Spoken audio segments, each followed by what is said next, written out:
is one of China's premier research-oriented comprehensive universities, which enjoys multiple disciplines in engineering technology, natural sciences, social sciences, business, and management. Established in 1952, NUAA strives to conduct world-level research and education with an emphasis on aerospace technology. Our curriculum represents a strong capacity among all the universities in China.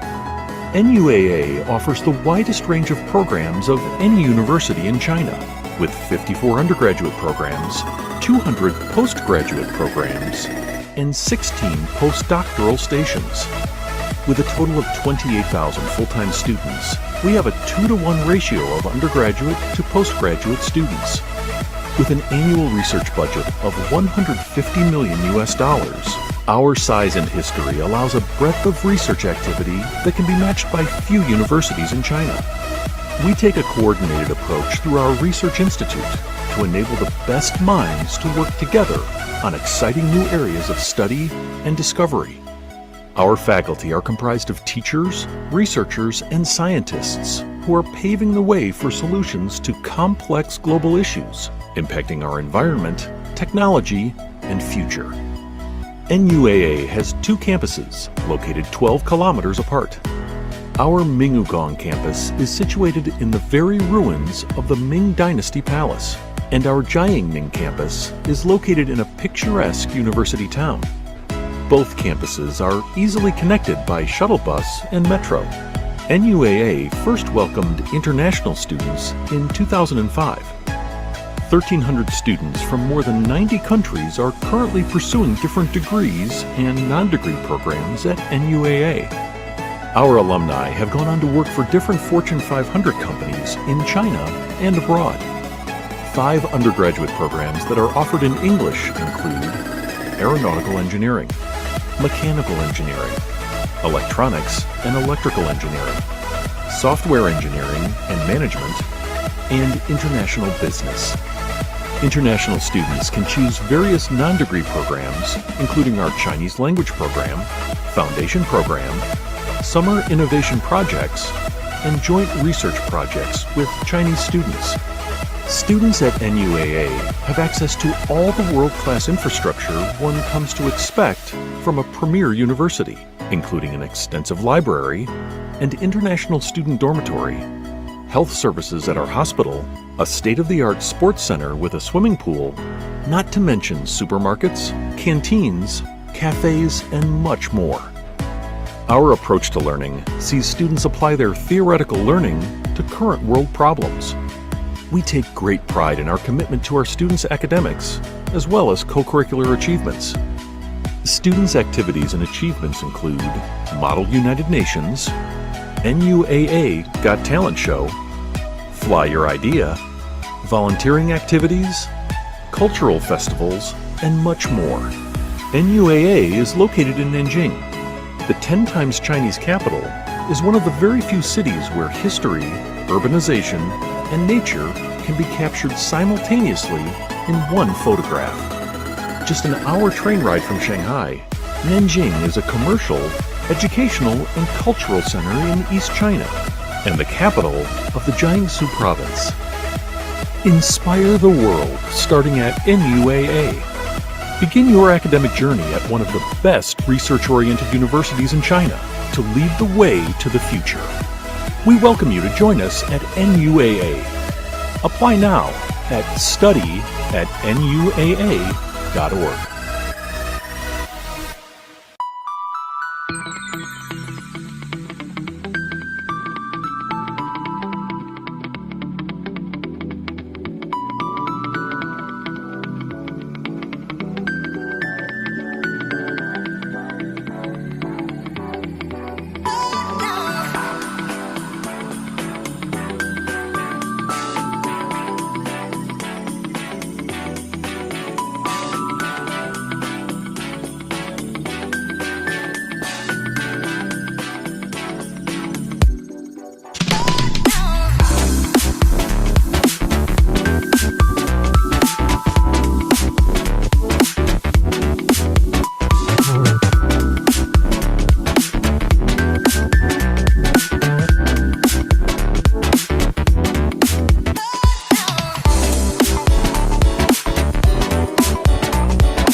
afternoon, respected professors, invited judges, classmates, and our esteemed audience.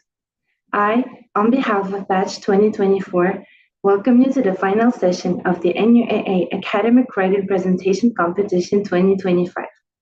I am Maria, and I'm really excited to be your host today, along with Yahya. I'm Yahya. We're absolutely thrilled to have you all here.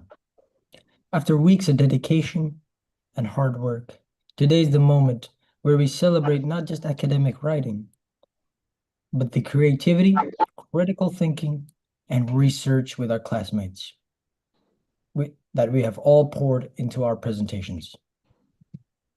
To all the presenters, take a deep breath, smile, and enjoy this moment. You have already achieved so much by making it this far. That's right. Today isn't just about grades or certificates.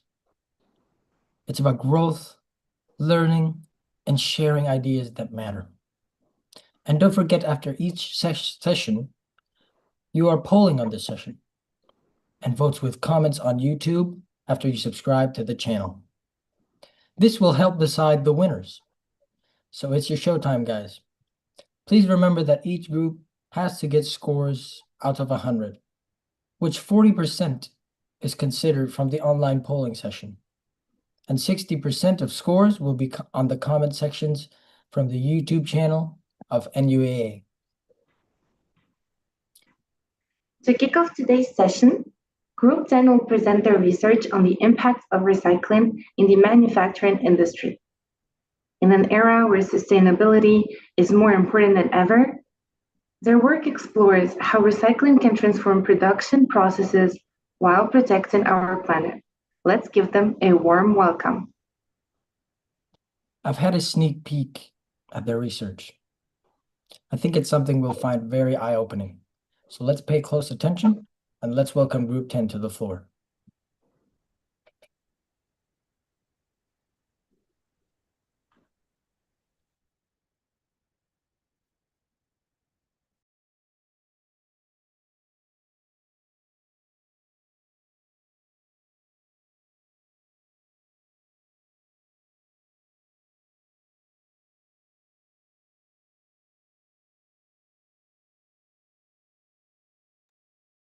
Can you invite the group again, please?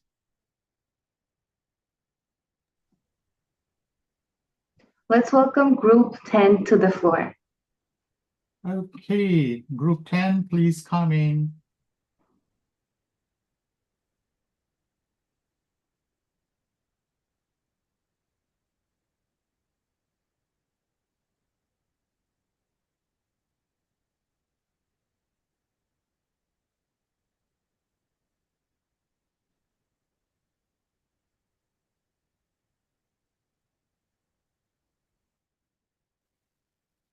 Hello everyone, my name is Eden Atei and I'm the team leader of Group 10 from Nanjing University of Aeronautics and Astronautics.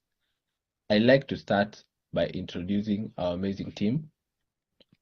Felix Mokamba, who is my deputy leader, who was head of video making and literature review.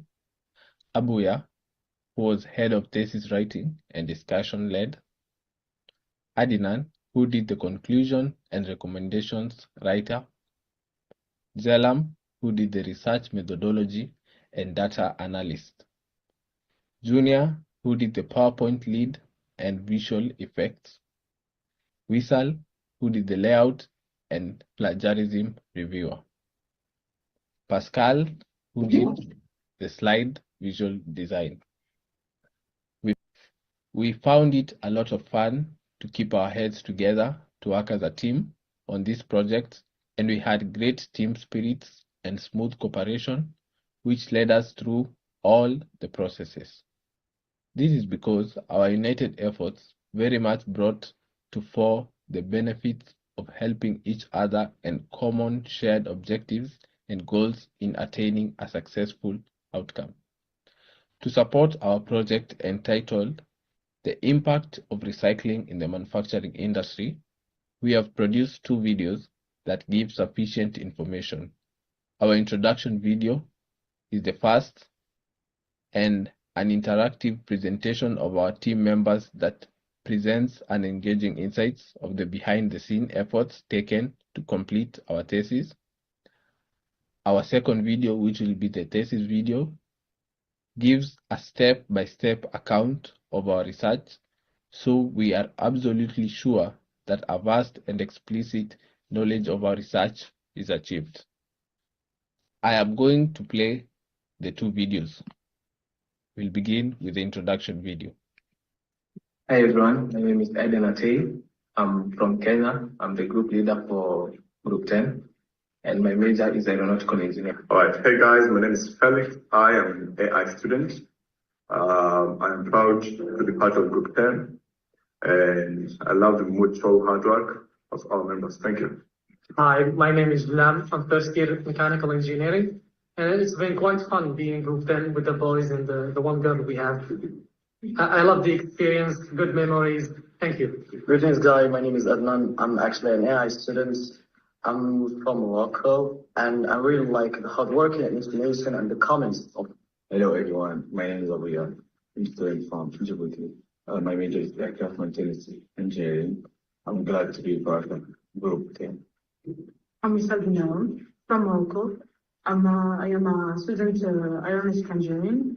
I'm happy to be with the group 10. Hello everyone, my name is Pascal. I'm from the US team. I study aeronautical engineering. I'm glad to be in this group. Hello everyone. I go by the name of Mr. Junior. I'm doing artificial intelligence. Our second video is a thesis video. I'm going to play it. In a world drowning in waste, one industry stands at the crossroads of destruction and salvation. Recycling in manufacturing isn't your regular bin day. It's innovation. It's transformation. Imagine factories powered by yesterday's waste, producing tomorrow's essentials. The manufacturing beast devours raw materials. But what if we fed it smarter? Recycling can rewrite that story using massive resources in a sustainable way. Here's how it works: collection, sorting, cleaning, processing, and finally reuse. It starts with collection and ends with rebirth. Real companies are already making strides. Toyota, Apple, International Paper, turning recycled materials into new products. From smartphones to shipping boxes, recycling is real. The benefits: less cost, less waste, more respect. It's a win for profits and the planet, but big dreams come with big hurdles. Tech costs, material complexity, policy chaos. Recycling's not easy, but it's worth it. This isn't just theory, it's the future being forged, one part at a time. What starts in our thesis can spark industry-wide change. Join us in reshaping manufacturing, one recycled part at a time. So this project demanded a lot of collaboration, critical thinking, and patience. We debated assumptions, double-checked conclusions, and held each other to the highest academic standards. Our collective effort reflects not only the findings, but the growth of each individual in this team. Thank you. As you can see on the screen, these are the members' role, what each member contributed in our team. Also, this is the table of contents. It's explaining what you're going to see in the PPT in our presentation. Our thesis topic is the impact of recycling in the manufacturing industry. To begin with, we are going to talk about the abstract. In this study, we explore the impact of recycling in the manufacturing industry. Recycling has emerged as a key strategy for reducing waste, conserving resources, and driving economic growth within the sector. Our research highlights the economic, environmental, and operational benefits of recycling, showcasing how it can lower production costs, improve sustainability, and enhance operational efficiency. We also discuss the challenges faced by manufacturers in implementing recycling systems and the future potential of advanced recycling technologies. This paper aims to demonstrate that recycling is not just an environmental necessity, but a strategic advantage for the manufacturing industry. In the introduction, the manufacturing industry is one of the largest contributors to global waste and resource consumption. As the world faces increasing environmental pressures, there is a growing need for sustainable practices within the sector. Recycling is one such practice that has gained significant attention for its ability to reduce waste, lower cost, and promote a circular economy. This paper investigates the impact of recycling on manufacturing, focusing on the benefits it brings to economic performance, environmental sustainability, and operational efficiency by analyzing current practices and future trends. We aim to highlight the critical role recycling plays in shaping the future of manufacturing. Now, I am passing it to Felix Mokamba, who will start presenting the major content of our thesis, which involves going in depth of our research. Hello everyone, my name is Felix Mokamba and I worked as head of video making and tried to make sure our visual substance was powerful and educative. Further, I also made a great contribution to the part of a thesis called Literature Review, which preconditioned our research. Now, as we move into the research problem, it is really important to note that most factories in use nowadays are still employing older and inefficient manufacturing algorithms that make environmental issues a serious concern. The main bottlenecks that exist between recycling and adoption in large numbers are the high cost of trying to acquire new machinery and the fast recycling laws that are different in diverse regions. This slide clearly defines that recycling manufacturing is good, not only, but also the crux of the green-friendly future. I'd like to move on to the goals and questions section. In this case, we carefully outlined primary objectives of our investigation. We aimed at defining recycling in the particular context of production process and embracing its complex functions, as well as exploring in details the plethora of its advantages. Along the problems that it implies, we were also able to ask some critical questions to direct our search, like how is recycling effectively applied in the various manufacturing environments? What are the practical end results and effects of such recycling programs? Now, we formulated a hypothesis, and our hypothesis was in the incorporation of recycling will go a long way in curbing down the operational cost and overall environmental implication in the manufacturing industry. Now, to be more precise, we presumed that the acceptance of recycling should translate into the visible lowering of the spending on raw materials and the significant decline of harmful emissions. Now, these leading notions are carefully put to scrutiny through intensive industry survey, trying out to find the empirical justification of our thesis. Now, what is recycling in the manufacturing industry?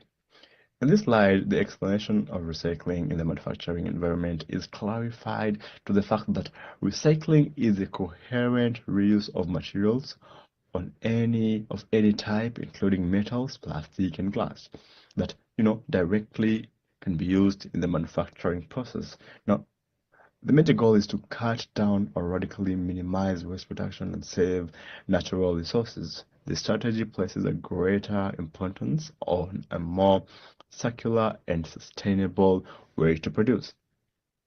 You may ask yourself, when manufacturing, our choice of research has been strategic since we have looked into the manufacturing sector, as the industry constitutes a significant portion in the industrial waste worldwide. With this considerable load, enhancement or recycling in this industry can potentially bring a significantly big and far-reaching impact towards global sustainability agendas, steering towards an economy of greener use. Now, how does recycling work? In this case, we will give you a detailed account of the recycling process so as to show the cyclical nature of the process. The process starts with a careful collection of garbage, accurate sorting, extensive washing, and lastly, the advanced reprocessing. Such repurposed resources can in turn smoothly re-enter the production cycle as again, this system produces a closed loop, creating a critical process in a variety of industries. I'm going to pass it on to Abuya, who will walk you through the real-life applications and our interesting observations of the research. Thanks, Felix. My name is Abuya, and I have a pleasure of being the head of thesis writing who did the overall work on our academic paper. Moreover, I carefully checked the introduction as well as the discussion part and was sure that our research would be clear and consistent enough. Now we are going to talk about real-world application. In the given slide, we exemplify exactly how the principle of recycling can be effectively utilized in very dissimilar industries. To give an example, aluminum and steel are well recycled in the automotive and aerospace industry and provide more sustainable production. Plastic as bait are often used in repackaging by major organizations like Coca-Cola.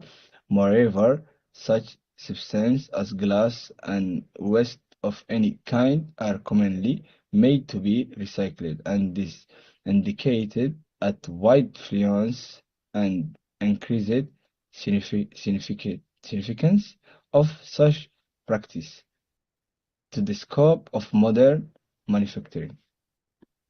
Now we are going to talk about priority economic and environmental advantage. We strongly point out that the adoption of recycling practice bring about, however, immense benefit as the organization which adopt the practice end up saving considerable cost. Employment in the green economy is an added gain and the negative impact on the environment decrease considerably. As an example, the US EPA claimed that recycling of aluminum recycling also can firmly promote the concept of circular economy, increase resource efficiency and waste.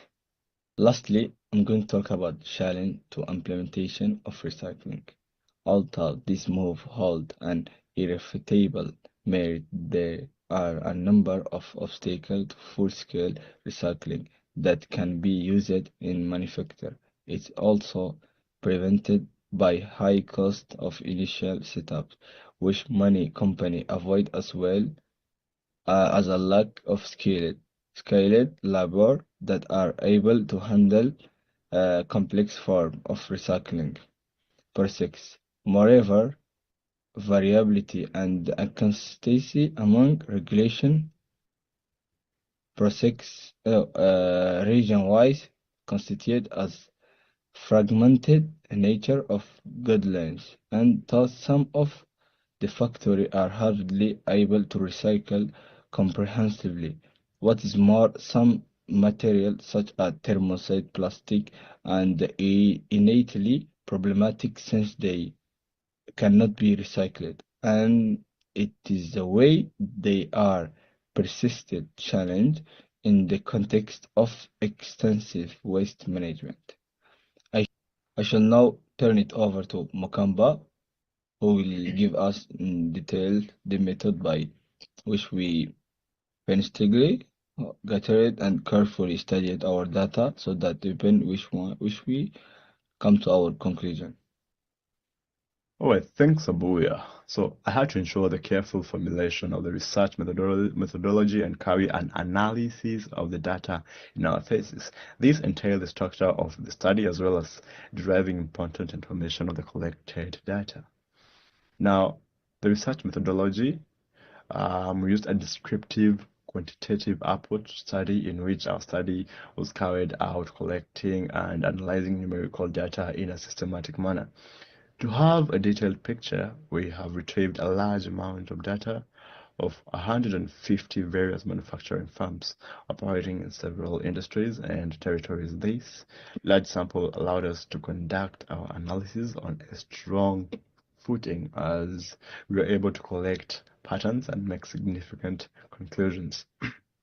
You may ask yourself, what are the variables and analyses that form the footwork of our thesis? We analyzed carefully the way in which the percentage of the materials which were recycled and were used within the production process had direct influence on the cost and savings and emission reductions. We have employed an efficient and effective statistical software, the SPSS and Excel, and carried out a significant correlation and regression tests in order to reveal these relationships. This was able to give us a quantitative estimate of the strength and direction of the relationships between our main variables, which form the empirical support to our hypothesis. What were our key findings?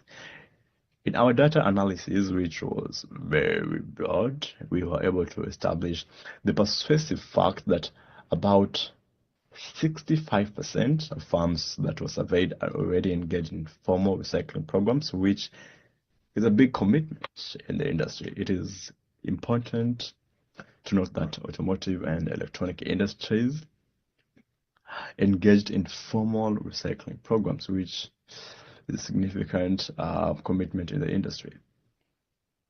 The average level which the company is capable of recycling its materials is approximately 45%, and this can be broken down to a high average cost savings of 25%. Also, such recycling activities result in the overall emission reduction on average of about 30%. So the environmental benefits are great. Let us do some hypothesis testing. With our very strict statistical inference, we proved that our original hypotheses were indeed true, which acted as a solid validation to our hypothesis. And we found that their correlation was very strong and in positive direction. In case of cost savings, we had a correlation coefficient of R is equal to 0.68. This implies that there is a strong positive direct relationship between the recycling effort and financial gains. In the same way, emission reduction were even higher in terms of correlation coefficient. R is equal to 0.72. The point about environment savings is particularly distinguished. It is a strong reason that proves our point that good recycling maintains an undeniable economic output and environmental preservation in manufacturing. I'll now pass it to Wissal, who will go into further details and provide useful recommendations to go by upon our analysis of the research findings. Thanks, Felix. I'm Wissal, and my major input in our paper concerned the crafting of the extensive conclusion and creation of the viable recommendations. Our research on the impact of recycling in the manufacturing industry shows that recycling offers significant benefits in 3 key areas: economic savings, environmental sustainability, and operational efficiency.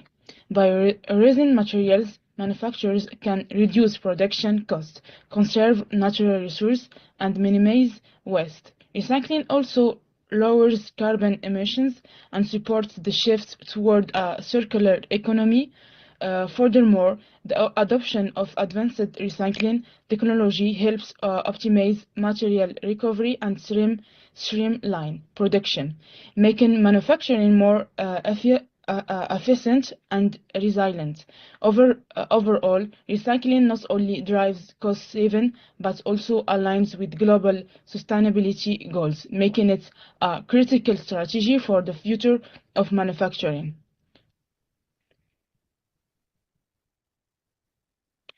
We come to a conclusion that recycling practices within the manufacturing industry are very beneficial in many aspects. It always brings reduction in operational costs, dramatic minimization in environmental pollution, and eventually enhancing the total efficiency in production lines. It is significant to note that automotive and electronics industry have the greatest potential to be impacted by these practices and hence will gain the most out of them. Issues like high implementation, costs and mixed regulatory problems continue to hamper recycling potential and these challenges may not be resolved effectively unless ways of remedying them are rectified at the large scale.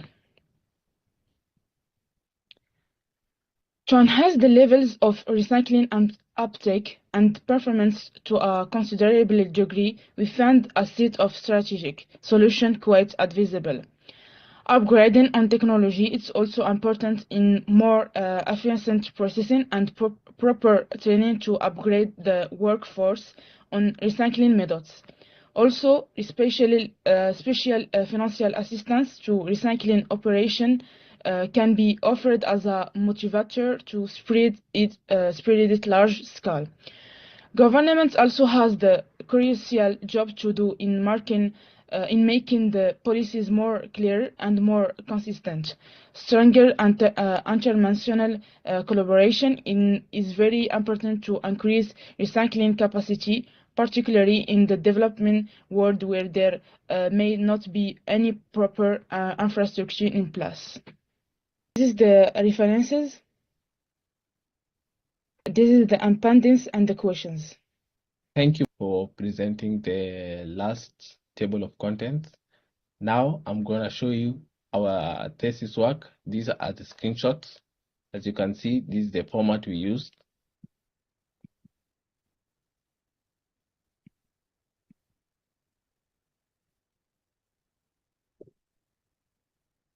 Next is the report. Let me begin by talking about our first project, the research report on the Sustainable Development Goals. In this report, we analyzed the SDGs' global impact, challenges, and progress with a special focus on areas like climate action, education, and economic growth. We provided case studies and recommended strategies to enhance SDG outcomes, making the project not only an academic exercise but also an effort to contribute to real-world solutions for global challenges. As you can see, these are the screenshots of our reports. Moving on to our second project, which is the essay titled The Impact of Efficient Aviation on Global Trade and Economic Growth. In this essay, we explored how advances in aviation technology are improving global trade. We examined how reduced transportation times and better market access are driving economic development, especially in emerging regions. We also took a close look at the environmental and economic trade-offs that come with improving aviation efficiency, recommending strategies to balance growth with sustainability. These are the screenshots. Next is the professional resume writing. In addition to our academic work, we also participated in a professional resume building session with Dr. Wallace. This exercise helped each of us create a tailored resume focusing on clarity, relevance, and aligning our skills with our future career goals. We received valuable peer feedback and refined our resume, learning how to highlight our achievements with action-oriented language. This is a critical skill for internship, job application, and future professional opportunities. As you can see on the screen, this is the resume writing for Mokamba. This is the resume writing for Jelam. This is the resume writing for Wisal. This is my resume writing, Eden. This is the resume writing for Adinan. And this is the resume writing for Abuya, Abubakar, Abdallah. This is the resume writing for Pascal. And lastly, this is the resume writing for Junior. We also did a survey on our thesis topic, which was the impact of recycling on manufacturing industry. And these are the screenshots of the results we got from our survey. Next on the screen is the learning outcome for Group 10. I did the assessment. Each of us did the assessment for ourselves, and those are the team evaluation report. We also did as a group learning outcome. Each of us is going to talk about what he or she learned during academic writing ever since it started from week 1. We are going to begin with Eden. I learned how to guide a team, manage time, and keep everyone focused. I also improved my research and writing skills and learned how to solve problems quickly. These projects helped me grow as a leader and a student. Next, we're going to talk. Felix is going to talk. This semester began, I didn't know what to expect, but now I know a lot of skills. I have learned a lot of skills from this. I have learned how to write professional CVs, how to write good cover letters to apply to companies. I have also learned good communication skills, which are indispensable out here in the market. Thank you. Next, Jalam. I think the most important thing I've learned in this class is writing a CV, because it's quite difficult to do and very necessary for your career. Very difficult because some people gatekeep it. They don't want to tell you how to do it, how they did it. I think this class really helped me out to understand this.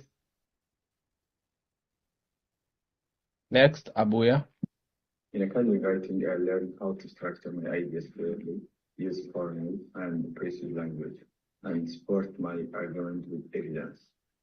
I also improved my reference skills to avoid plagiarism and develop critical thinking by analyzing source.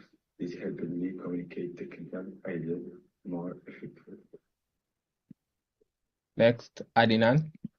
Greetings, guys. Actually, from the start of this first session, I got a lot of things as the vocabulary part and the business English. Also, I can make a lot of CVs really so professional. There's a lot of huge, massive encountering things that I got, especially getting the confidence, how to get the leadership, and how to get the connection between the whole members. This is going to be a great opportunity and experience that I had. Thank you. Next, Junior. In academic writing, I learned to organize my idea clearly, use formal and precise language, and support my argument with relevant evidence. It enabled me to communicate technical concepts more clearly and effectively. Next, Wisal. So academic writing isn't just about formal words. It's about building a strong intellectual physics. I have learned to write with clear structure, solid references, and logical flow. Lastly, Pascal. Hey guys, academic writing helped me in a lot of things, how to structure my ideas, and I think the most important for me is how to make a CV, because after my graduation, I want to work at Boeing, and I think how to make a CV is more important. We also did a group learning outcome. Each of us is going to tell us what they learned working as a group. Actually, there is a lot of things that got my mind when you're going to try and head it in the group. Firstly, there is a really big sense of humor. So when we're going to done the tasks, it has been really great, matching the chemistry, laughing, and also hard working at the same time. And after that gave us a really boost of confidence. We're like special. We have a lot of minds, a lot of different ideas that really enhanced it and opened my eyes for a lot of things that I've never get it, because it's a matter of perspective, of course. Thank you. We learned how to work together and support each other. We improved our communication, research, and presentation skills. We also understood better how recycling affects the manufacturing industry. These projects taught us the value of teamwork and shared effort. Group 10 has become very important to me. It has taught me the art of collaboration with my group members, something I didn't really quite fully understand yet. And now I understand that two hands are better than one. Thank you very much. What I really liked about it, doing this in a group, is seeing how everybody comes together, every part comes together. Yeah, of course, there are some rough edges, but we can polish them as a team. Watching everybody do their part really makes me proud. Group learning, I learned how to do teamwork, enhanced my communication ability, and I the significance of accountable and respect in which a shared objective. Working with my group on academic writing projects has been an incredibly rewarding experience. Their support and diverse perspectives and don't just make our paper stronger, they make the learning process inspiring and fun. Being in Group 10 helped me a lot. Teamwork, timekeeping, and cooperation. As you can see, these are the group photos we had during our group meetings.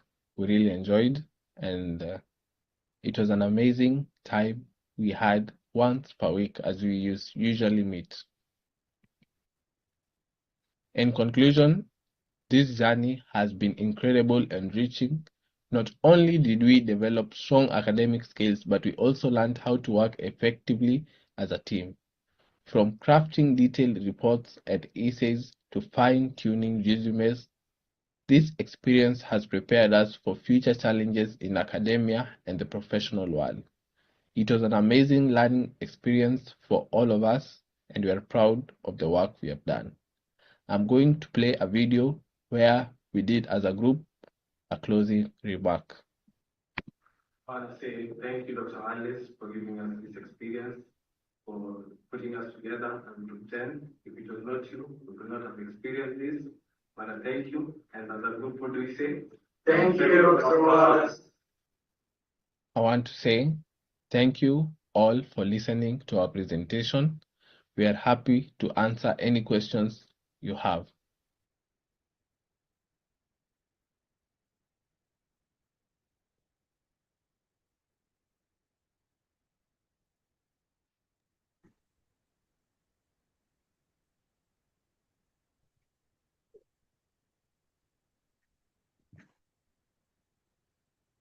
Now, while we wait for the judges' feedback, let's take a moment to appreciate the significance of this topic.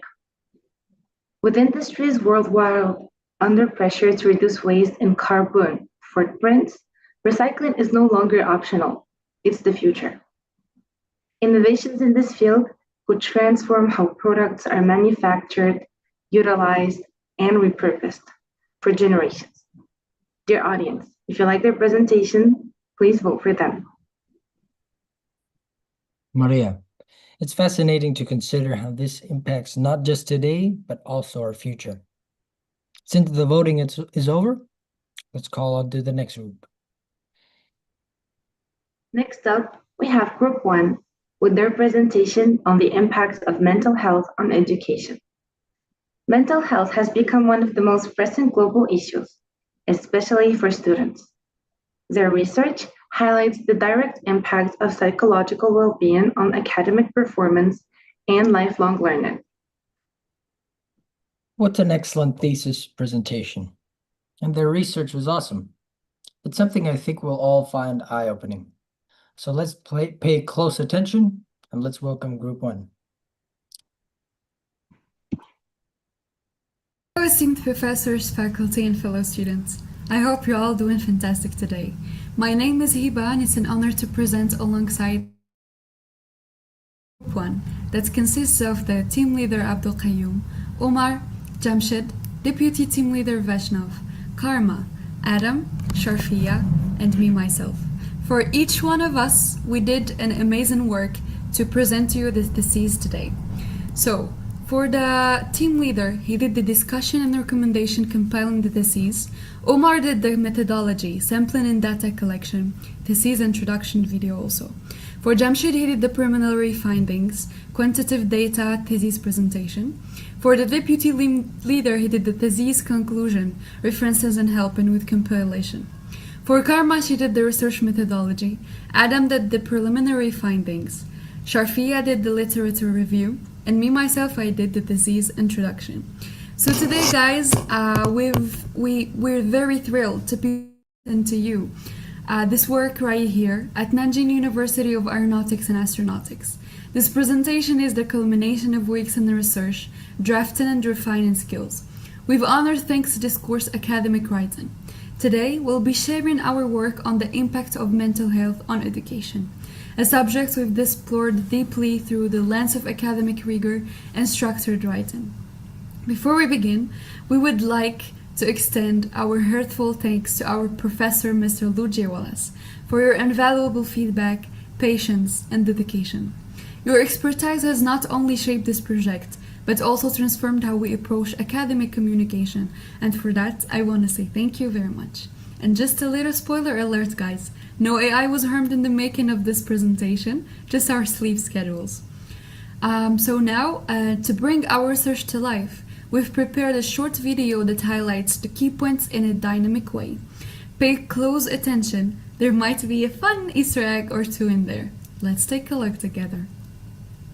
Mental health is one of the most critical yet overlooked factors shaping education today. According to the World Health Organization, 1 in 7 adolescents globally struggles with mental health issues, mostly depression and anxiety. Yet, many schools still lack the support systems students need. 2 major barriers stand in the way: stigma and limited resources. In many cultures, mental health challenges are misunderstood or ignored.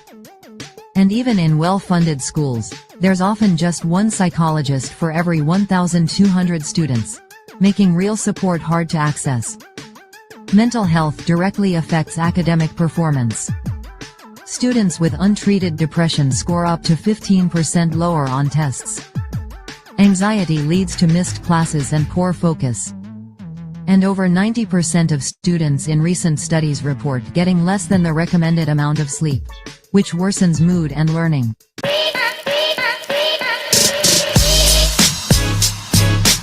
Hello everyone, myself Vaishnav and I'm from India. Currently I am studying artificial intelligence at Nanjing University of Aeronautics and Astronautics. My name is Umar Babalawan. I'm from Nigeria and I'm 21 years old.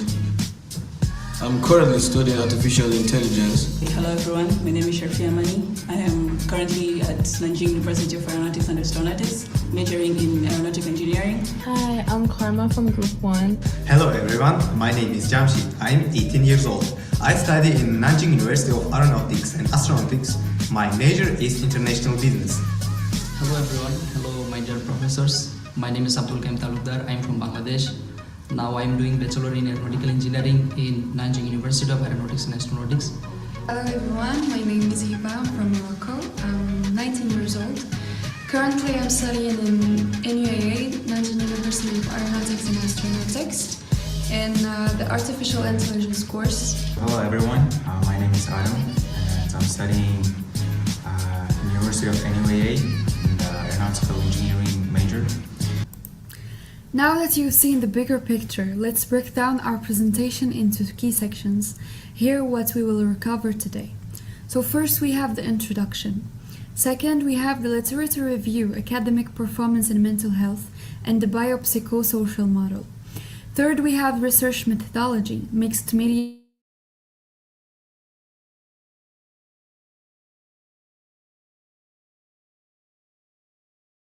discussion. Sixth, we have implications and the recommendation. Seventh, we have conclusion. Eighth, we have theses.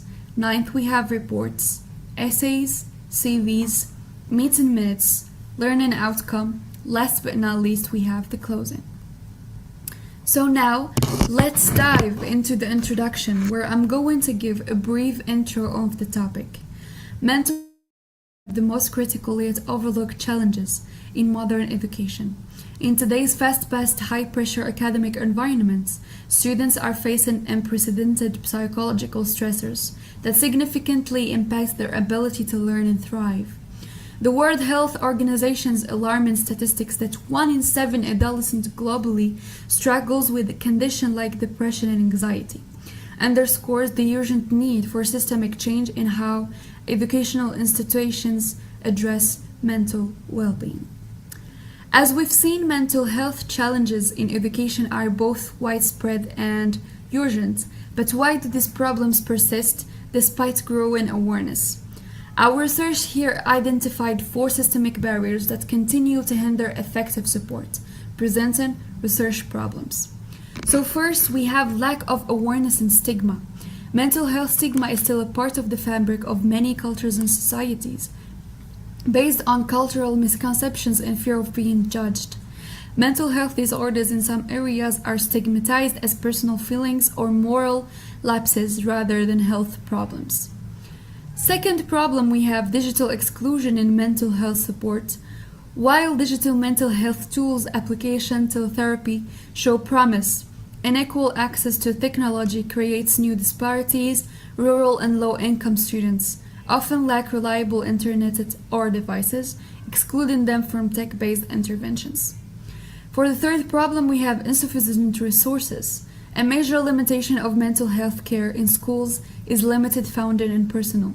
Most schools which exist in low-income areas do not have enough budgets for counseling services, for the training of mental health or intervention programs, which does a big problem. For instance, the WHO 2023 informs that less than 20% of schools in the developing world possess a full-time mental health professional.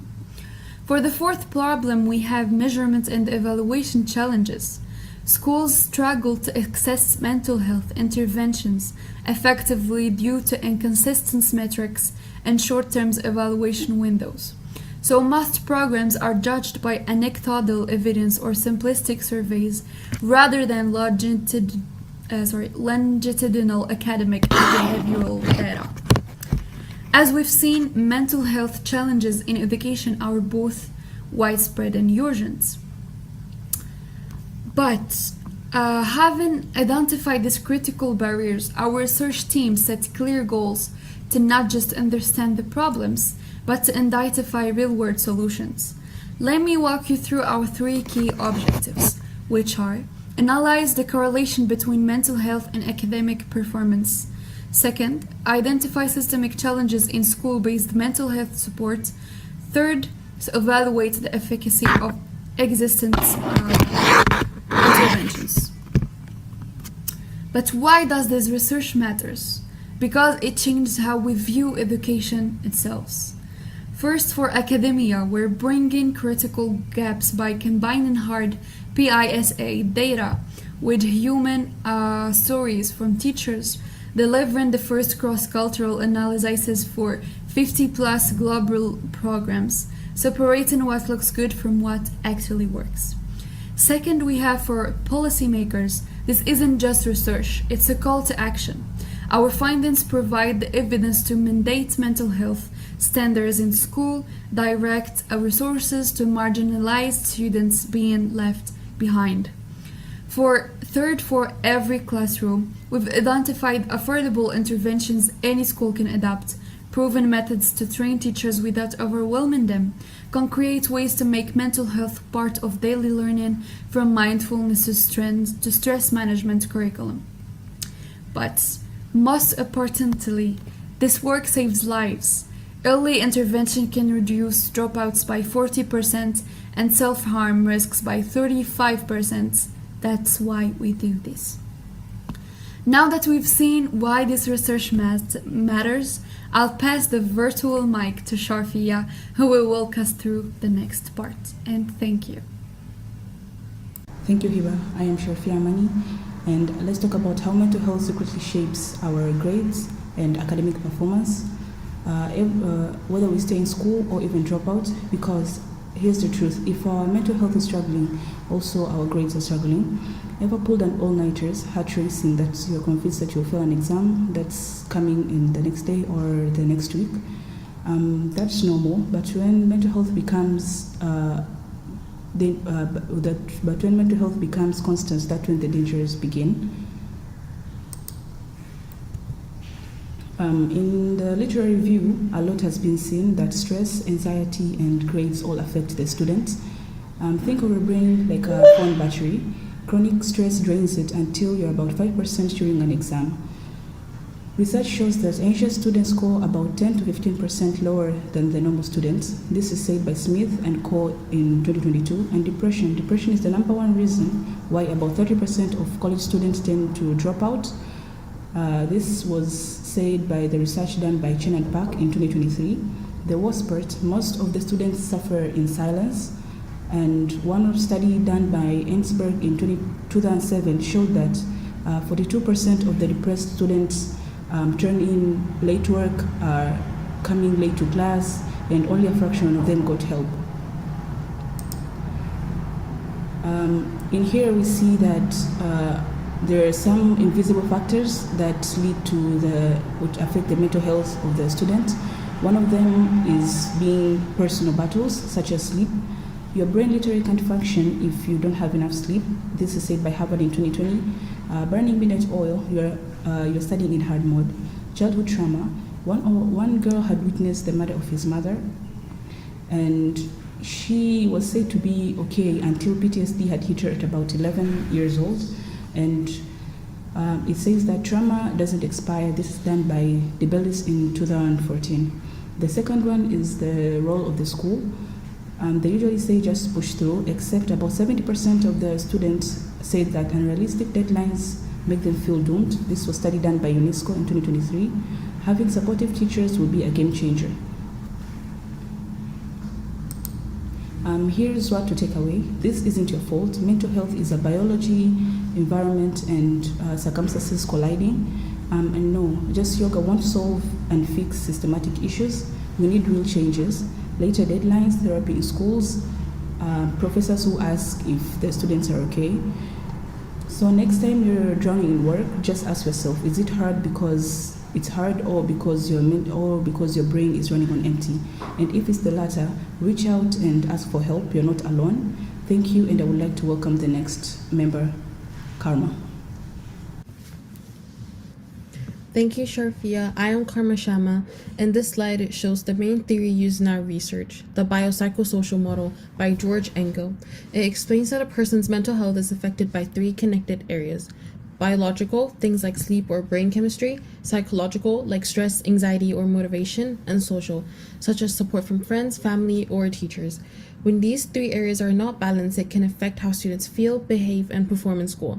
This model helps us understand that mental health and academic successes are connected and need to be looked at. Next, we're understanding the three dimensions. Let's look at the three parts more closely. Biological factors include things like sleep problems or brain chemicals. For example, not sleeping well can make it hard to focus or stay calm at school. Psychological factors are about how students think and feel. If they have anxiety, depression, or low confidence, they might avoid schoolwork or feel unmotivated. Social factors are about relationships like bullying, peer pressure, or family problems. These can make students feel unsafe or unsupported. All three areas are connected. If one's affected, it can influence the others. That's why this model is so helpful when we study mental health in education. Why mixed methods? Normally for these researches, a mixed methods approach is conducted, which means combining two types of data. Some students conduct interviews. This gives students a chance to explain their feelings in more detail. However, in our group, we have used surveys. This would help collect numbers like how many students feel stressed or how their mental health affects their grades.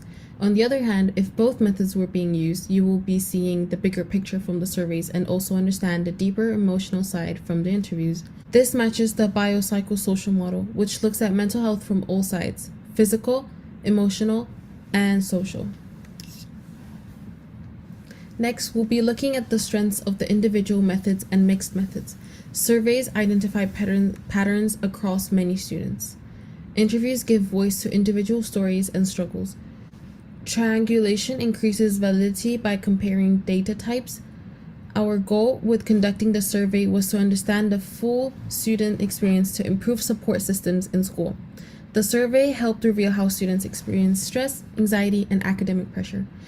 Data showed clear patterns like how poor sleep or mental distress affect school performance. But behind those numbers are real student voice and struggles.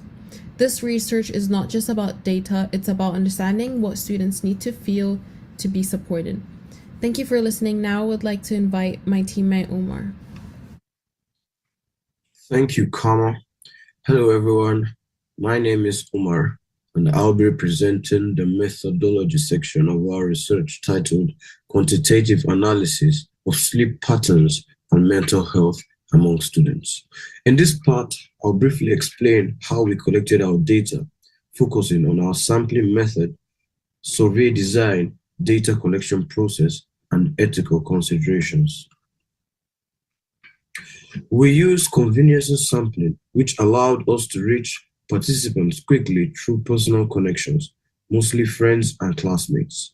Our sample included 84 undergraduate students, with most being first years, among which 58.5% were females and 41.5% were males. The majority were aged between 21 to 23 years old. The sampling method was chosen for its practicality given time constraints and accessibility. We designed a structured online questionnaire using Google Forms. The survey was shared via social media platforms using WeChat and also distributed in person during free times or class hours. Out of those contacted, we received 84 completed responses, which we considered a good return given the short time frame. The survey itself included multiple choice questions for basic information like age, gender, and sleep habits. The Likert questions to assess mood, anxiety, and sleep quality, and some open-ended questions to gather personal experiences and suggestions. This mix helped us collect both quantitative and qualitative data. Some of the important key findings from the data were about 93% of students slept less than the recommended 7 to 9 hours per night. Most went to bed after midnight. 78% said poor sleep affected their moods, and 37% experienced anxiety or depression due to lack of sleep. About 1/3 reported negative academic effects, such as loss of focus, mistakes in exams. A lot of students who gave useful suggestions for improvements, including noise control in the dorms, stress management programs, and flexible schedules.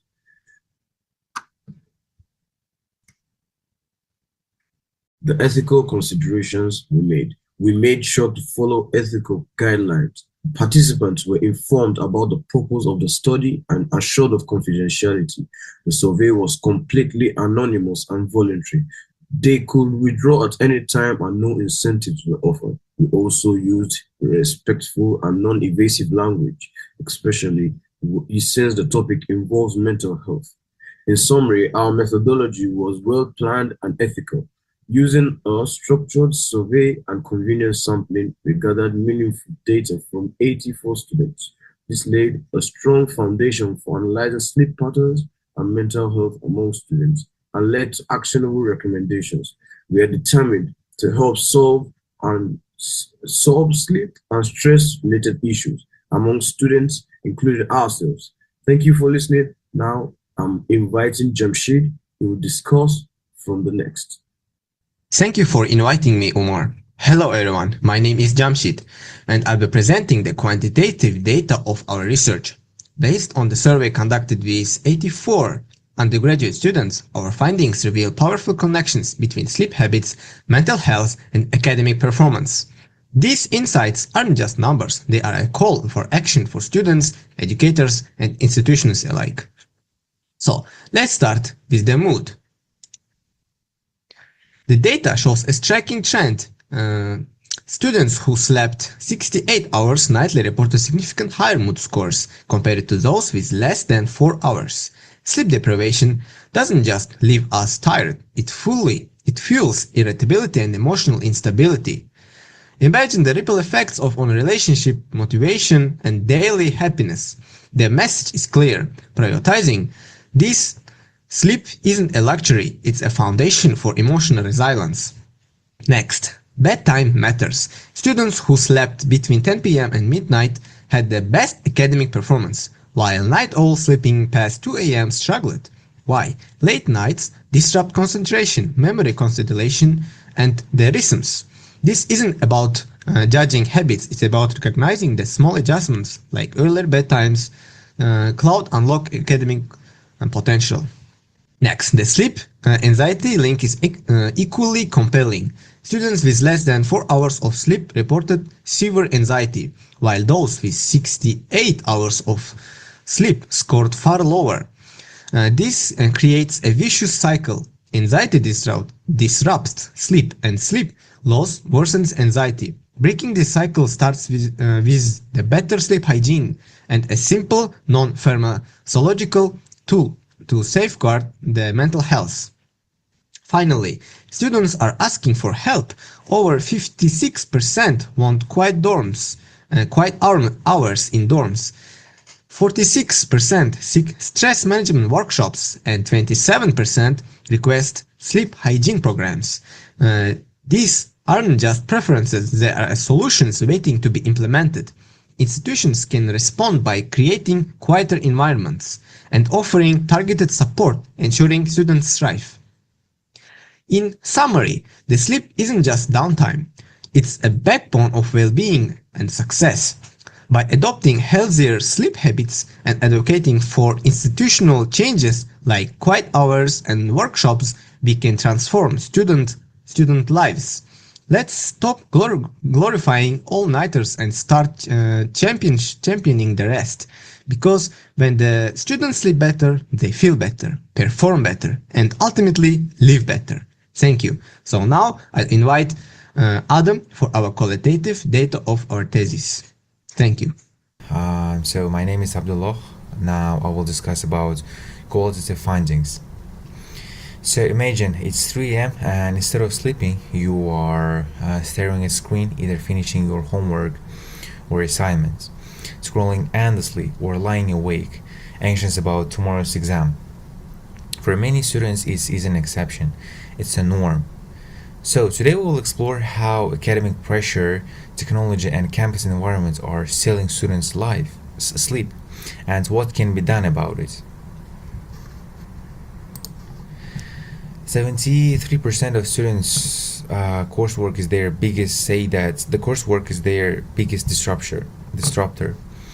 So deadlines and exams create a toxic cycle, and all-nighters for assignments, insomnia before tests, and exhaustion that backfires on performance.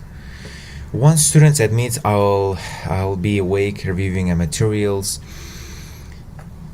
the blank and then blank during the exam. The irony: the very work students sacrifice sleep for suffers because of it.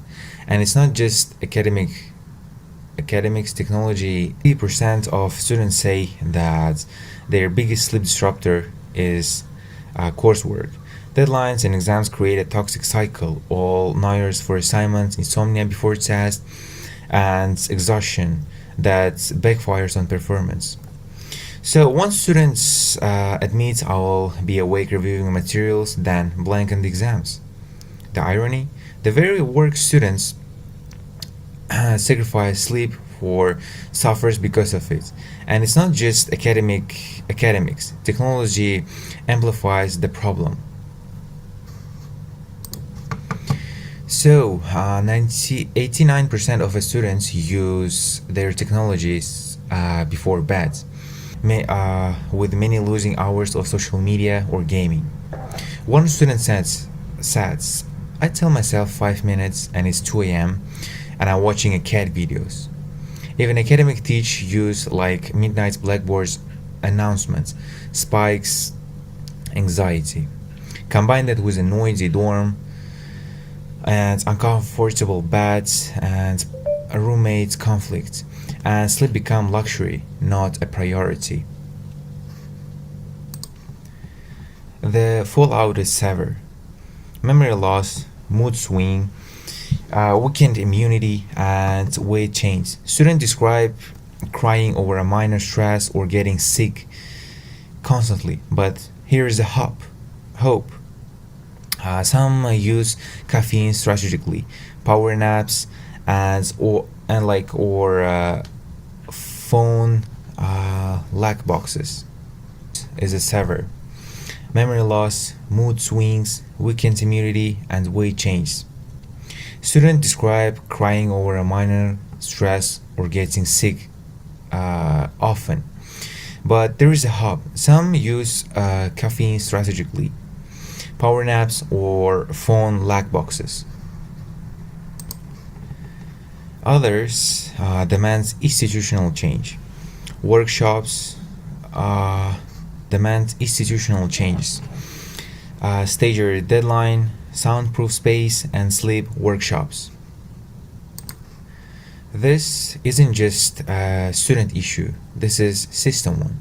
Schools must rethink policies from later exams times to better dorm conditions. Students can set boundaries with tag and routines because when glorify sleep deprivation, everyone loses. Let's shift to the culture from burnout to balance. After all, well rested students isn't just healthier, they are sharper, more creative.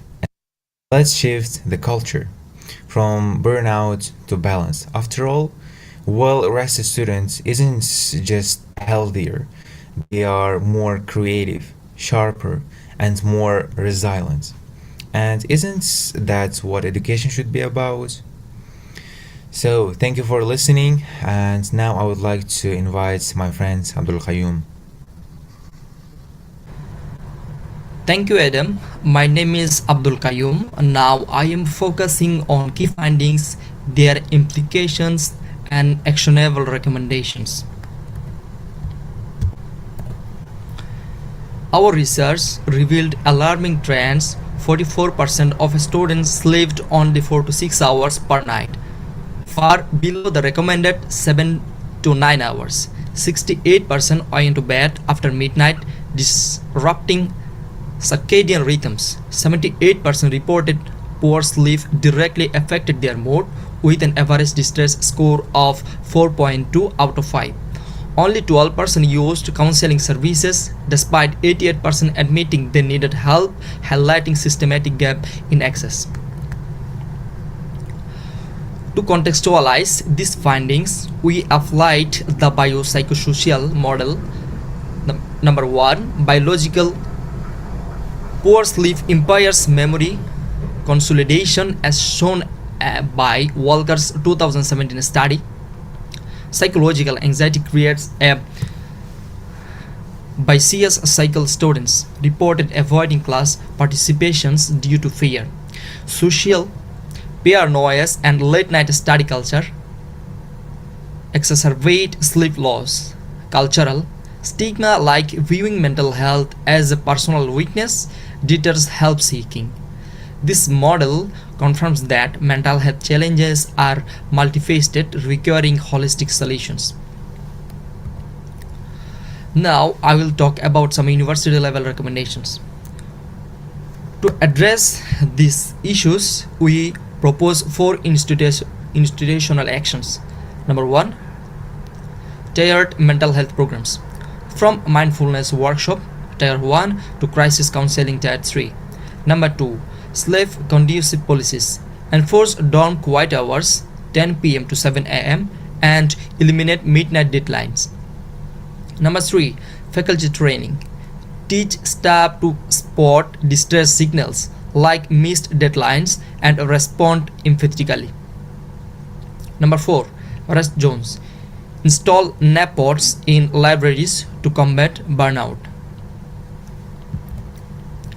Beyond campuses, we urge policymakers to found teletherapy and counseling to meet the 1 to 500 counselor to student ratio.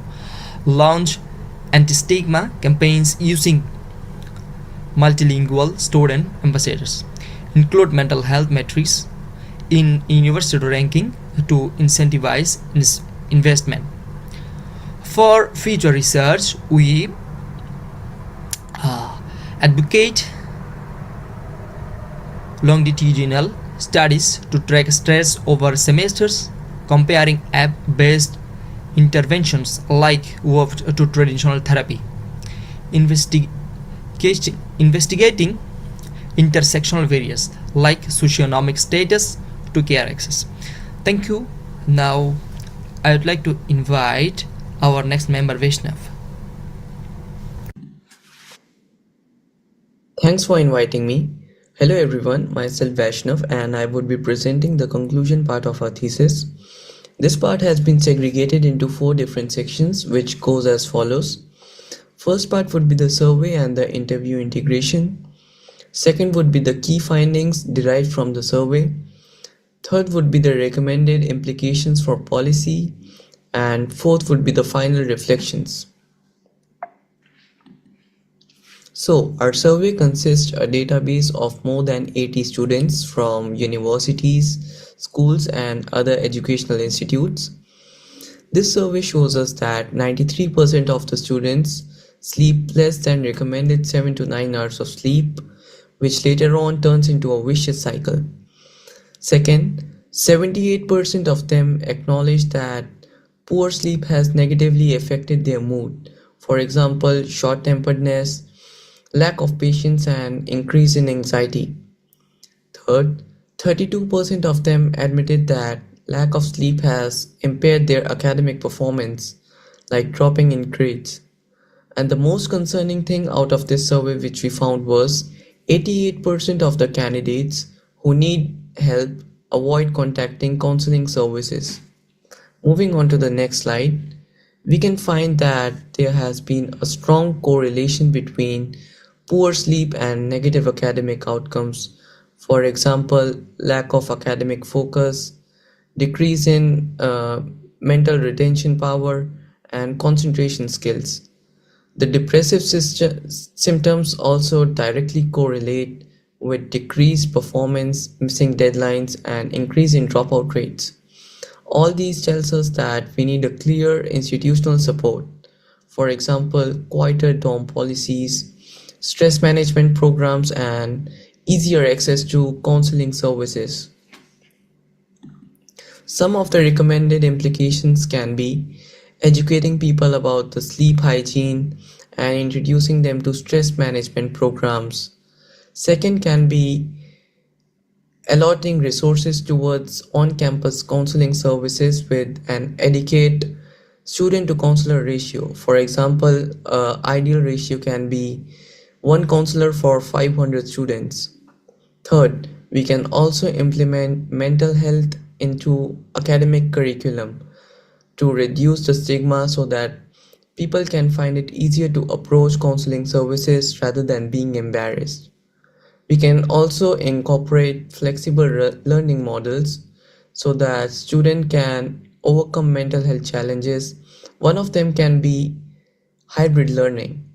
And according to my opinion, these are solutions can bring a significant change because recently when all these policies were implemented in Norway education system, they had found a significant drop in teenage suicide rates by 15%. And all the institutions must adopt a tiered support framework. Moving on to the next slide, I would like to express some final reflections. First, this research confirms that mental health is a vital academic determinant and should not be viewed as a peripheral to educational success. By integrating real voices of students, we can clearly know the on-ground conditions and implement effective policies to improvise the deteriorating mental health situation. We can also find out that academic institutions should not be merely sites of intellectual development.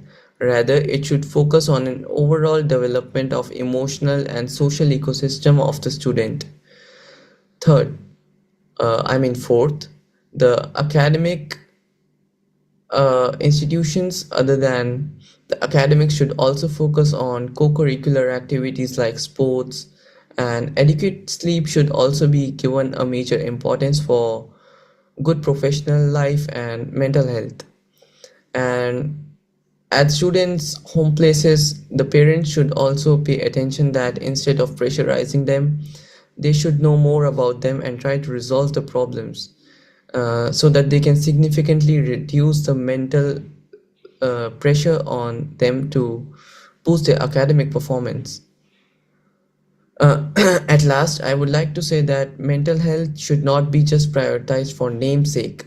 Instead, it should be actually implemented so that student can be better equipped to thrive, persist, and succeed in their higher education. Thank you. For the further presentation, I would like to invite my teammate. Thank you, Vaishnav. Now, I would like to briefly highlight the coursework and deliverables that underpinned this study. These documents reflect the rigor and collaboration behind today's findings. Let's begin with the foundation of our academic journey, our thesis assignment, and our thesis proposal. These phases were more than just a draft. It laid the groundwork for our entire project, clearly defining our research objectives, choosing a mixed methodology, and emphasizing ethical considerations like anonymity and informed consent. We focused on how mental health affects education, especially through sleep and stress. Once this structure was approved, we expanded it into a full 54 pages thesis document, integrating theoretical frameworks, real student voices, and evidence-based sessions. Now I am showing the thesis was crucial member to the table. According to our task division chart, Hiba handled the background and defined objectives. Sharfia did a literature review, linking over 10 sources. Karma focused on the biopsychosocial model and methodology justification. Omar conducted the surveys and ensured ethical protocols. Jamshid analyzed the quantitative data and created visuals. Adam extracted themes from interviews and coded qualitative techniques. I, Abdullam, worked on the discussion, recommendation, editing, and abstract. Vaishnav finalized the conclusion and formatted all references. Together, this collaboration helped us develop a well-rounded thesis, both academically and practically sound. Our thesis also included quantitative survey, which I and others analyzed. This gave us a clear statistical view of how sleep, anxiety, and student habits directly relate to academic performance. Tools like Likert scales help us generate measurable insights. Beyond the thesis, we also created a wide range of academic reports. Our main group report was titled Stereotype in Mass Media. It explored how media shapes societal views, especially about race, gender, and culture. We submitted 2 study at NUAA reports. Me and Omar worked to develop student-centered guides and easing the onboarding process for international students. Other individual reports include Jamshid, evaluation of fitness and gym faculties. Sharfia, importance of mental health awareness in school. Vaishnav, self-driving vehicle technology powered by AI. Adam, Cheaple's RFID tags for inventory tracking. Hiba, AI in crime detections. Each of these reports reflected both technical knowledge and critical thinking. We also wrote an academic essay on the importance of government investment in space exploration.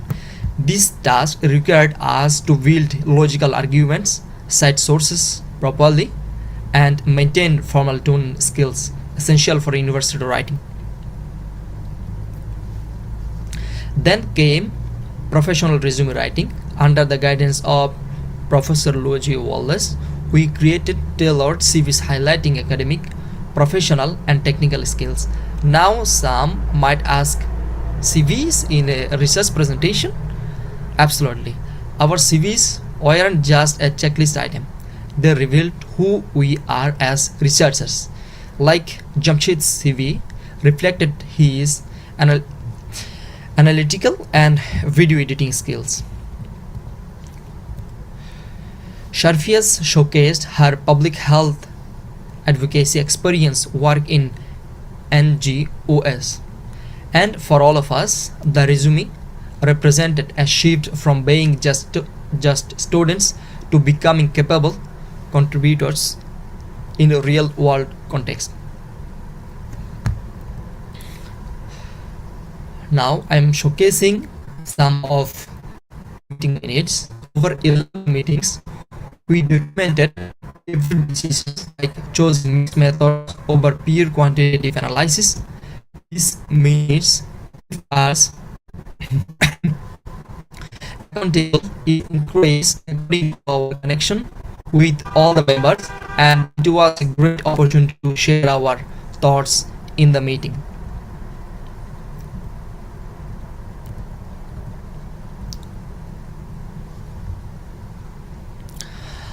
Learning outcomes. This course helped us grow beyond content. We have already made a video documenting our learning outcomes, but to summarize, we strengthened our writing, critical thinking, team communication, research design, and editing skills. Kindly refer to our learning outcome video for the full story.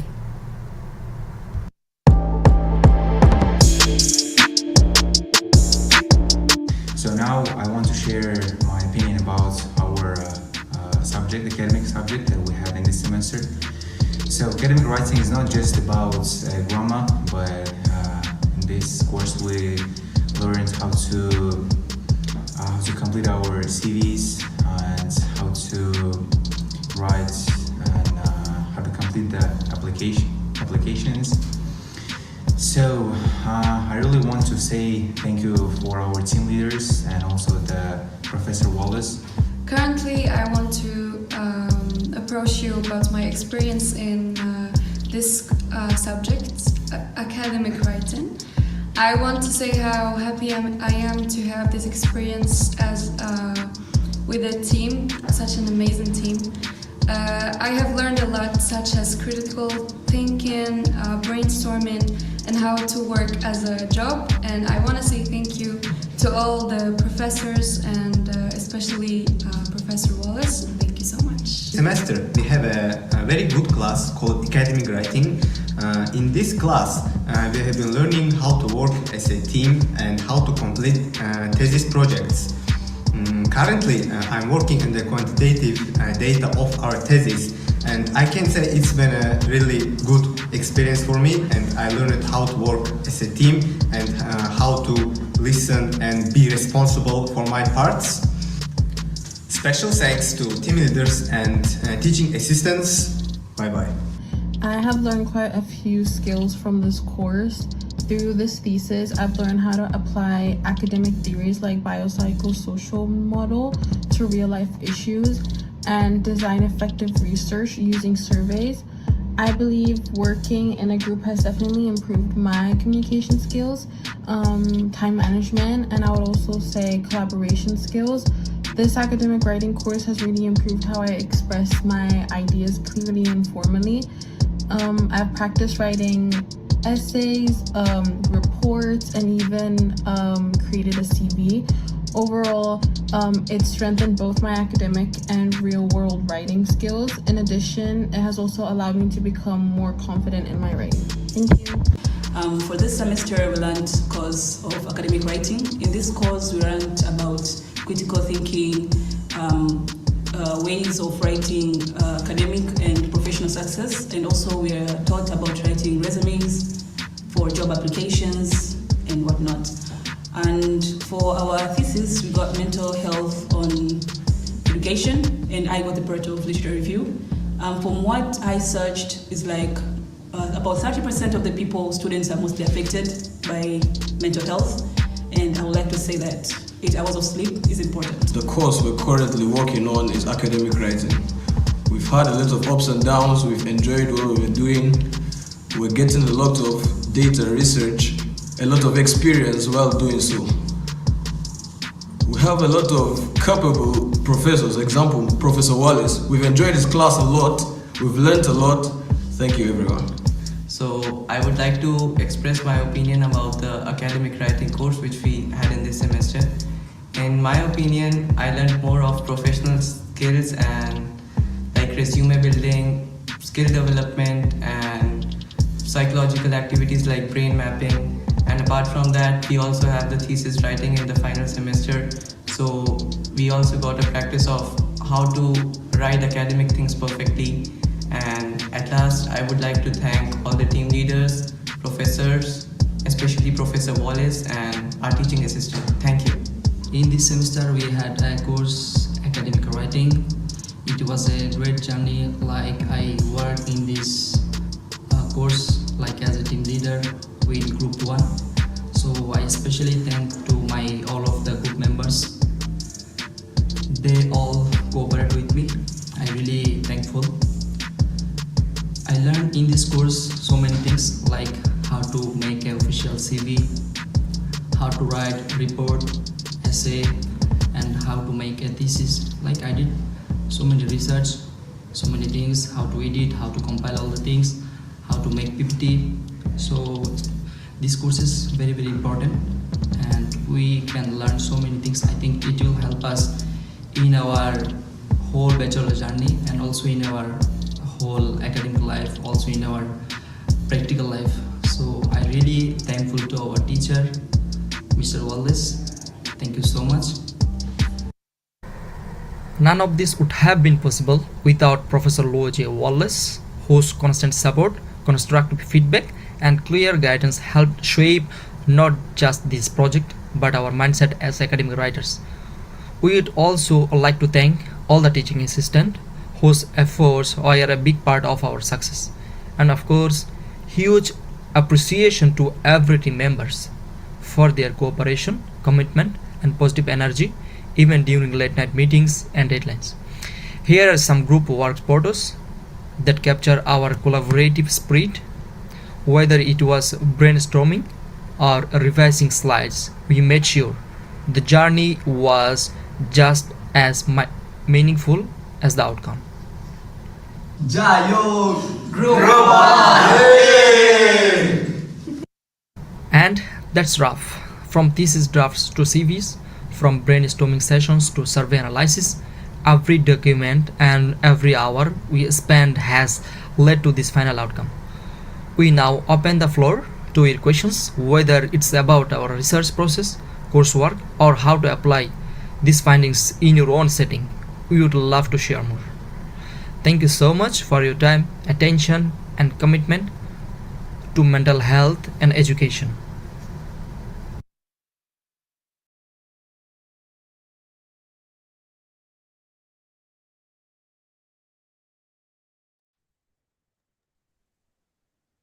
Dear friends, if you like this group presentation, please vote for them.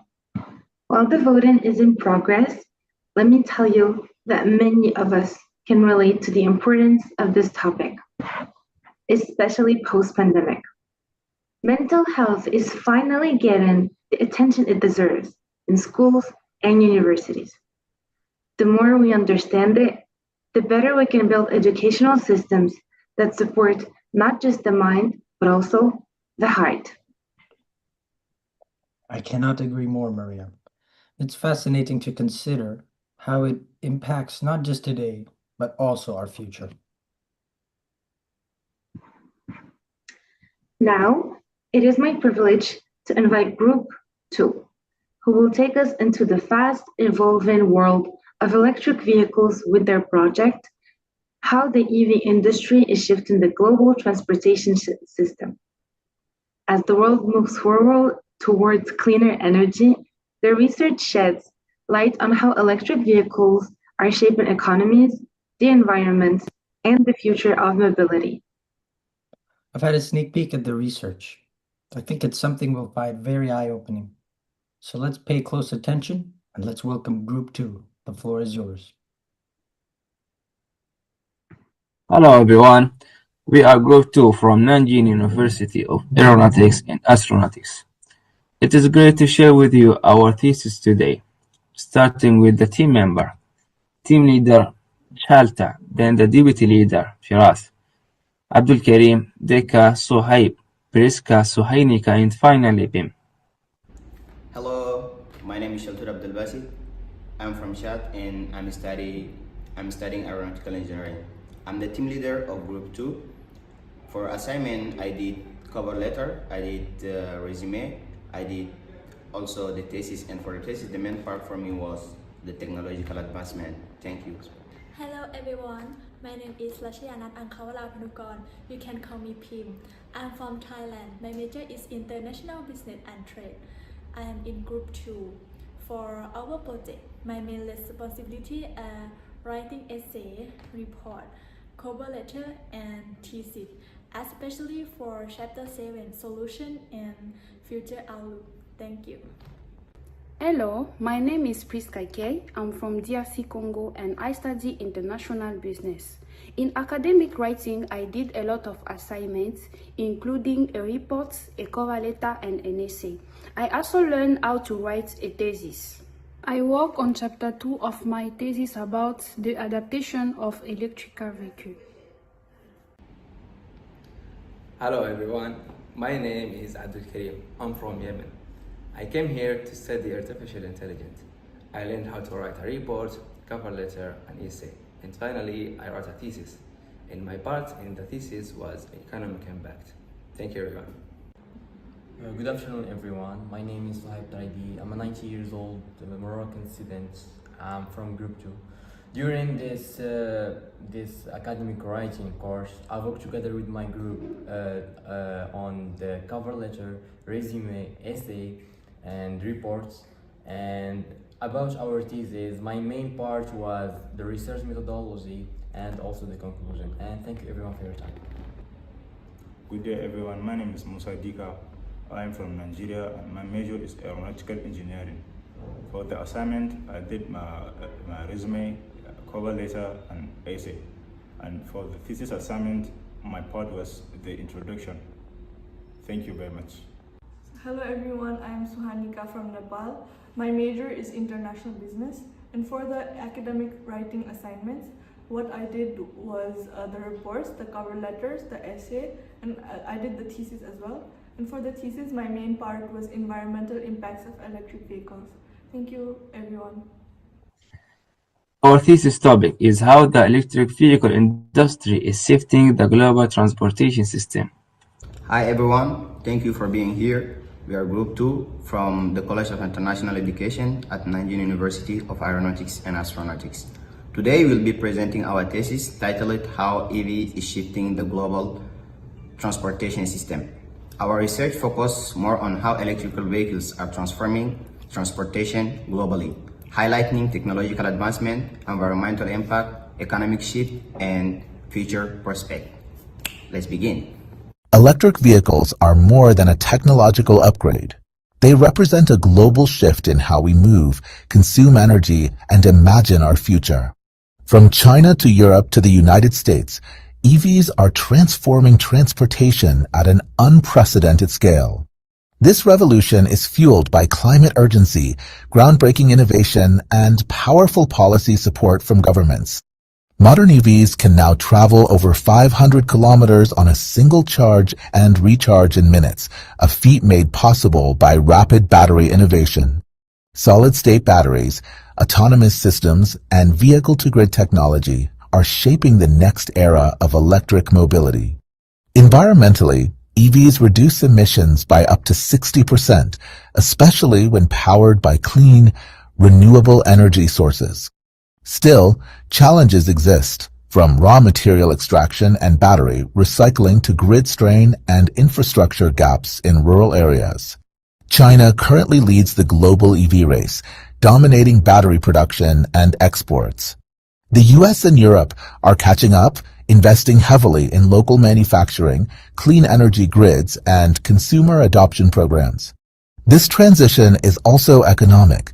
The EV sector could create over 10 million jobs worldwide by 2030.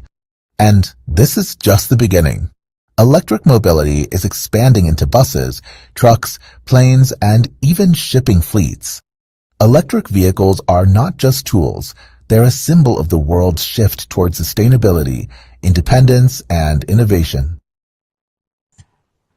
Starting with the introduction part, the global transport sector is shifting toward sustainability, with electric vehicles at the forefront of the transition.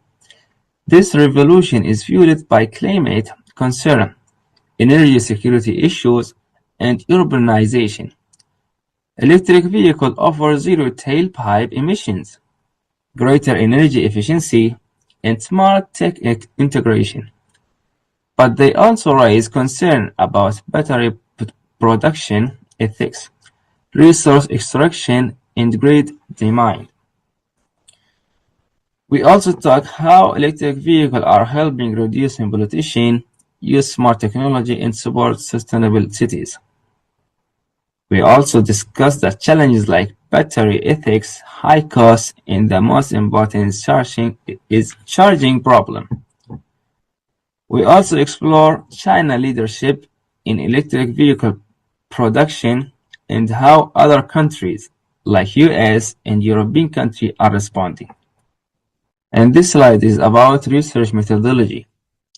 Our main research question was, what are the key factors influencing electric vehicle adoption in different regions and sectors?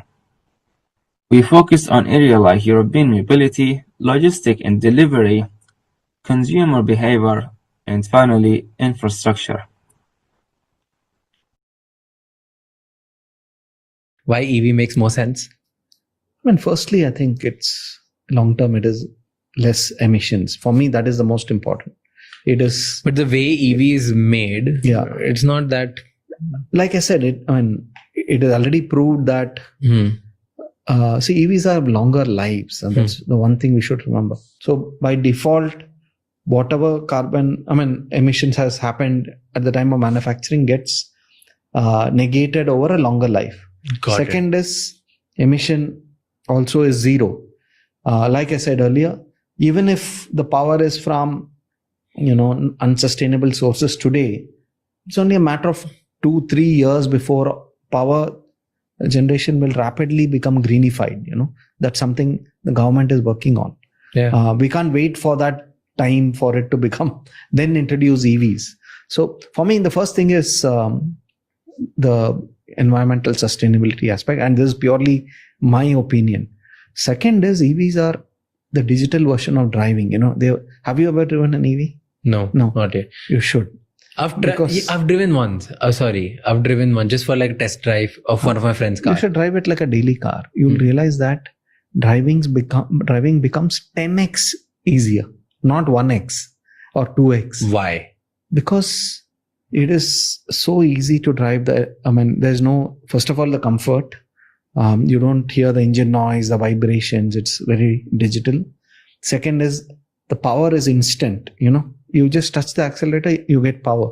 So when you move in Mumbai traffic, you don't need every time clutch, declutch, or every time that 1 or 2 millisecond gap in terms of gear engagement is not there. So you are just able to navigate so much easier in traffic without sound. You just used to get that very digital kind of a feel. So 10x easier to drive in traffic and 10x more comfortable because there's no sound, vibration, heart. These are for me the 3 big reasons. Other thing is that other peripheral reasons are that EVs are software driven. They get far more features than compared to ICE vehicles. Other thing is you can get all this features through software update. It's more like a gadget, So I think those are the reasons why I started driving an EV 2 years. Everybody is afraid that if I buy an EV, where will I charge in middle of the road if I have to go from one city to another?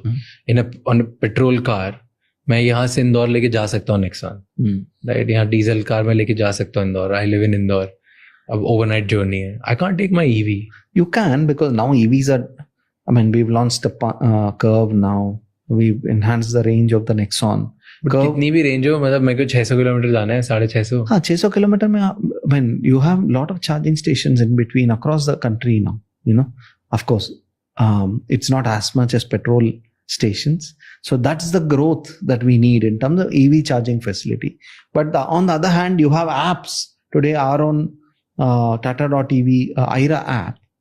If you log in, you can make a plan कि मैं भोपाल से शुरू करने वाला हूँ, let's say 8:30 in the evening, and the app will do the planning for you. It'll calculate how much charge you have, how much charge you need to reach Indore, what are the 4 or 5 places you can charge in between, and it'll also tell you कि कौन से charges free है जब आप पहुंच रहे हो वहाँ. It'll tell you that कोई और गाड़ी charge कर रहा है या आप go to the next charger, or how much time you need to charge. All that is going to happen. Of course, the other thing, to be honest, charging might take you at least half an hour. So charging speeds also will go up. You know, probably in the next 1 year, 1.5 years, all the chargers will get upgraded to faster charging. It'll come to a situation where in 15 minutes you can get a top up for 200 kilometer. You know, so then it just goes. So but even now, you know, with a curve, you can do 400 kilometers non-stop. In this part, I will talk about interview and findings. We found out that electric vehicles are about 3 times more efficient than petrol or diesel car. Electric vehicles use 95% of their energy for driving, while on the other side, petrol or diesel car waste 66% of energy as heat, using only 33%. Emissions from electric vehicles mostly come from battery production, but they are quickly offset with clean driving. Also, electric vehicle gets better every year, thanks to improvement in battery technology and reduced electricity use. Hello everybody, my name is Shaltud Abdelbasit. I'm the leader of Group 2, and I would like to take this opportunity to thank all the audience for their attention. Today, I will be presenting the second part of our research on electrical vehicles, focusing on 2 key areas: adaptation of EVs and technological advancement. The slides are as follows. First, adaptation of EVs. The global shift of electrical vehicles is one of the most important transitions in modern transportation. But despite the strong momentum, adaptation still faces several barriers. First, there is the issue of limited driving range and high upfront cost, which make customers hesitant. Although battery technology is improving range, anxiety is still real for many drivers.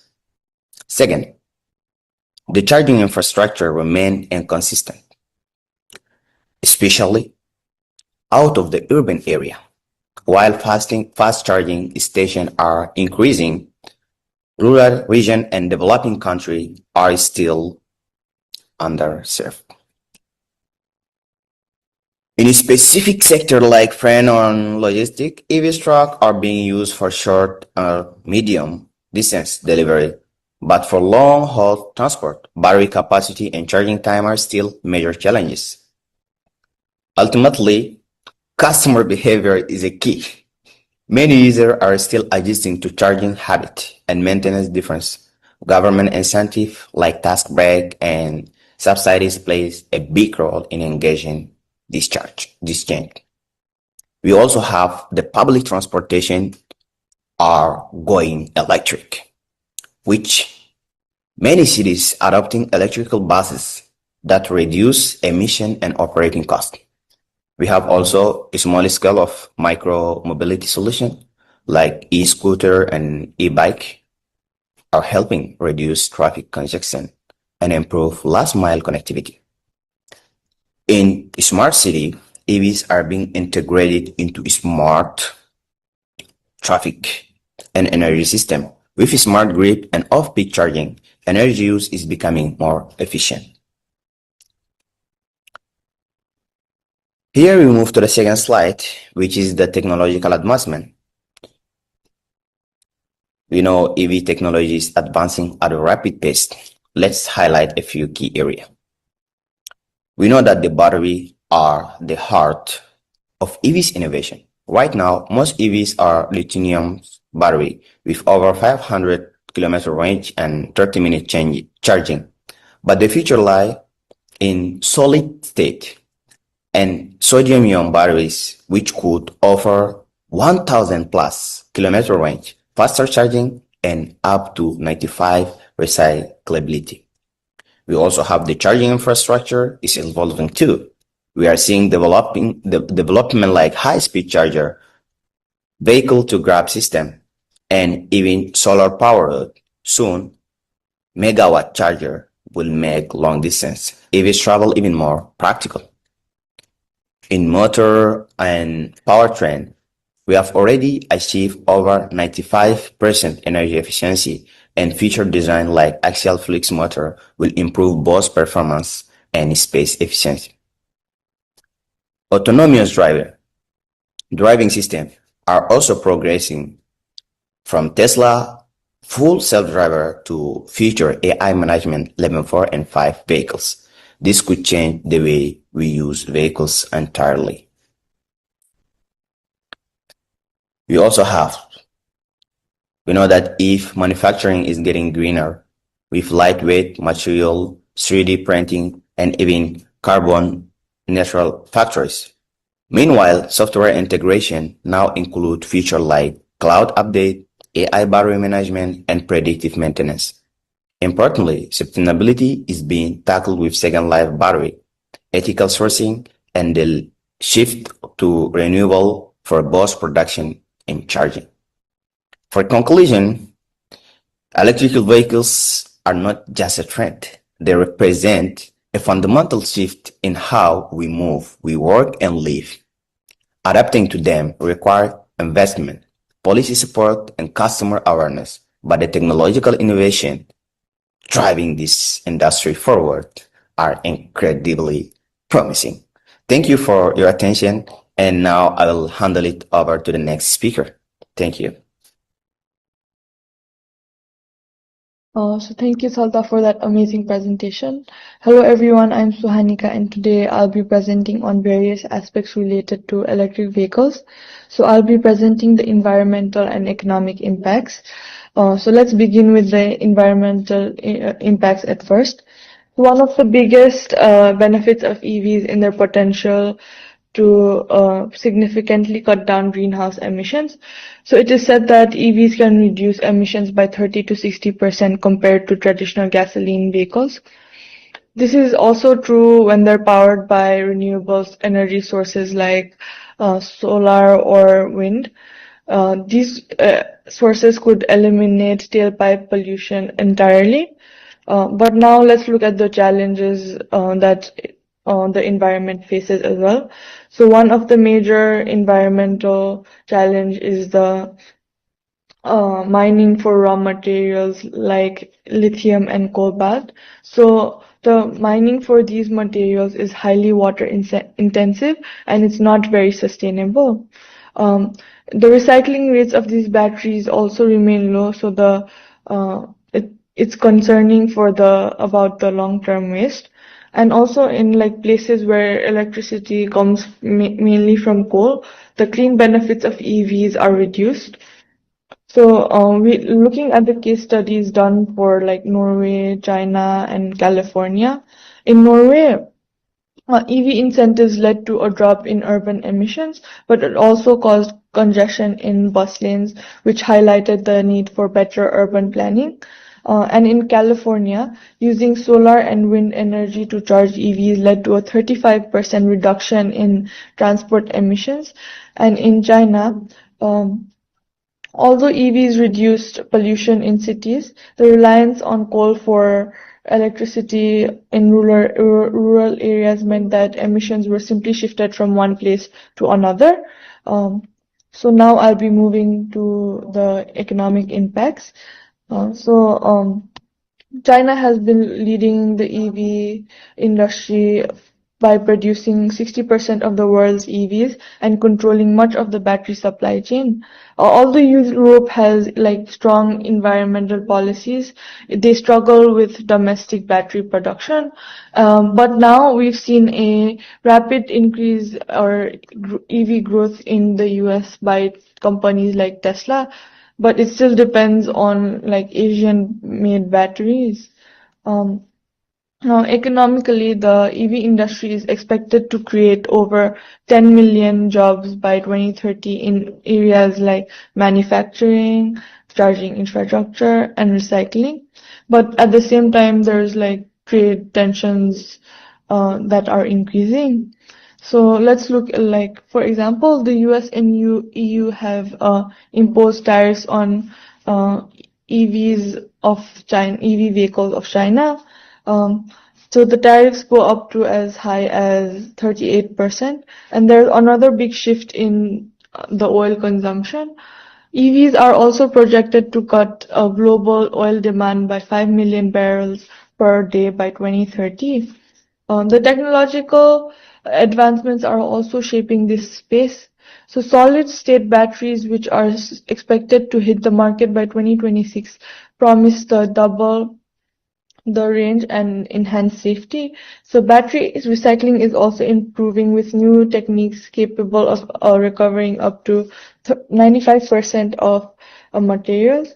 Smart chain charging powered by AI is also helping balance electricity demand during peak hours. The governments are also playing a huge role. So the government of China has offered more than $45 billion in subsidies since 2009, which is a big amount. And in the US, the Inflation Reduction Act provides tax credits of about $7,500 per EV. From the consumer side, it's also looking very promising as the EV vehicle price range is getting similar to those of gasoline vehicles. So while EVs are creating major shifts in global markets and technologies, there are still important challenges and limitations that need to be addressed. So now I'd like to hand it over to Shoaib, who will walk you through these challenges and the potential solutions being explored. Thank you. Everyone, as we've seen, the EV industry holds immense promise, but it's not without hurdles. Let's break down the key challenges first. First, range anxiety. Many consumers worry about EV's limited driving range, especially in extreme weather, while battery efficiency drops. Second, high initial costs. Uneven models availability makes EVs less accessible. Third, battery degradation. Over time raises concerns about long-term value. And finally, charging infrastructure gaps, particularly in rural areas, slow adoption. These challenges are real, but as we'll see next, they are not insurmountable. Now let's talk about solutions. To tackle range anxiety, advancements like solid-state batteries promise higher energy density and faster charging.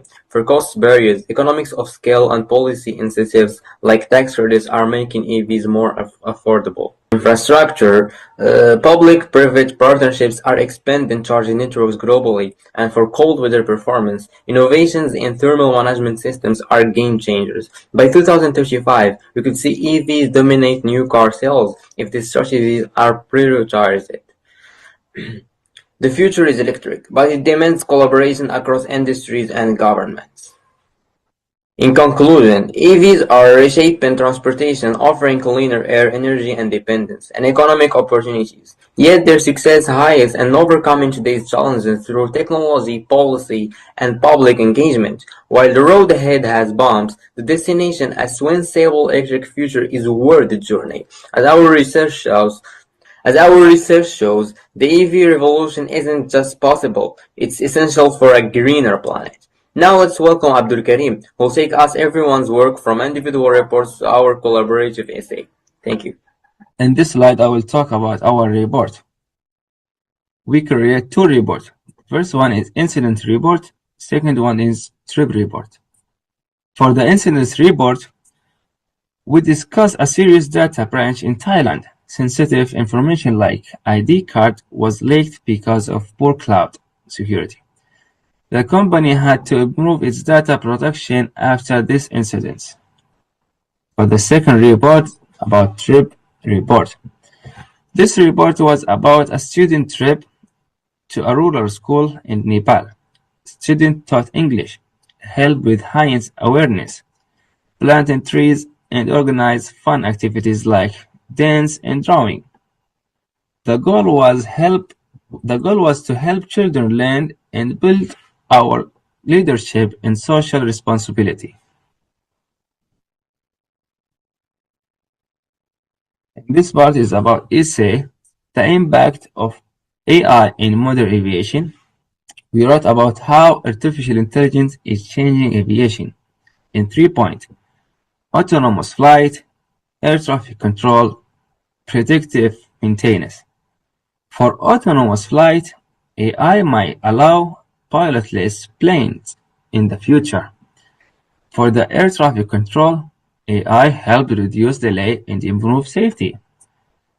In the last point, predictive maintenance, AI can fix problems before they happen.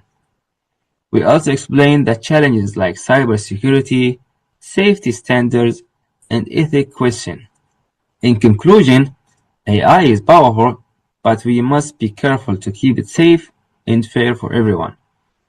Finally, I would like to invite my team member Chalta to move on with the presentation by pressing some work of our group.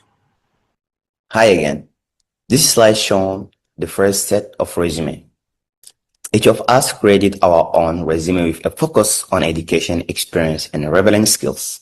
This resume reflects our background and career goals. Here are more examples of our resumes.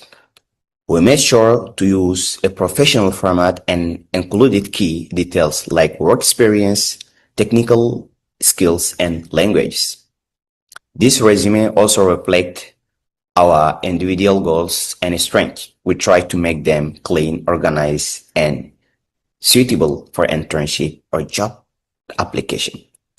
This final slide completes our resume section. Overall, this activity helps us prepare for future opportunities by learning how to present ourselves professionally. Finally, we distributed a questionnaire to understand how our team members engage in learning and teamwork. Interestingly, many of us identified as reflector and pragmatic learner, while means either analyzing before acting or prefer hand-on practical solution. In team role, we had a mix of implementers, team workers, and resource investigator. This result gave us insight into how we function as a team, balancing creativity, structure, and collaboration. It also helped us to assign more tasks effectively during the project. I would again like to call Sohanika to showcase our cover letter and our individual lesson we'll learn in this academic writing course. Hello everyone, it's Suhanika again. So now I'll be presenting the cover letters that our group has done and what it basically is. So cover letter are essential documents that are needed for applying for internships or jobs, especially in the competitive field. So these examples shown on the screen highlights the applicant's strengths, relevant experiences, and their motivation to work with a particular company or organization.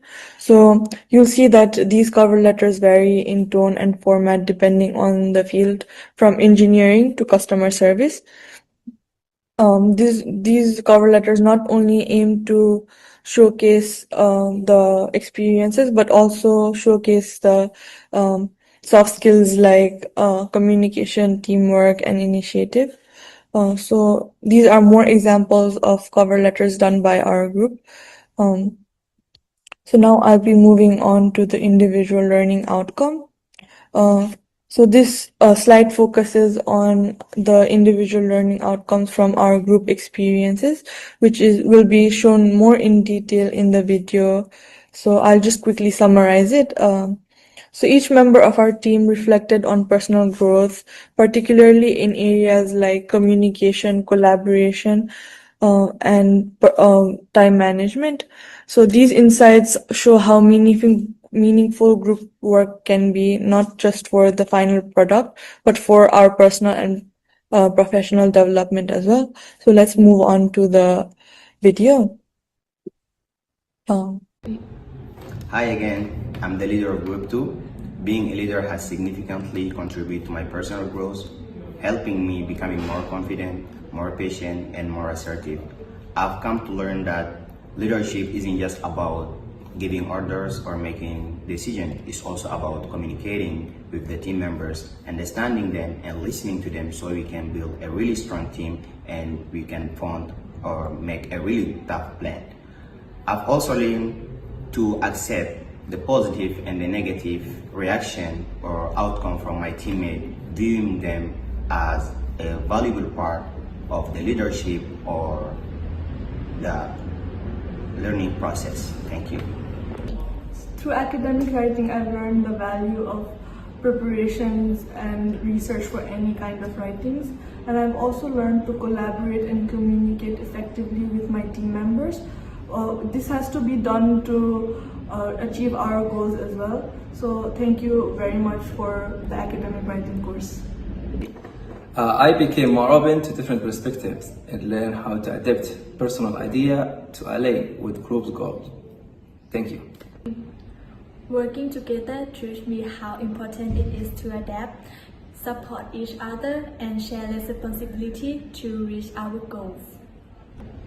And my learning outcomes on this thesis is, firstly, I've learned how to manage time more effectively and take full responsibility in giving consistent contribution to the team project. Secondly, I've learned the importance of teamwork and how is it to work with your team in order to get a good result.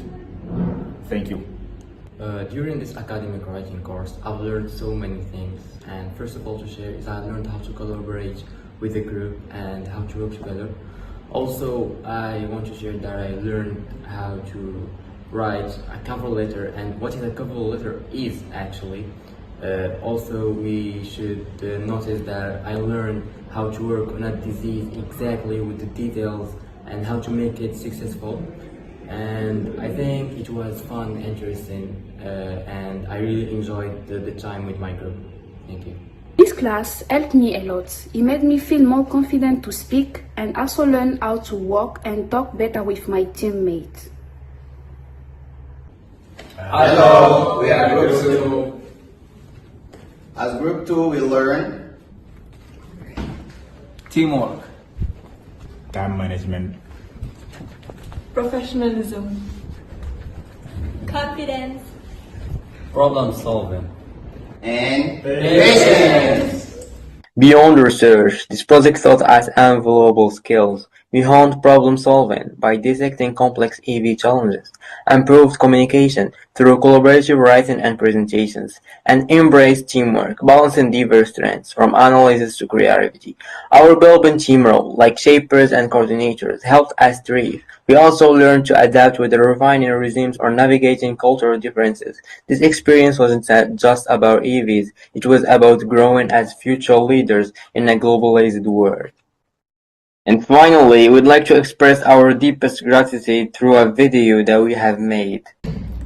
And at the end, I would like to thank Professor Wallace for guiding us through our thesis and through all the process. I will also want to thank the TA Aya for helping us and guiding us, and I would like also to thank my team members, all of them one by one, for doing a great job. Thank you so much.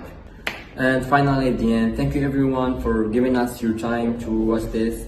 And thank you to Professor Wallace. Thank you for guiding us through our work, through our thesis, through our reports, essays, and everything. We've learned a lot of things thanks to you. Also, thanks to the team assistant leader, which is Aya. Thank you so much for helping us. And our leader, Chalta, did a great job, amazing job. Thank you so much.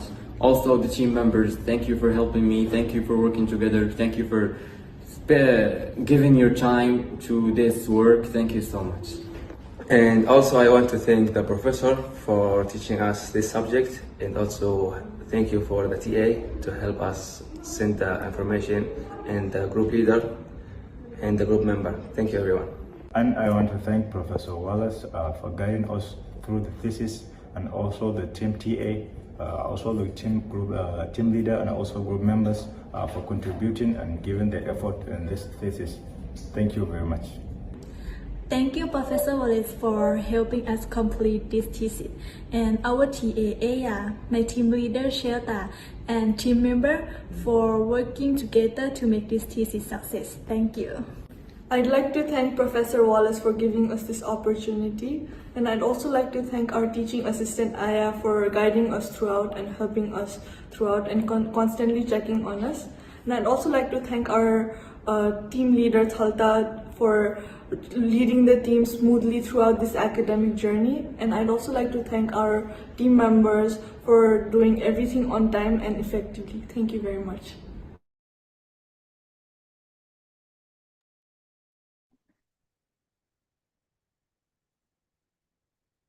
Wow.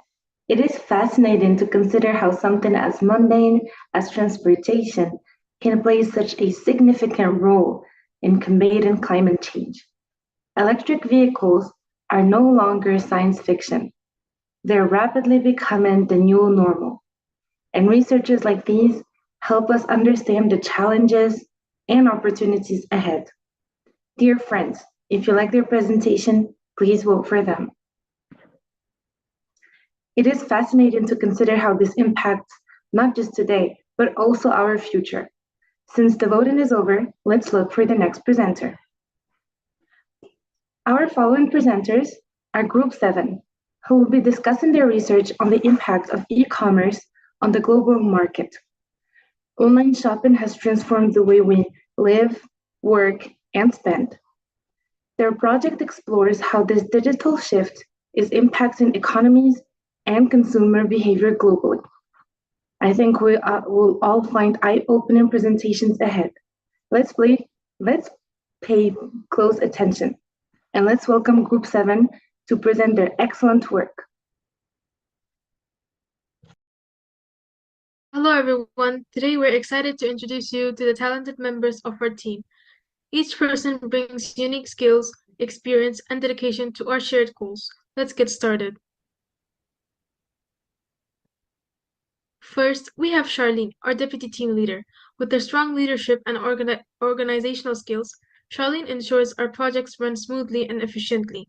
She's the backbone of our team, always keeping us aligned and motivated. Here's Audrey, a highly organized and results-driven professional. Her ability to manage complex tasks and deliver under pressure keeps our project on track and successful. Next, we have Guoliang, a key contributor known for his analytical mindset and problem-solving abilities. His attention to detail and technical expertise makes him an invaluable asset to our team. Meet Russell, a creative thinker with a knack for innovation. Whether it's brainstorming new ideas or executing strategies, Russell's enthusiasm and fresh perspective drive our team forward. Say hello to Lena, our detail-oriented specialist. Her precision and dedication to quality ensures that every deliverable meets the highest standards. Introducing Riham, whose strong communication skills and collaborative spirit make her a bridge between teams. Her ability to connect with people and manage relationships ensures seamless teamwork. Last but not least, we have Mohammed, a dynamic team player with a strong technical background. His adaptability and proactive approach help us tackle challenges head-on.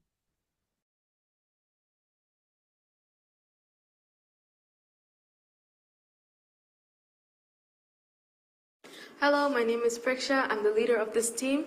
I major in mechanical engineering and I'm from India.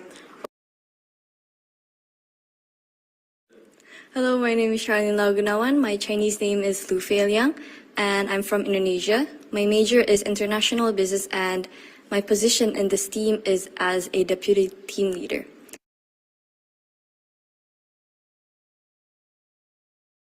Hello, my name is Hasso Kesafa Budiman. My Chinese name is Zhu Honfa, and my major is artificial intelligence. And I am from Indonesia. Hello, my name is Teguh Liang, and my Chinese name is Ye Liang. I'm from Indonesia, taking electrical engineering major in this university.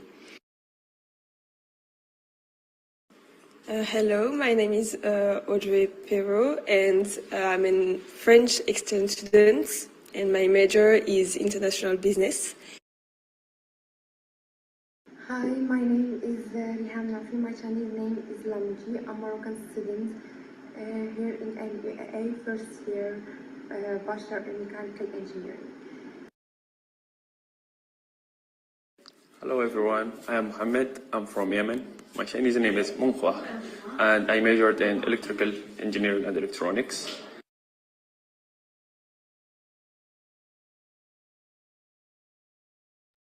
So here are the works done by our team. So for our team leader, Praksha, she did the conclusion for our thesis, the editing as well, and editing the PPT, the thesis proposal and letter, and also became the presenter for our team. Next is Aji. She made the AR and e-commerce part for our thesis. She edited the PPT, the thesis proposal and letter. Myself as the deputy team leader, I edited the future trends for our thesis, the PPT, edited the thesis proposal and letter, and became the presenter for our team. Lena, she created the legal concerns for our thesis, and she also participated in the thesis proposal and letter.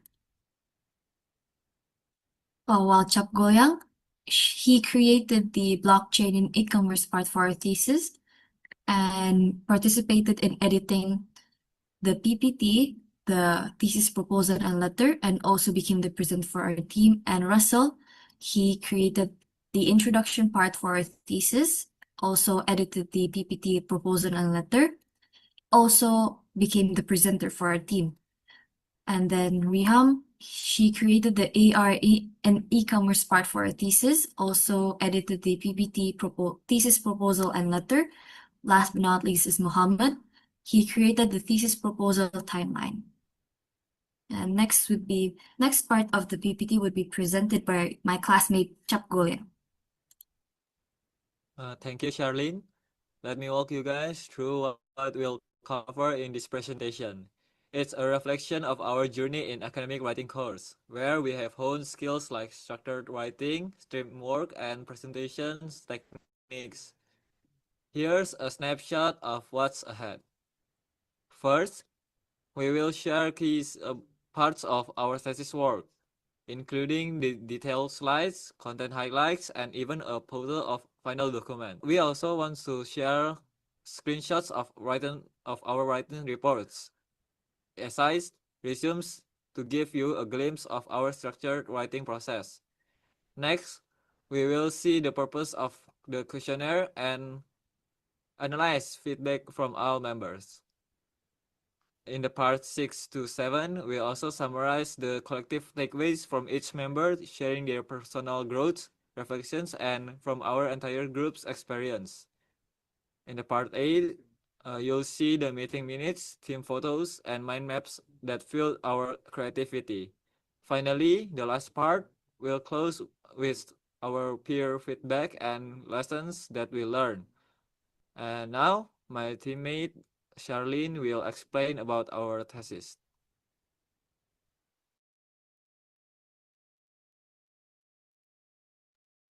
Thank you, Goya. Firstly, our thesis topic is all about e-commerce using modern technologies, hence the title, Usage of AI, AR, and Blockchain Technology in E-commerce.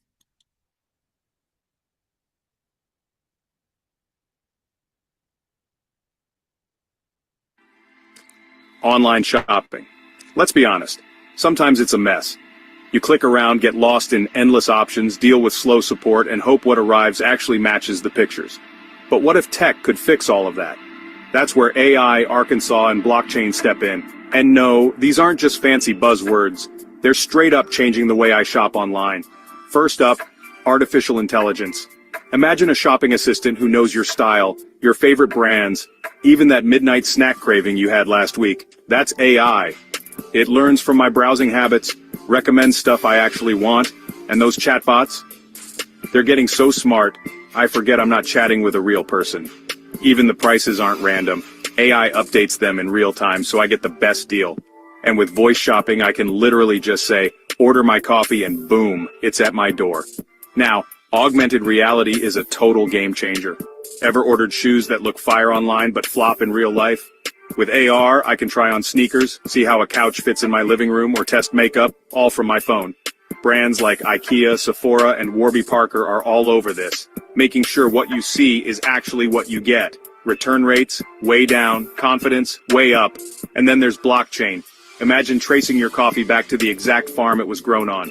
Blockchain does that. It keeps things real. No fakes, no funny business. Payments are secure, sellers and buyers connect directly, and smart contracts make sure I only pay when my stuff arrives. So what's next? Picture this. AI finds the perfect jacket, Arkansas lets me try it on, and blockchain guarantees it's the real deal. Sustainably made. There's still work to do. Privacy, energy, adoption. But honestly, the future of shopping looks amazing. The real question is, are you ready for it? Now in this video, we're going to talk about introduction, research objective, and research methodology. Then later on, we're going to move about AI in e-commerce, AR in e-commerce, and blockchain in e-commerce. Later on, we're going to move in synergy between three texts, legal concerns, and reference. And last, we're going to talk about the result of Google Forms.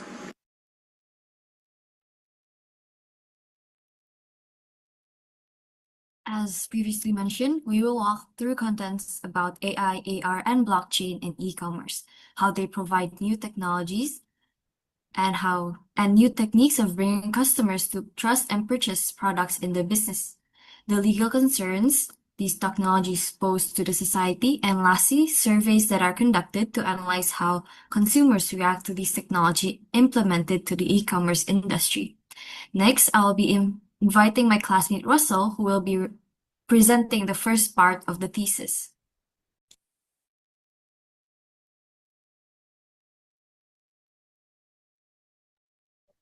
Thank you for the opportunity, Charlene.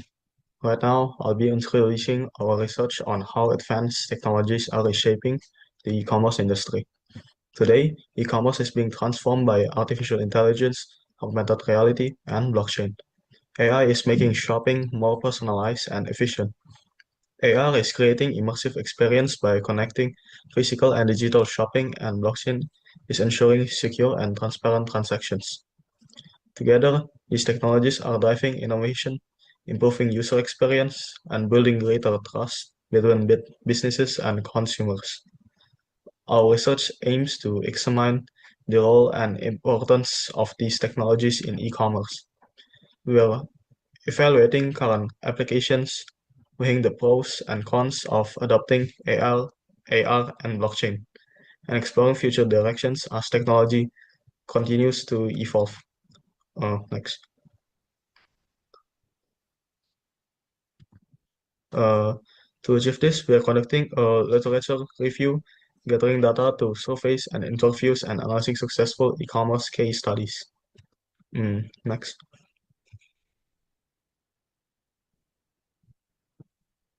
By combining both quantitative and qualitative analysis, our mixed method approach helps us identify the key trends and challenge, and develop practical recommendations for businesses looking to leverage these technologies.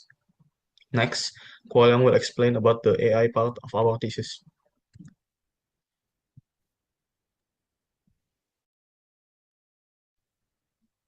Thank you, Russell. With me, we'll explore how AI is transforming e-commerce, its benefits, and the challenge it brings. AI optimizes sales, inventory, and customer interaction. It powers chatbot for 24/7 support, personalized recommendations, and enables dynamic pricing, adjusting costs in real time based on demand. AI analyzes buying behavior to offer hyper-personalized suggestions. Visual search and voice assistants simplify product discovery, making shopping faster and more intuitive. Machine learning forecasts demand, prevents stock shortage, and defects fraud is helping to reduce cost and improve efficiency of businesses. However, AI relies on consumer data, raising privacy risks. Algorithmic bias may lead to unfair recommendations. Automation could displace jobs, and transparency is crucial to maintain trust. Next, Charlene will explain about AR part in our thesis.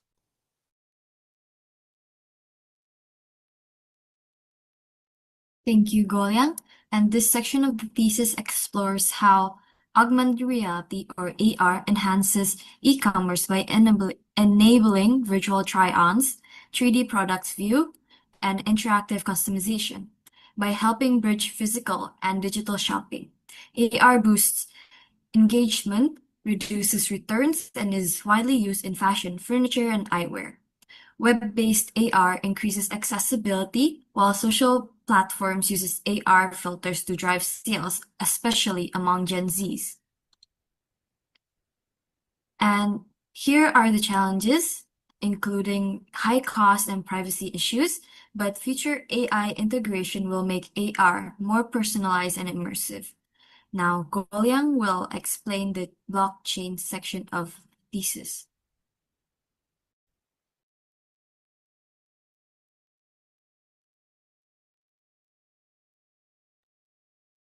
Thank you, Charlene. Now, we'll explore how blockchain is revolutionizing e-commerce, from secure payments to supply chain transparency. Let's get started.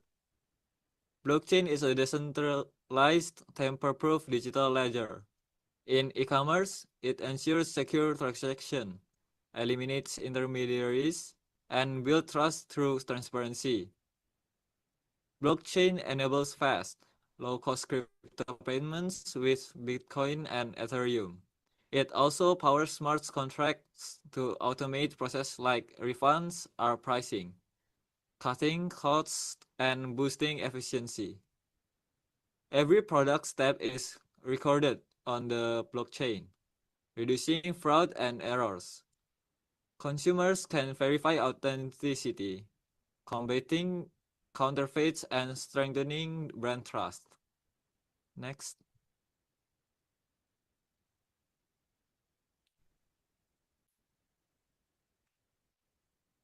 Scalability issues, high energy use, and regulatory hurdles slow adoption. Integration is complex, but solving this is key for blockchain's future in e-commerce. Blockchain, combined with AI and IoT, will create more open, efficient systems. Despite the challenge, its potential to transform e-commerce is undeniable. Next, Charlene will talk about synergy between three sectors. Thank you, Golyang. In this part of the thesis, we will explore how the integration of AR, AI, and blockchain creates a transformative synergy in e-commerce. Together, these three technologies enhance the online shopping experience by making more secure, interactive, and tailored to individual users. For instance, combining AR with blockchain allows users to interact with verified digital assets like NFTs, ensuring authenticity through tamper-proof verification. Platforms like Overly showcase this by letting users display NFTs in real-world settings via AR. Meanwhile, AI and blockchain complement each other by using intelligent data analysis and transparent records to strengthen fraud detection and transaction security, as demonstrated by MasterCard, which uses AI to monitor over 160 billion transactions yearly for suspicious patterns. Not only that, AI also enhances AR by analyzing users' preferences and delivering real-time personalized interaction.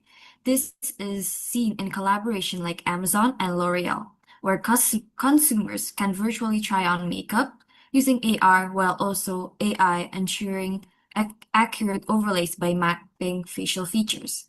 When combined, AI recommends products, AI brings them to life virtually, and blockchain guarantees their authenticity. This seamless integration not only improves trust and satisfaction, but also sets the foundation for immersive, future-ready shopping environments. However, this innovation also require responsible governance, particularly around data privacy and ethical use. Next, I will invite my classmate Praksha to discuss about our legal concerns. Thank you so much, Charlene. I'll be talking about the legal concerns and the references used for our thesis. Data privacy risks, algorithmic bias, and liability issues with autonomous decision-making, intellectual property concerns in AR applications, such as unauthorized use of trademarks in virtual try-ons, consumer protection liabilities from misleading AR representations, regulatory uncertainty around blockchain and smart contracts with varying global stances on crypto payments and enforceability, and anti-money laundering risks due to blockchain pseudonymity are just a few of the complex legal challenges that come with integrating AI, AR, and blockchain in e-commerce. To reduce legal exposure while utilizing these innovations, proactive compliance strategies such as bias audits, transparent disclaimers, and regulatory collaboration are necessary. Next. As for references, to guarantee a thorough and reliable examination of the legal ramifications of AI, AR, and blockchain in e-commerce, the references used in this thesis were carefully chosen from a range of reliable sources, including peer-reviewed academic journals, industry reports, legal documents, and case studies. Important sources include government white papers on blockchain compliance and cryptocurrency regulations, academic papers on algorithmic bias and liability in AI systems, legal commentary on intellectual property issues in AR application, and GDPR and CCPA regulations for data privacy considerations. In order to give useful context, actual court cases were also cited, including NFT copyright disputes and AI discrimination lawsuits. The most recent publication, mainly from 2020 onwards, were given priority in order to remain relevant, with additional insights from well-established legal frameworks and industry best practices. I would also like to talk about the details of the survey we made. High satisfaction, around 68%, despite lingering ethical concerns. AR trails at around 38%, mainly in e-commerce, hindered by costs and hardware limitations. Blockchain remains niche, around 18% of satisfaction, focused on secure transactions, but hampered by regulatory uncertainty. While 65% believe these technologies will become standard within 5 years, adoption faces hurdles, including training gaps, around 52%, and integration challenges.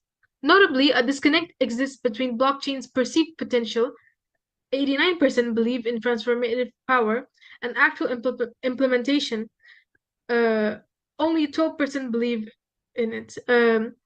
Key opportunities include developing SME-friendly AI solutions demanded by 64% of small businesses, cost-effective AR templates, 57% of retail interest, and clearer blockchain governance, 81% of financial sector requests. These findings highlight the need to bridge practical implementation with the technological capabilities through regulation, training, and accessible solution. I would like to hand it over to Charlene. Thank you, Praksha. In this part of the PPT, we'll be presenting our reports, assignments done by our team. Firstly, we chose between several types of reports such as visibility report, progress report, project report, trip report, and many other types of report. Here, the one I have showcased is Goyang's, and he chose to make visibility report. Next is Audrey Perrault's. She made a memo report. Next is Praksha's, and she made a project report. Lina made a research report. Russell made a research report as well. And myself made a trip report. Next, I will be inviting Russell to present our essay about electrical vehicles. Okay, thank you, Charlene, for the opportunity. Now I will explain what the SI or the squads of our team do. Next, please. Here in the abstract we have made by Praksha, Introduction made by Charlene, and Vehicle Dynamics made by Riham. And next. And we have Materials and Manufacturing made by Peksha, Battery Tech by Muhammad, Charging Infrastructure by Kualiang, and Vehicle to Grid or V2 Technology by Kualiang also. Next. Here we have Machine Learning for Route Optimization which is made by myself, and Self-Driving Tech by Lina. And next. And Trade Regulations made by Charlene, Global Logistics by Audrey, and Investment Rates by Lina. And lastly, the conclusions are made by Muhammad and Riham. Next, Kualang will explain our team resumes. Thank you, Russell, for talking about our essays. Now I will be telling about our team members' resumes with structured standard, such as name and contact information, summary or objective, personally history, company name, dates, description of role and achievements, with the education and skills, also with the awards and achievement they got, are hobbies and interests. First is Charlene and Audrey resumes. Next is me, Jab Kuliang, and Lina's resumes. Next is Muhammad and Praksha resumes. And the last is Riham and Russell resumes. Okay, thank you, Kualang, for the opportunity. Now I will explain about the Babel questionnaire. Next. Now here, Babel questionnaire helps. The purpose of Babel questionnaire is to help individual understand their strength, knowing how they contribute to a team, and helps leader to identify and prefer team roles. In here, Paksha, he is supposed to be an implementer and TW, which is team worker, and Audrey Perot is an implementer and a team worker also. And here, Chap Golong is a implementer, coordinator, and monitor evaluator. Next. Here we have Riham, which she is a team worker and a resource investigator, and me myself is a implementer and a team worker also. And here Charlene is a coordinator and a shaper. And last is Muhammad, where he is a implementer and a coordinator. And next, we are talking about the learning style questionnaire, which its purpose is to find out your preferred learning style and enable members to tailor their learning strategies and optimize their educational experience. In here, we have Chap Kolang as a reflector and a theorist. And here we have Praksha, which is more of a reflector, and Charlene, more of a reflector also. And next, we have Lina, which is a reflector also, and Audrey is a bit more of a reflector also, and last, myself is more of a reflector and a pragmatist.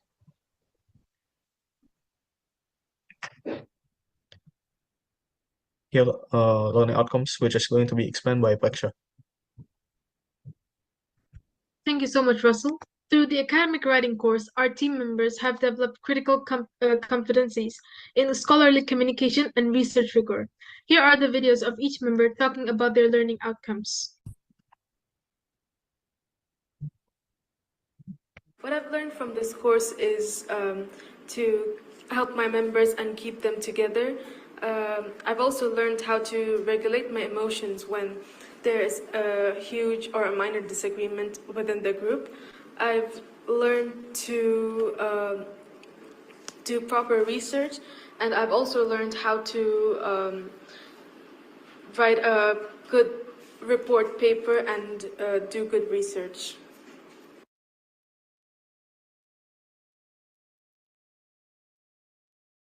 What I've learned during this course is that I've learned how to control my emotions, especially during disagreements between team members, and my communicating skills have improved, especially in that part. And not only that, I have learned how to make a decent thesis for my graduation later on. Thank you. So this course allowed me to develop my academic writing skills by teaching me how to adapt to various formal structures. I learned effective research methods and clear organization of ideas, but also the professor taught us rigor and discipline, and working in groups allowed me to develop my teamwork skills and spirits by using each other's strengths. The outcome is that I feel that my soft skills has developed so far, where in soft skills there are my teamwork and my sense of responsibility, and I feel much more having discipline, so that I have to do some of my job.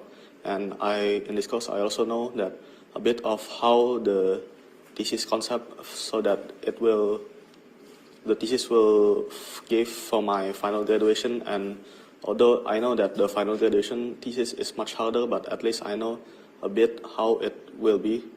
And so far I feel like my soft skills have developed a bit, or maybe not, but at least even if my soft skill isn't developed enough, I know the concept of the final graduation thesis, how it will look like. In this course, I learned how to make a structured thesis, resumes, reports, and others. Also, in this course, I improved my English so well in speaking, in grammar, and in writing. Thank you for this course. Can help me to do the thesis in 4 years. This class, I greatly improved my academic writing skills. I developed my ability to conduct truth research. I organized ideas clearly, build strong arguments. Work with a team was my favorite part in this class. Since each of us have different personality, different idea, different mentality. So that helps us to learn more and more from each other.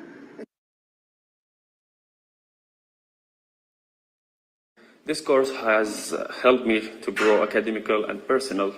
I gained a clear understanding of the subject and how it's applied in real life. It's improved my critical thinking, writing, and communication skills.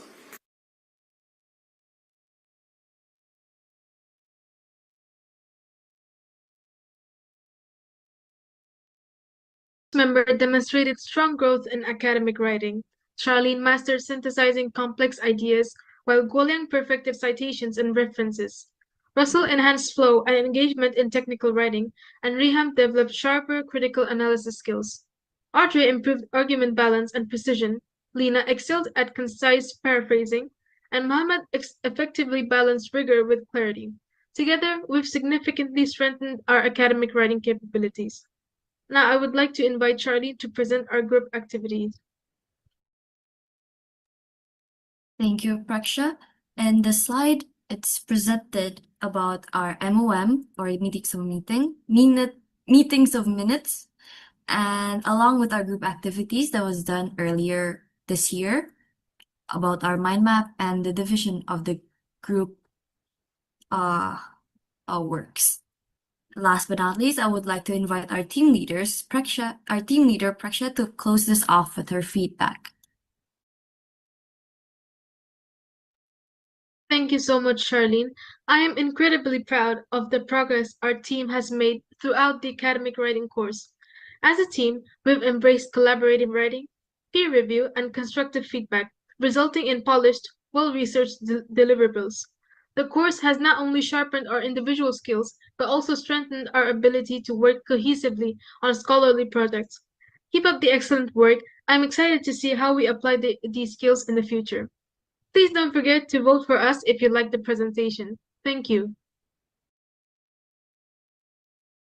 Thank you, Mr. Wallace, for guiding us through this course. And thank you, Praksha, for letting the team collaborate with each other and making our thesis finished and done.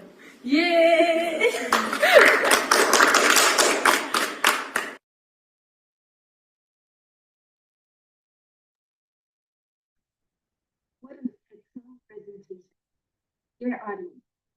like their presentation, please vote for them. The rise of e-commerce isn't just change in shopping. It's also transforming supply chains, job markets, and even small businesses. Understanding these shifts is key to adapting to an increasingly digital future. It is fascinating to consider how this impacts not just today, but also our future. Dear audience and friends, the following presentation will be from Group 13, who will be discussing their analysis of airline accidents and their remedies. Aviation safety is crucial in our interconnected world, and their research looks at both past incidents and how technology and policy can prevent future tragedies. This presentation will be significant and will bring great insight to all of us. We believe we will learn a lot today, so let's welcome Group 13 to present their outstanding presentations to us.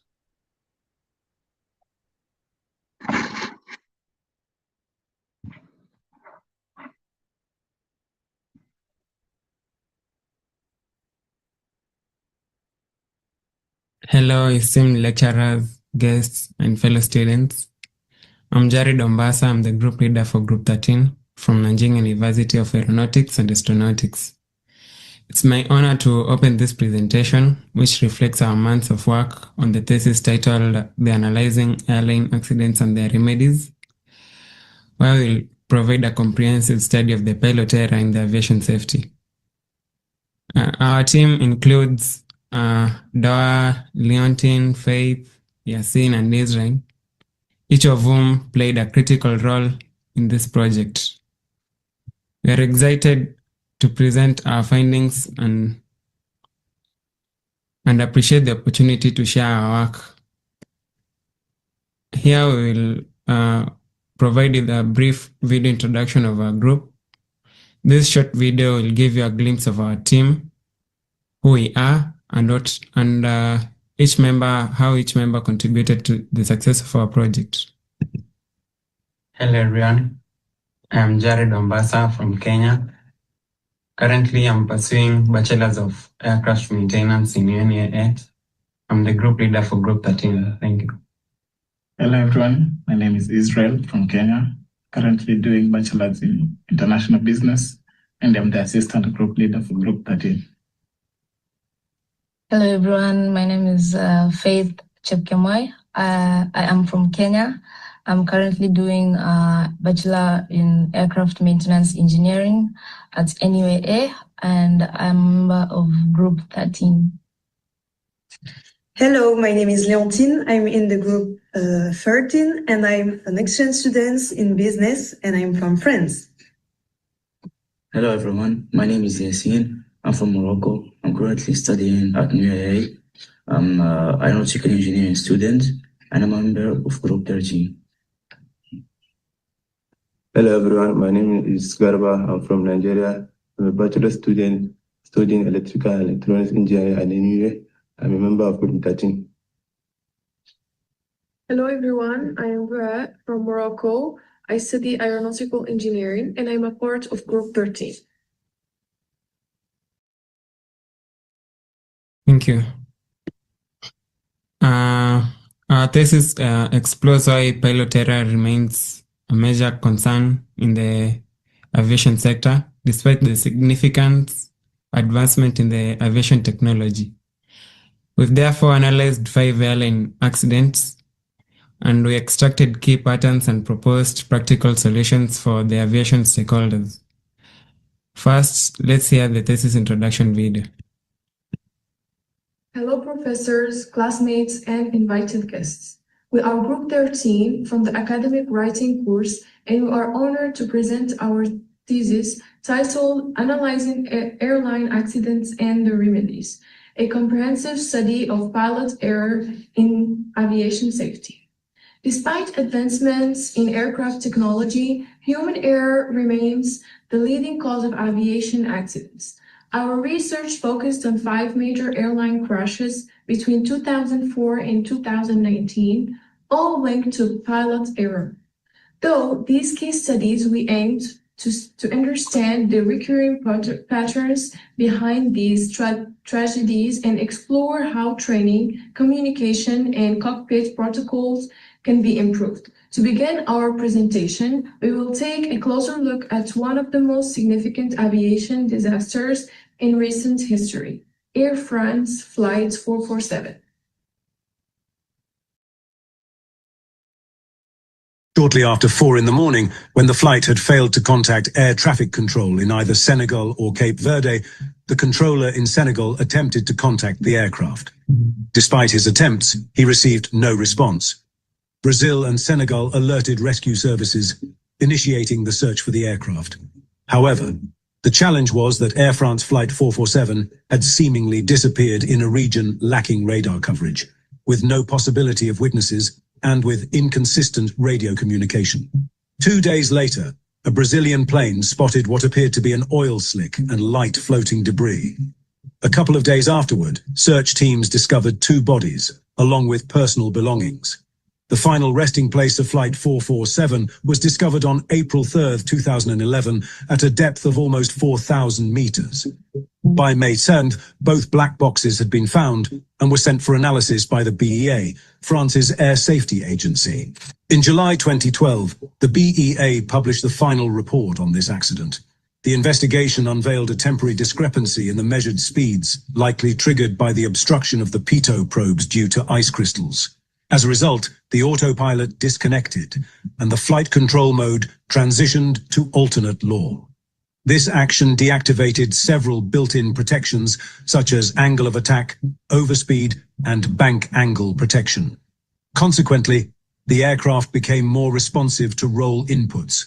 As outlined in the associated procedure, the pilots were expected to swiftly diagnose and address the issue with preventive measures on pitch, attitude, and thrust. However, the failure unexpectedly occurred during cruise flight, surprising the pilots. This resulted in excessive roll handling inputs and a sudden nose-up maneuver. The aircraft entered a sustained stall, indicated by the stall warning and strong buffet. The stall warning and the buffeting were not identified even after having sounded continuously for 54 seconds. The crew never attempted a recovery maneuver to exit the stall, ultimately leading to the crashing into the ocean. The fact that they never made a recovery maneuver was likely a result of a lack of specific training, although it met regulatory standards. Manual aircraft handling cannot be improvised. It necessitates precise and measured inputs on the flight controls. Examination of their last training records and check rides made it clear that the co-pilots had not been trained for manual aircraft handling of approach to stall and stall recovery at high altitude. On the basis of the findings from the investigation, the BEA issued several recommendations, including the following: reviewing check and training programs to ensure they include mandatory exercises. Focus on setting up specific and regular drills for manual aircraft handling during stall approaches and recovery, even at high altitude. Furthermore, aircrafts undertaking public transport flights with passengers must be equipped with an image recorder that allows for observation of the entire instrument panel. In addition, several other recommendations were proposed, such as suggestions for the flight recorders, the pitot probes, better task sharing in case of augmented crews, and the installation of an angle of attack indicator. In conclusion, it is evident that no single interpretation fully explains the actions of the crew. In the meantime, it would be beneficial, even for non-pilots, to reflect on the events of Air France Flight 447. Let's prioritize learning from others to ensure safer skies for everyone. The Air France Flight 447 disaster is just one example of how a combination of mechanical failure and human error can lead to tragedy.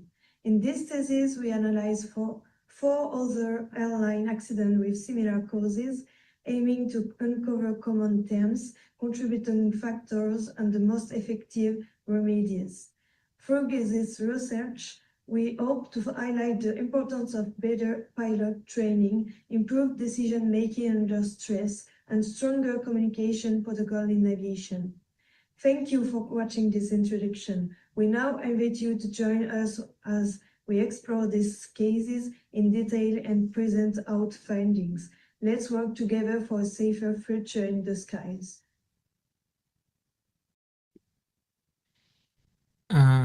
Thank you. You'll soon hear from each group member about the section of their work, including the literature, methodology, and the case studies. Thank you. Hello everyone, my name is Nuaa Shairi and it's a pleasure to welcome you to our presentation.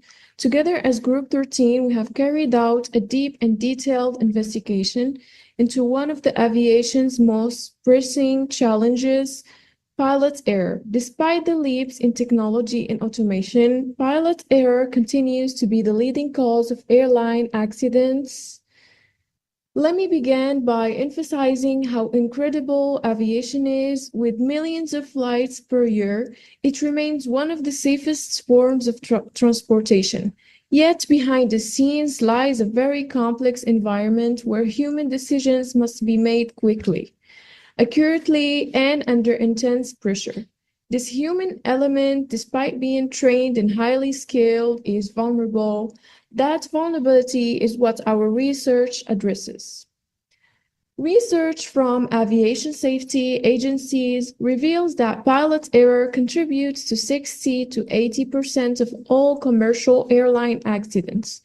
This figure is not only concerning, but it underscores the importance of studying human behavior in the cockpits. Accidents are rarely the result of a single mistake. They often stem from a chain of poor decisions, miscommunications, and misjudgments that develop rapidly in high-stress conditions. Our research aims to explore the why and the how of pilot error. We do this by analyzing 5 major commercial airline accidents, all of which have been widely investigated and confirmed to involve significant pilot error. Our goals were threefold.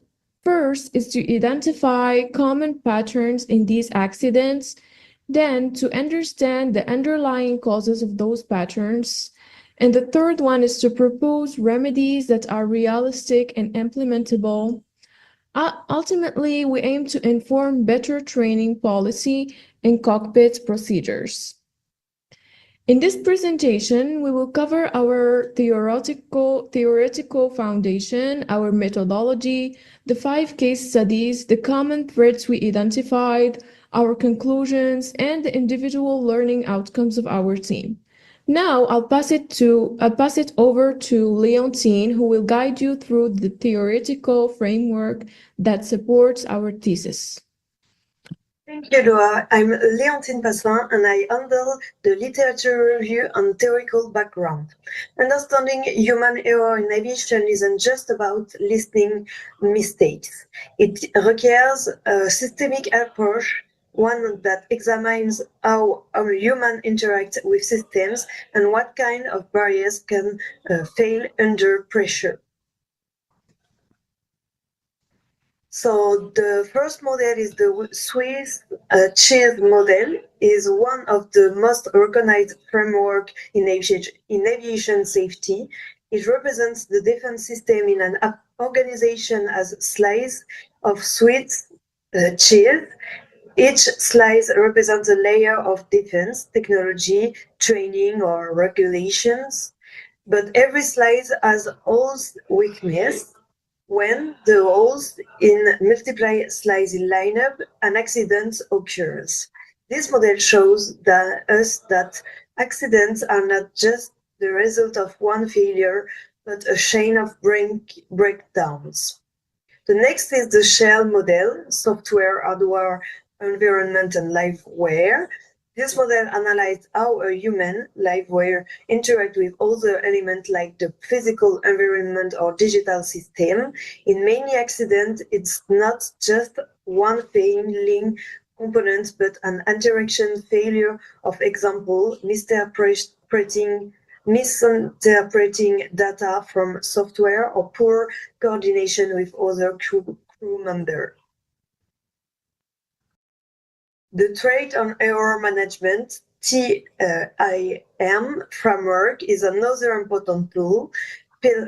Pilots face stress, constantly turbulence, equipment malfunction, and miscommunication. TIM teaches how to recognize threat early, treat errors before they escalate, and recover when mistakes happen. It's proactive, not just reactive. So the contributing factors. Through this literature, we identified core contributors to pilot error, fatigue first, long hour circulation rhythm disruption, automation dependency for the second, over trusting autopilot, lack of manual control practice, CRM breakdowns, poor communication among crew, and finally the stress, time pressure, emergencies, environmental distraction, etc. In the little historical context, despite advance in technology, pilot error remains prevalent, and a study of past accidents shows these patterns are consistent across decides. This signals a deep need for continuous human factor training, not just better machines, but better decision makers. I will now pass to Faith to explain how we approach our research. Hello, my name is Yassine, and I will now present the methodology section of our research on airline accidents caused by pilot error.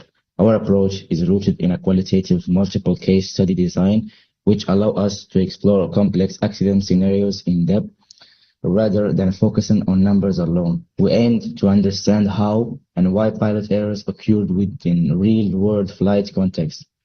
We selected 5 major airline accidents that occurred between 2004 and 2019, all involving commercial aircraft and publicly available accident reports. Importantly, pilot error had to be identified as the primary cause. The selected accidents represent a range of operational environments and aircraft operational environments, allowing for broader insights. Our study used Reason's Swiss cheese model as a foundational framework. This model explained how accidents happen when multiple layers of defense, such as training, procedures, and oversight, fail simultaneously. We also used crew resource management, CRM, and threat and error management models to identify deeper organizational and human factor. We applied mix of narrative reconstruction and thematic coding. Each case was broken down chronologically to understand pilot decision-making and system responses. Common patterns such as automation milestones, communication breakdowns, and training deficiencies were identified using cross-case comparison to highlight systemic issues. Our analysis was based entirely on secondary data from credible sources, including the National Transportation Safety Board, the Bureau of Inquiry and Analysis for Civil Aviation Safety, the Aviation Safety Network, and reports from ICAO and other national safety agencies. These ensured that our findings were grounded in verified and factual evidence.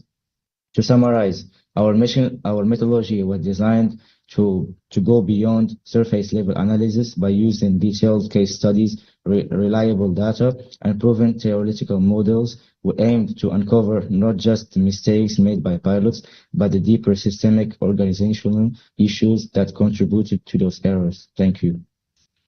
Okay, thank you, Yassine. I am Faith Chepkemoi, and I was dealing with the case study analysis in this PPT. So let's start first by looking at this video of the recent crash of the Air India.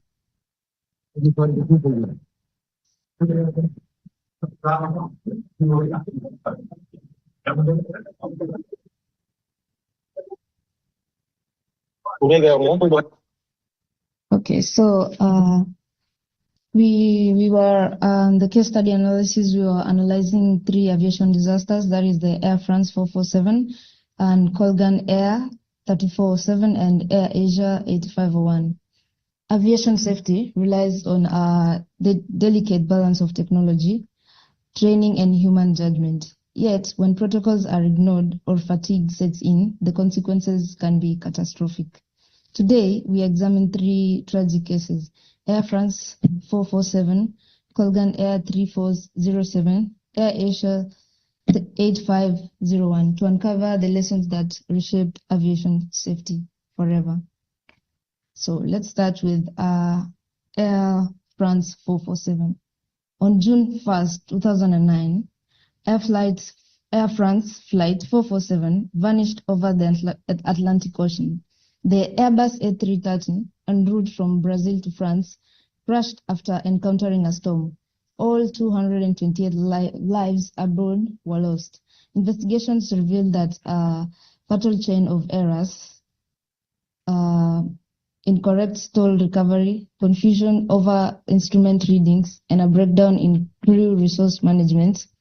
The pilots, overwhelmed by the situation, failed to communicate effectively or follow procedures. Let's head over to the case number 2, which is the Colgan Air Flight 3407. Just months earlier, on February 12, 2009, Colgan Air Flight 3407 crashed into a home near Buffalo. All 49 passengers and crew perished, along with 1 person on the ground. The National Transportation Safety Board traced the cause to pilot fatigue and inadequate stall response. The exhausted crew misjudged the situation, leading to a preventable tragedy. Let's head over to case number 3. The case is of Air Asia 8501. 5 years later, on December 28, 2014, Air Asia Flight 8501 plunged into the Java Sea during a storm. 162 lives were lost. The final report cited a chain of errors. The crew's failure to follow stall recovery procedures, compounded by poor communication like Air France 447, adherence to protocol, could have saved lives. The common threads and legacy: these disasters share haunting similarities. Fatigue, poor CRM, and procedural lapses, but their legacy is a safer industry, stricter rest rules, advanced simulator training, and a renewed focus on teamwork. In aviation, every lesson is written in the sky, and in the lives we vow to protect.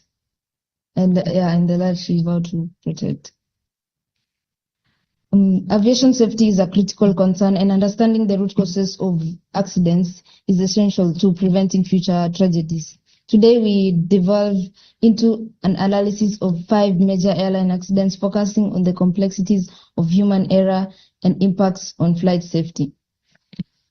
Now, let's talk about the key factors in the airline accidents. The analysis reveals 3 key factors contributing to these accidents: pilot errors, failures in crew resource management, and gaps in training. These elements often intertwine, creating a chain of events that compromise safety. The common patterns in pilot error consistently emerge as the systematic issue. Skill-based errors such as mismanagement of aircraft controls and lapses in situational awareness are recurring themes. These mistakes highlight the need for targeted interventions in training and procedures.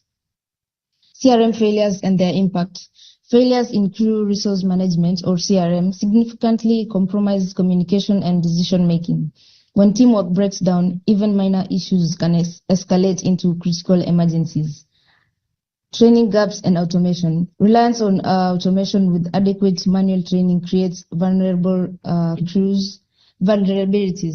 Crews must maintain a proficiency in manual operations to handle emergencies when technology fails. The lessons learned. Each case study provides critical lessons. Robust manual flying training, improved CRM tactics, strict procedural adherence during high-stress situations. These insights are pivotal in shaping future training strategies to mitigate errors and enhance safety. By addressing these systematic issues, the aviation industry can move closer to a future where human error no longer dictates the outcome of a flight. Safety begins with understanding, and acting on it and acting on the lessons of the past. Thank you. Hello everyone, my name is Israel and I'm here to do the recommendation. Let's begin with the sobering statistics. 56% of airline accidents are attributed to pilot error. This isn't just a number. It represents a critical gap in aviation safety. But what's driving these errors? Our analysis reveals that decisions made in the cockpit, often during the most demanding phases of the flight, final approach and initial climb. These stages require split-second judgments under immense pressure, and when training or situation awareness falls short, the consequences can be tragic. For example, misjudging altitude or mishandling system failures during these phases has led to catastrophic outcomes. This isn't about blaming pilots. It's about recognizing where system improvements, like targeted training, can save lives. So how do we address these gaps? Here are 3 actionable strategies. Number 1, enhance pilot training with real-world scenarios. Simulations must go beyond textbook emergencies. Pilots need exposure to chaotic, high-stress scenarios like simultaneous system failures or severe weather to build resilience. Number 2, mandatory CRM refreshers. Crew resources management isn't one-time lesson. Regular refreshers are vital to maintain teamwork and communication skill, especially during crisis. Number 3, foster a just culture. Fear of punishment, silence, reporting. A culture where crews can disclose mistake without retribution allows airlines to learn from near misses before they become disaster. Together, these measures can create a layer of defense against human error. Safety isn't just an airline's responsibility. It requires global regulatory action. These priorities stand out. Number 1, standardized global pilot training. Inconsistent training breeds inconsistency in the cockpit. A universal benchmark ensures all pilots meet the same rigor, whether they trained in Jakarta or Chicago. Audits. Number 2, audit CRM and fatigue programs. Fatigue and poor teamwork are silent killers. Regular audits will force accountability in scheduling and crew preparedness. Number 3, enforce flight data monitoring. Proactive reviews of flight data can spot trends like recurring near misses before they escalate. Think of it as a black box for prevention, not just investigation. To stay ahead of risk, research must evolve. Here's where we should focus. Number 1, global accident database. Mining international data for patterns, like why certain regions see more specific errors, can tailor safety policies. Number 2, human error categorize. A comparative study of error types, e.g. decision-making versus skill-based, could revolutionize training. For instance, if 70% of errors are stress-induced, simulators should mimic stress drills. Number 3, machine learning for prediction. Imagine AI flagging risk like a pilot's fatigue level or a recurring maintenance issue before flight takes off. This isn't sci-fi. It's the next frontier in prevention. While our findings are robust, we must acknowledge limitation. Number 1, scope constraints. Analyzing only 5 accidents give depth but may miss broader trends like regional disparities in safety compliance. Number 2, secondary data reliance. Reports can capture nuance like a pilot's split-second thought process. Number 3, no real-time pilot insights. Without cockpit voice, recording, or interview, we are piecing together puzzles with missing pieces. These gaps aren't roadblocks. They are signposts for future research to dig deeper. Thank you. That has been my part. Once again, welcome. Here we see the core body of our thesis. These pages include the introduction, literature review, methodology, and the case analysis chapters. We used academic writing standards, referenced each source using Zotero, and provided clear formatting for easy readability. Each section builds towards our main objective, which is understanding and reducing the pilot error. Next, we have the screenshots to the individual reports. These are excerpts from our individual reports, which allowed each member to dive deeper into their assigned research component. Some analyzed the accident report, others developed the methodology or summarized literature framework. These reports reflect both our individual contributions and our collective efforts to build a unified thesis. Next, we have our essay, the group essay. Our topic was a comparative study between low-cost airlines versus full-service airlines and its advantages and disadvantages. It was an extension of our thesis work, combining individual insights of the co-written academic piece, which we paid very close attention to the flow, structure, and cohesion, ensuring that argument was both consistent and well supported across each section. The next slide, we have the resumes of each and every member of our group. These resumes were updated during the course to reflect our academic development. Each one showcases the improved formatting, relevant experience, and the strong personal branding, which is an essential skill we gained alongside our research expertise. Next, we have the Group 13 Evaluation Report. Group 13 is a diverse and dynamic team composed of individuals with varying learning styles and team roles. This evaluation was based on 2 assessments, the Learning Styles Questionnaire and the Veblen Team Roles Questionnaire. The findings provided insight into each member's strengths, challenges, and how they contributed to the team's overall performance. Our team was built on the foundation of collaboration, leveraging each member's strength to drive success. Next, we have the learning outcome for each individual. Each member recorded a short reflection video to express what they learned throughout the thesis and throughout the semester. Hello everyone, my name is Jared Ombasa. Throughout this semester, the academic writing course has taught me more than just how to write the thesis. I've learned how to lead the team, manage deadlines, and ensure that each member's work fits into a single, cohesive academic structure. Academically, I've gained confidence in formal writing, referencing using Zotero, and maintaining consistency in tone and formatting. I've also improved in turning real-world issues like the pilot error into structured research questions and analytical content. Most importantly, I've learned how to communicate better, research challenges within the group, and guide the discussions to stay focused on our objectives. This course has taught me how to grow better as a writer, as a researcher, and as a leader. Thank you so much.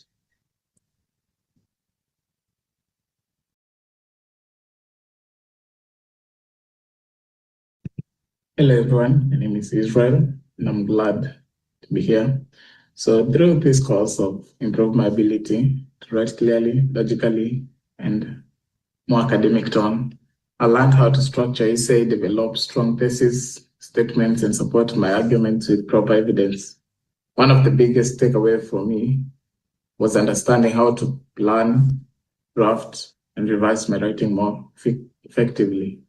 This course didn't just teach me to write, it taught me how to think critically and express ideas in a formal and precise way. These skills will definitely help me in future research, reports, and academic projects. Thank you.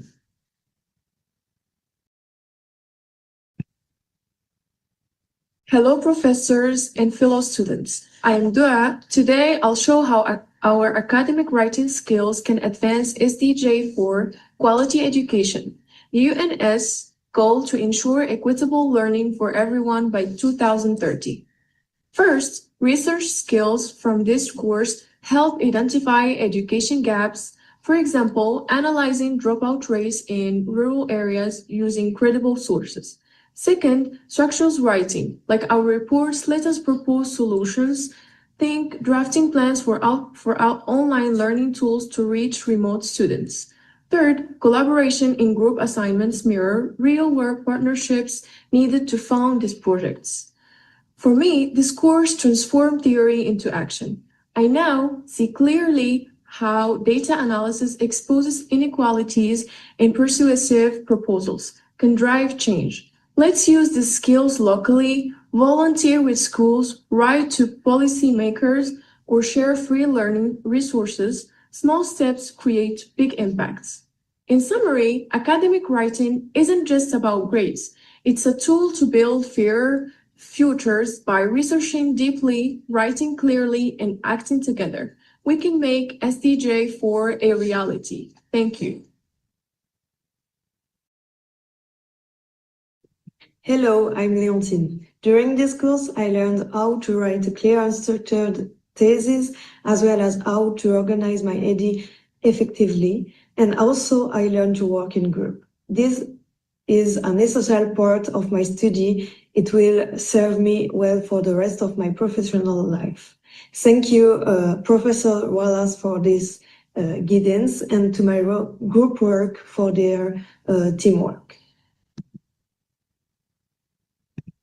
Hello everyone, my name is Faith and I was responsible for the methodology section of our project to investigate the causes of airline accidents due to pilot error. We adopted a qualitative case study approach. We carefully selected 5 major accidents that occurred between 2004 and 2019, where pilot error was the confirmed primary cause. Our selection criteria focused on commercial airline flights with publicly available investigation reports. The data was then analyzed using thematic coding, allowing us to identify recurring patterns like communication breakdowns, poor decision making, and non-compliance with standard procedures. This approach helped us deeply to understand how human factors contribute to aviation accidents and provided a strong foundation for our analysis and recommendations. Hello everyone, my name is Yasin, and this semester I took the course Academic English Writing. In this short video, I'd like to share the most important things I learned, the challenges I faced, and how this course has helped me grow as a writer.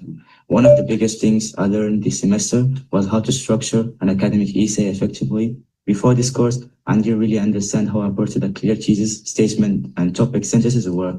Now, I know how to organize my ideas logically so that my writing is easier to follow.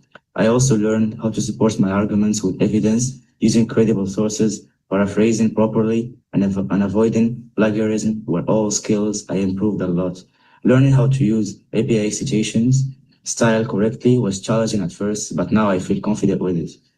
In the beginning, I struggled with the coherence and making my writing flow smoothly from one paragraph to another. But through peer reviews and feedback from my teacher Wallace, I started paying more attention to transitions and connecting ideas more clearly.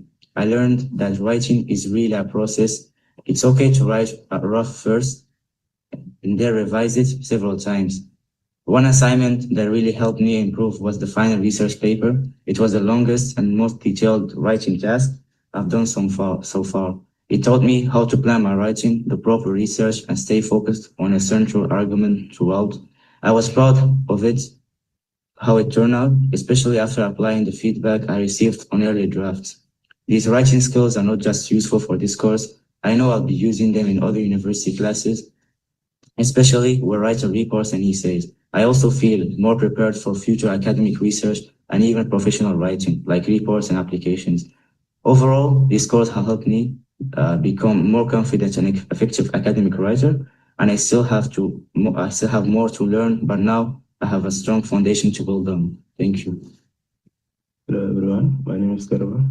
I learned that academic writing is all about clear, focus, and logical communication. Every word should have a purpose. Strong arguments rely on evidence, not personal opinion, and clear structure helps ideas stand out. This course changed how I approach writing. I now take time to research properly, and choose reliable sources. Outlining helps me stay organized, and writing strong thesis statements has become a habit. I also learned to support my ideas with evidence and respond to opposing views. I now see a revision as an important part of writing. The best draft is just a starting point. Editing and proofreading help me improve clarity and flow. Getting feedback from others helps me find a fixed weak spot. I also learned the importance of correct citation to give credit and guide readers. This course didn't just help me write better, it helped me think more clearly and express ideas more effectively. I now feel more confidence in my writing. Now I have the tools to succeed in any academic settings. And this is a learning outcome for the group. Hello everyone, I'm Jared Mombasa. I was the group leader for this particular group. Working in this group has been one of the most fulfilling experiences this semester. I was especially happy to see how everyone took ownership of their parts and respected the deadlines. The communication was open and we supported each other, even when things got stressful. Let me welcome the speaker. Hello everyone, my name is Israel. What really made me happy was how we grew together academically. Everyone was committed and we all learned from each other's strength. It felt great to analyze real-world aviation cases with the team that was genuinely motivated and focused. Thank you. I enjoyed the collaboration the most. We didn't just divide the work. We discussed ideas, gave feedback, and helped when someone needed it. It felt like a real team effort, and I think that's something special. Hello everyone. One of the things we have improved is our time management, especially when editing and merging all our parts. Sometimes we underestimated how long revisions and formatting would take, but we still managed to pull together at the end. Thank you. Hello everyone, my name is Faith, and another small shortcoming was that not everyone was comfortable with Zotero and citations at the beginning. We had to help each other in a lot in that area, but through that we all got better and became more confident with referencing tools. Hello, my name is Garba. Despite the few challenges, what made me really happy was energy and positive in the group. There was always someone encouraging the race and really helped keep us motivated and focused of what we achieved together. Let me quickly that will finish it. Okay, as a team, we've grown both academically, professionally, and personally. We now know how to write, do research, and work as one unit. And for that, I want to thank every group member. We truly made this process a success. Thank you.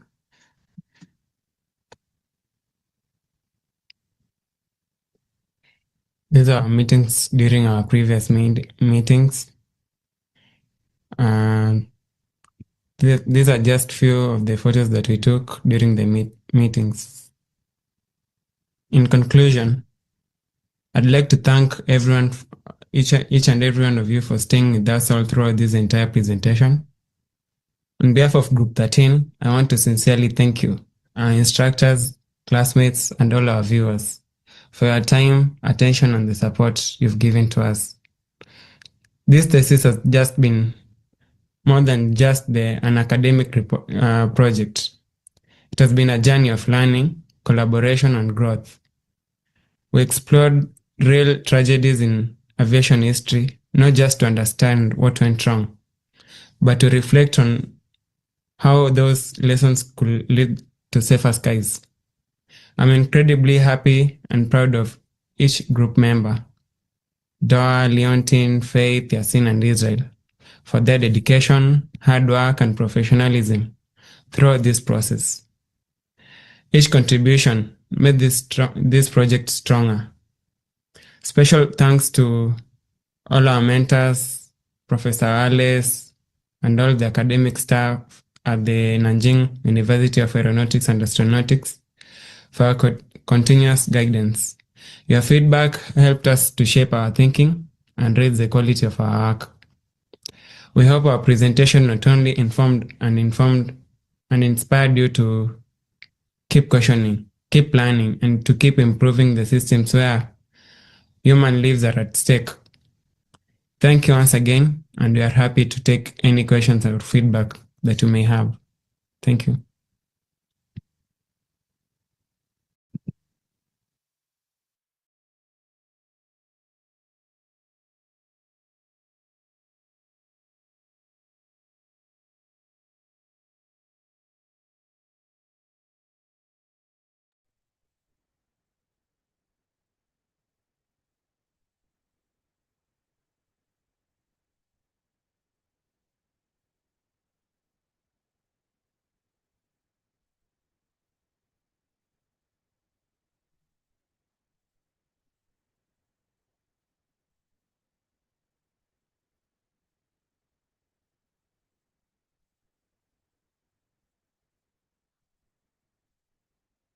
So thank you, Group 13, for your excellent performance. Now, let me invite Group 14 to present their thesis. Thank you so much.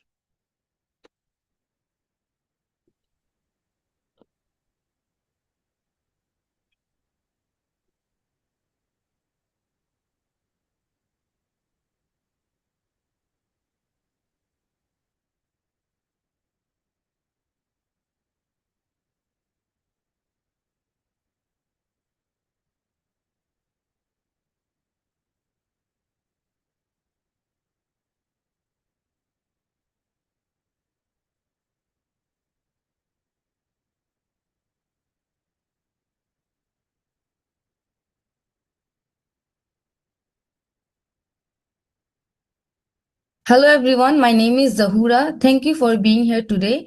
We are excited to welcome you to our presentation. Our group consists to Okari Nandika, Kareen, Victor, Nazali, Ibrahim, Yunus, Imad and I. We are honored to be under the guidance of Professor University of Aeronautics and Astronautics. Today we will be discussing the impact of digital currency on financial system, pros and cons, a topic that is not only timely but also vital in understanding how technology continues to reshape the global economy. We hope you find the presentation insightful and engaging.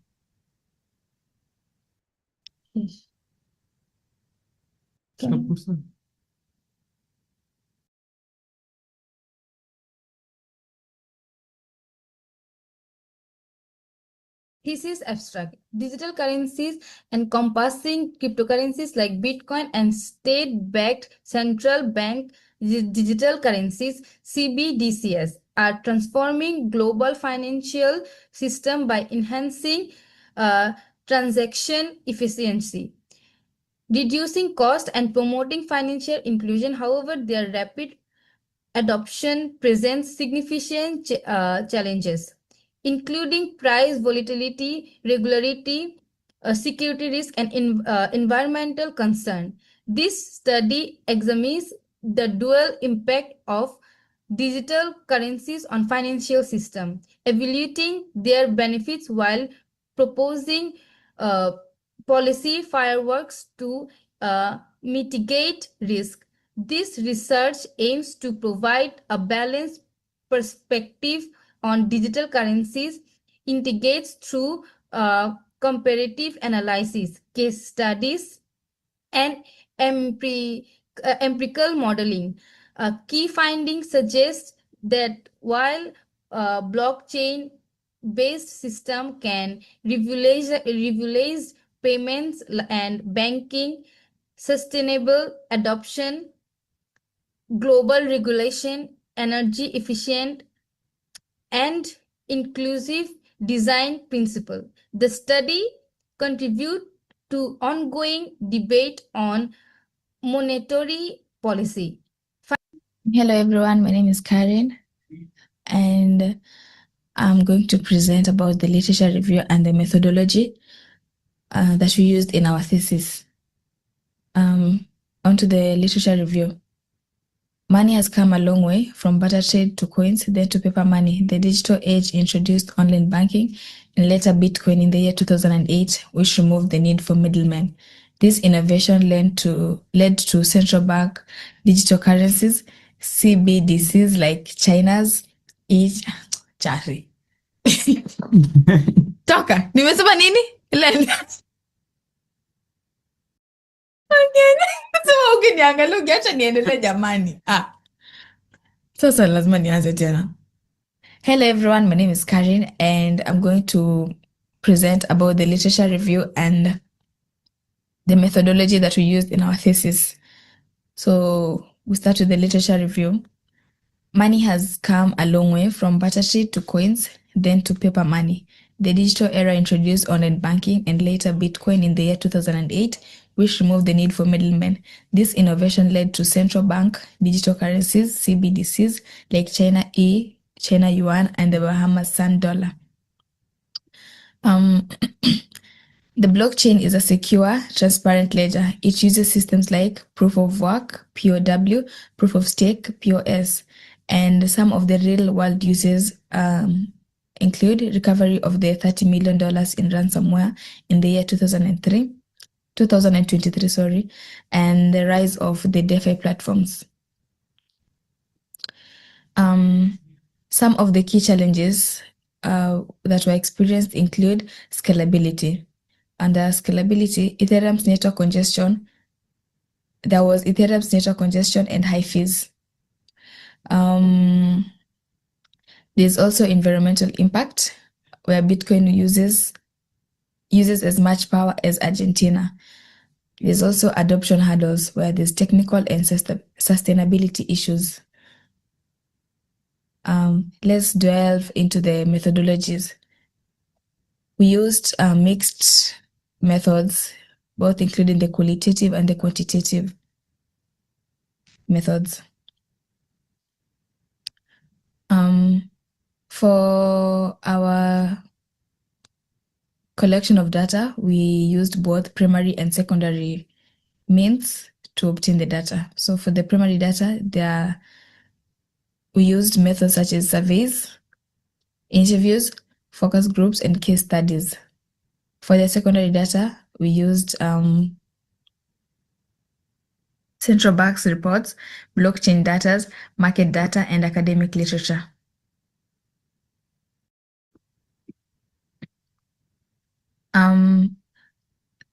On to the comparative analysis.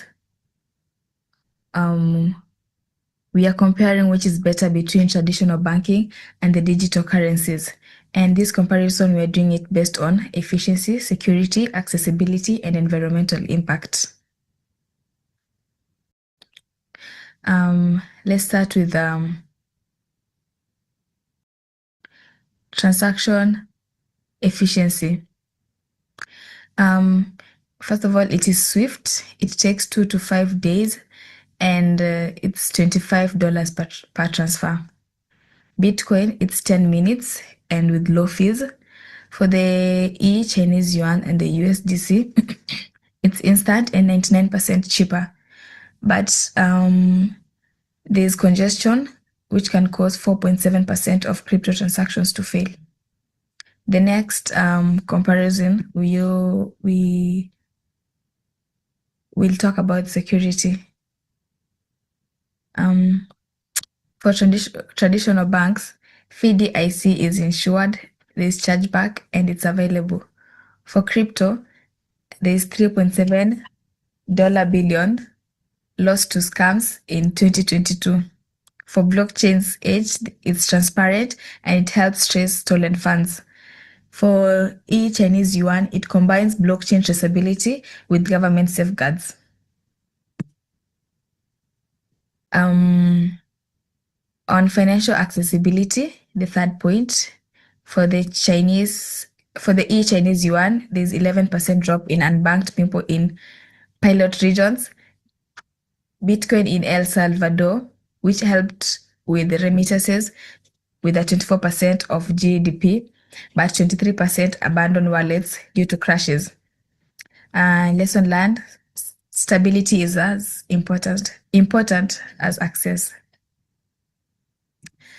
Lastly, we look at the environmental impact. Bitcoin has high energy usage, 0.05 transactions per kilowatt hour. Ethereum is 200 times more efficient.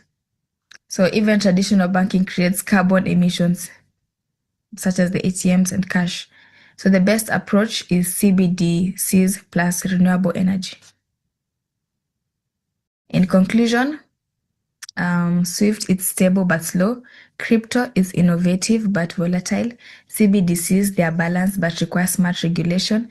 And for the future, a hybrid model blending strengths of all systems. Global examples include the Nigerians e-Naira, Sweden's e-Krona show that adaptation is key. Thank you.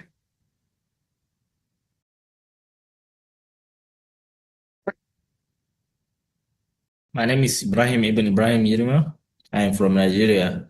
I'll be discussing about the CBDC real-world case studies. I'll start by Chinese Digital Yuan Initiative exploring a China impact ambitious CBD project. Driven by the People Bank of China and to modernize the financial system. We have the financial modernization goal, which is digital yuan 6 to reduce dependency on physical cash. We have the global engagement Olympics. They try to see how does that engagement, which is allowed foreign to use the e-China to strengthen the international transaction capability without the Chinese bank's account.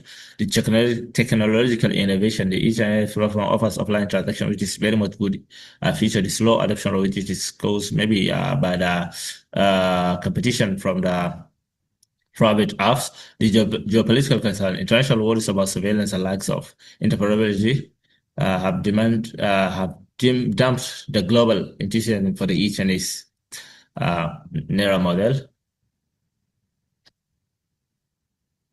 The advantage of the digital yuan is advanced technological infrastructure, offline payment, which is using the QFC, NFC, and the QR codes. The financial inclusions, it aims to serve the unbanked population. Reducing a bank rate by 11% transaction efficiency. The e-Chinese yuan allows instant low transaction, improving cash flows per merchant and facilitating international trades to reduce data security and fraud capability. Because it is centralized architects, the centralized set of the e-Chinese yuan enables authority to track transaction, enhancing fraud detections and overall financial integrity. This is very much good. The challenge it faces is low adoption rate despite the significant government initiatives. The digital yuan struggled to gain widespread digital acceptance due to the competition with the private apps like Alpha and WeChat. The privacy concern, many citizens want to have privacy live. It is what's a big concern, the limited interoperability. Currently, the e-Chinese yuan operates largely within Chinese domestic financial ecosystem. It's not integrated with major international payment system. Competition with private payment giants convincing consumers to switch to digital yuan is a significant challenge due to the dominance of the Alipay and WeChat Pay, the risk of over-centralization, the reliance on a centralized digital currency raises concerns about the over-centralization of the financial systems. The El Salvador Bitcoin legal tender is the first country to adopt the Bitcoin legal tender, which is in 2021. It promotes financial inclusions. It reduces remittance costs, attract the foreign investment, which is very much, it turned out to be the crypto hub, which it attracts a lot of foreign investors down there. Established which established El Salvador as a fintech innovation hub. The pros of Bitcoins in El Salvador is the enhancing financial inclusions, reducing the remittance costs, position as a tech innovator, government incentive for adoptions. The challenges of Bitcoin in El Salvador, the low adoption rates, despite the download of the Chiba wallet, up to like 3 million users downloaded it. So they revealed that less than 30% of Salvadorians still use Bitcoin for daily transaction. The extreme price volatility, because Bitcoin is very much volatile, so people can't take that risk. They prefer going for the cash system, which is more stable. The digital infrastructure gaps, many rural regions in El Salvador struggle with inadequate internet access, which become a major hurdle block for them. Public distrust and protests, yeah. The Bitcoin initially faced significant public opposition with protests erupting in major cities over transparency concerns and potential financial instability. We have the Digital Euro Initiative. Its aim in making a very big cashless society, which is maintaining the monetary sovereignty. It's aimed to preserve the central bank control over currency issuance amidst the use of private digital currencies. It enhances payment resilience. The digital euro seeks to strengthen the Eurozone's digital payment infrastructure, enabling transaction across member states, guaranteeing access to public money, which is risk-free central bank money as cash usage declines. The pros of the digital euros, it has a lot of pros and sometimes cons. We have the privacy and consumer protection. The European Central Bank, ECB, emphasized the digital euro will protect user privacy through a tiered system. Small transactions can remain anonymous while larger ones require verifications. We have the payment system resilience. The digital euro aims to provide backup public payment system during the technological disruptions, reducing the dependency on cards, Visa and MasterCard. The interoperability with banks, unlike disruptive CBD, digital euro complements existing financial systems. Banks will serve as intermediates, ensuring smooth integration and preserving their role in 2022. 23. Of what? Monetary sovereignty. It aims to safeguard the euro of monetary autonomy against the rising private digital currency like diem. The concept of digital euro is a regulatory and technical complexity. Implementing a single CBDC across 27 diverse member states presents a significant challenge. They need to make a legal framework, financial system, and cybersecurity protocols. The public skepticism, despite attempts to assure about the privacy, many EU users fear of the privacy. So the risk of bank disintermediation, a substantial shift of consumer funds from traditional bank to digital euro could lead to liquidity challenges for the banks. Proposed limit aim to balance consumer access with stability of the banking system. Cost on infrastructure investment. Rollout of the digital euro needs investment in infrastructure, cybersecurity, and public education to the public citizens. We have the INERA, which is transforming Nigerian finance. The first African CBDC launched in 2021 by the Central Bank of Nigeria, making its first official central bank digital currency. It aims to enhance the financial inclusion and reduce heavy reliance on cash, especially as Africa's largest economy, targeting the unbanked. Its main purpose is targeting the unbanked population of Nigeria. Interoperability with existing systems designed to interoperable the INERA seamlessly with traditional bank and popular money platforms like the Pogo and OPay. This integration is key. It's key to success in promoting digital payment, enhancing cross-border transaction. It supports faster and more secure cross-border transactions, which is particularly advantageous for remittance and international trades. The Sweden e-corona pilot is explore the feature of currency user privacy size. It highlights user privacy, providing applying functionality for small transactions without needing internet access. The bank compatibility developed to operate outside private banking system. Real-world testing. The pilot phase involves real-world testing with retail and consumers to evaluate usability and security. There are public safety concerns arise about government surveillance and data privacy, which is a main stumbling block for all those CBDC. From all those case studies we did, the public skepticism is the main cons in all those implementation. It's a big stumbling for the implementation of that currency system, digital system by the government. The innovation by stability, balancing innovation with financial stability is vital as the CBDC's introduction could affect monetary policy and banking dynamics. The system complexity design a system that meets diverse users' needs while ensuring robust cybersecurity and regulatory compliance adds complexity. It's a very tough job to do. comparison between the CBDS, which is the e-corona versus e-NERA. The e-corona, it's aimed to safeguard the public access to central bank, while the Nigerian one is focused on expanding the financial inclusion for the unbanked. It's the e-corona target declining cash usage in society, while Nigerians e-NERA addresses the large proportion of the unbanked citizens. The e-corona is designed to support the existing financial infrastructure, while the Nigerian seeks to enhance digital payment system. It provides potential boost to economic participation, while the e-corona promotes stability in the financial system.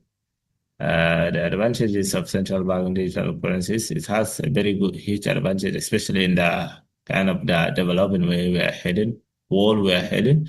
We have the financial inclusions with the monetary policy effectiveness, transaction effectiveness, efficiency, which is, it usually takes like 2 minutes, or like the SWIFT, which takes 2 to 5 working days. Digital payment services, which is very much easy without the inclusion of third party system, which is economic relief distribution. Government can distribute relief directly to their own citizens without using any third party. Cross-border transaction is easy to make, it enhance the economic growth, making transaction very easy and enhancing the business trade among different countries. Challenges to adaptation, which is mainly the privacy. I think if the governments are going to work very much good on the privacy aspect, things will be more acceptable. Disorder has its strengths, everything has its own strength. There's a financial system, future financial inclusion, the opportunity.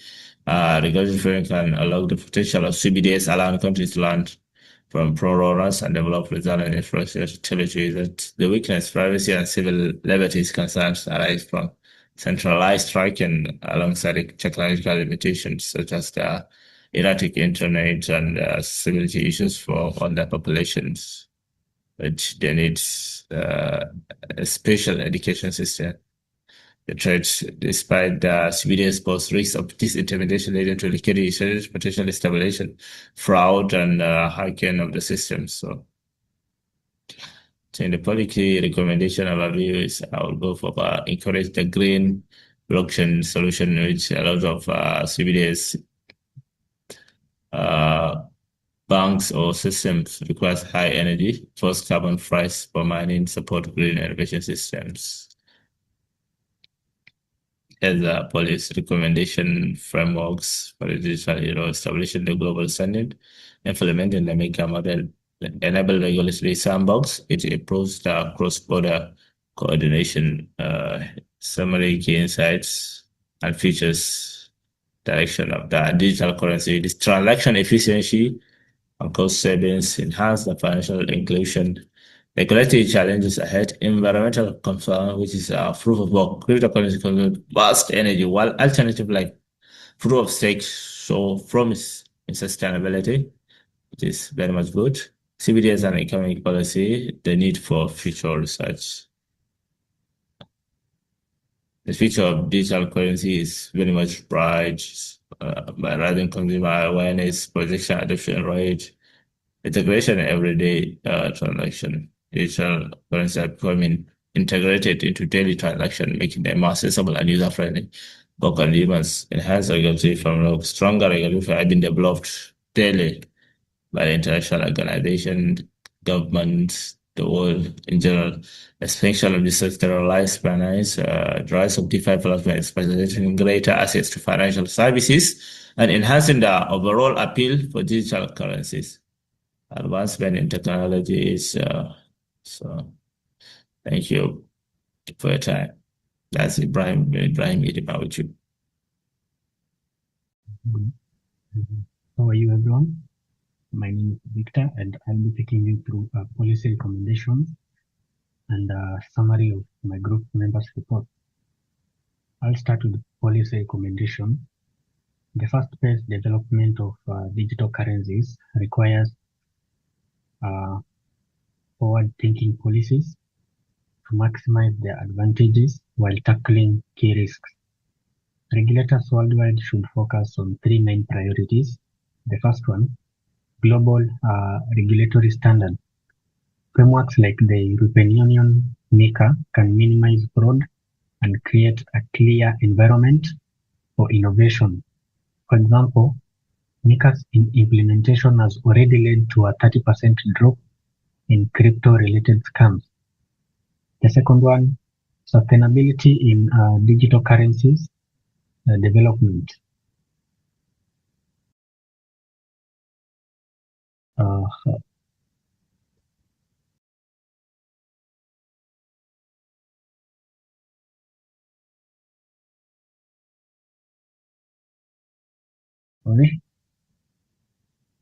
The second one, sustainability in digital currency development. Introducing carbon pricing for energy-heavy mining operations and promoting shifts to energy-efficient proof-of-stake systems, which consume 99% less power, can significantly lower blockchain's environmental footprint. The third one, balanced CBDC design. Central bank digital currencies should encourage innovation while ensuring stability. Features like tiered privacy for minor transactions and safeguards against bank disruptions are essential, alongside maintaining cash access for financial inclusion. Our summary and conclusion. Digital currency adoption is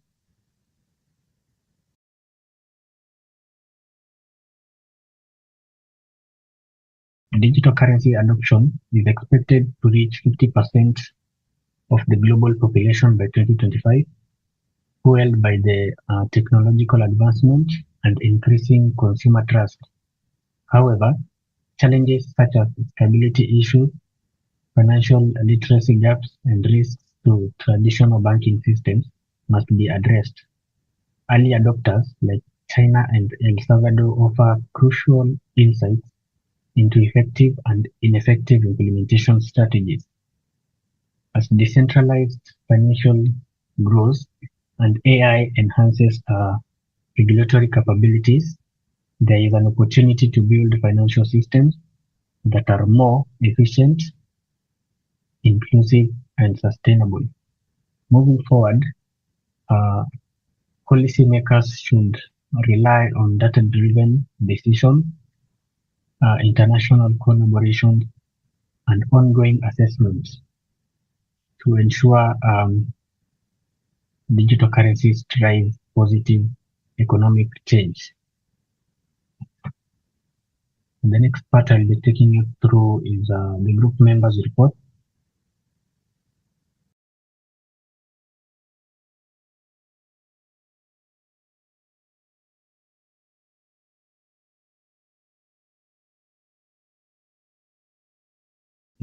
Okay.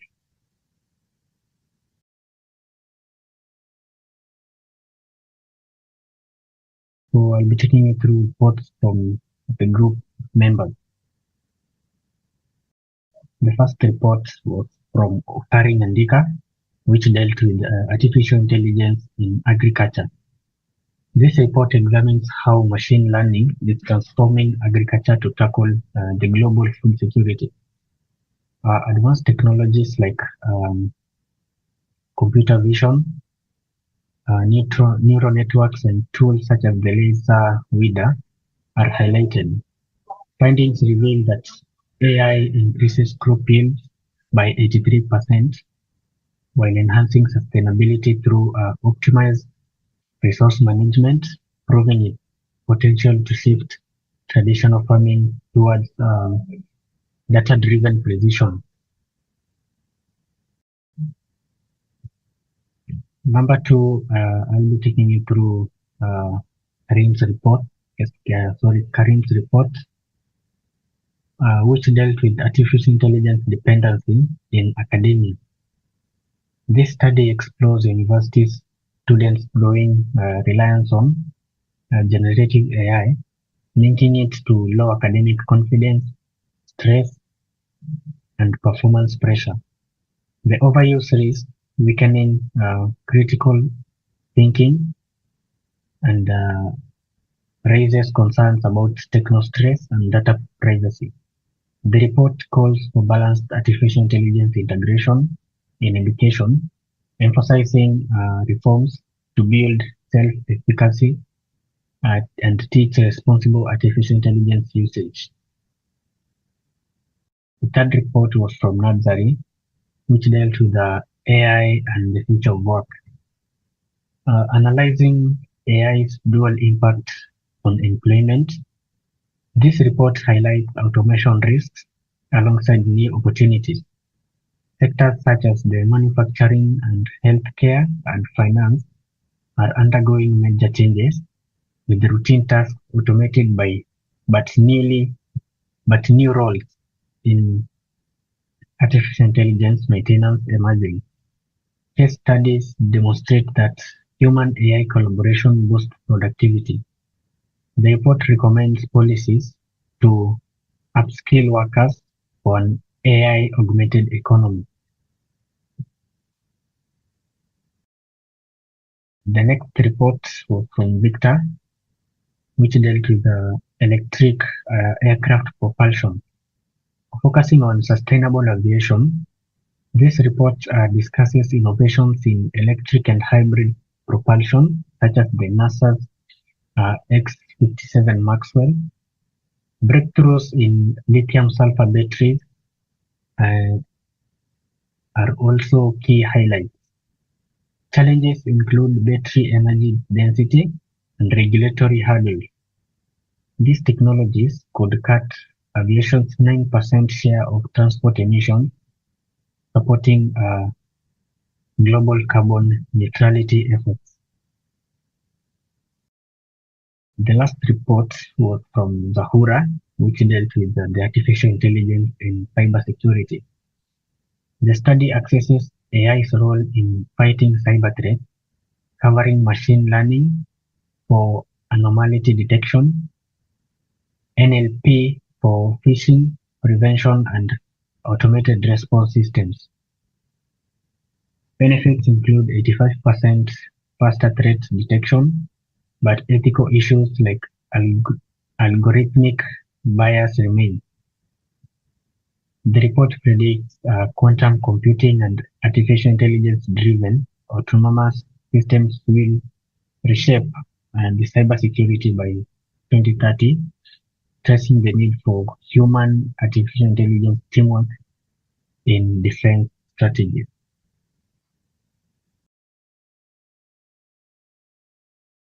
Hello everyone, my name is Rokari Nyandika and I'll be presenting our essay. Our essay was titled Coexistence of AI Humanoid Robots and Humans in the Workspace. AI humanoid robots are changing how we work in many fields. Many tasks have been made easier and more efficient. In industries such as education, these robots handle jobs like grading and attendance, which frees up time for teachers to focus on mentoring students. Tools like Duolingo adapt lessons to each student needs, making learning more personalized.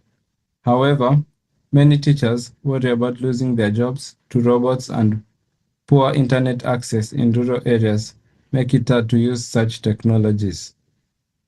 In healthcare, robots like IBM Watson help doctors diagnose diseases faster, while surgical robots perform precise operations. Some robots even assist the elderly by providing companionship and by monitoring their health, but there are still concerns about whether machines can truly replace human care and empathy. In farming, robots help with labor shortage by monitoring crops and managing resources efficiently.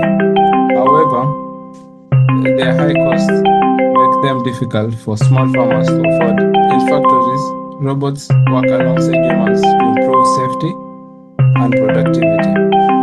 In cybersecurity, AI helps detect online threats quickly.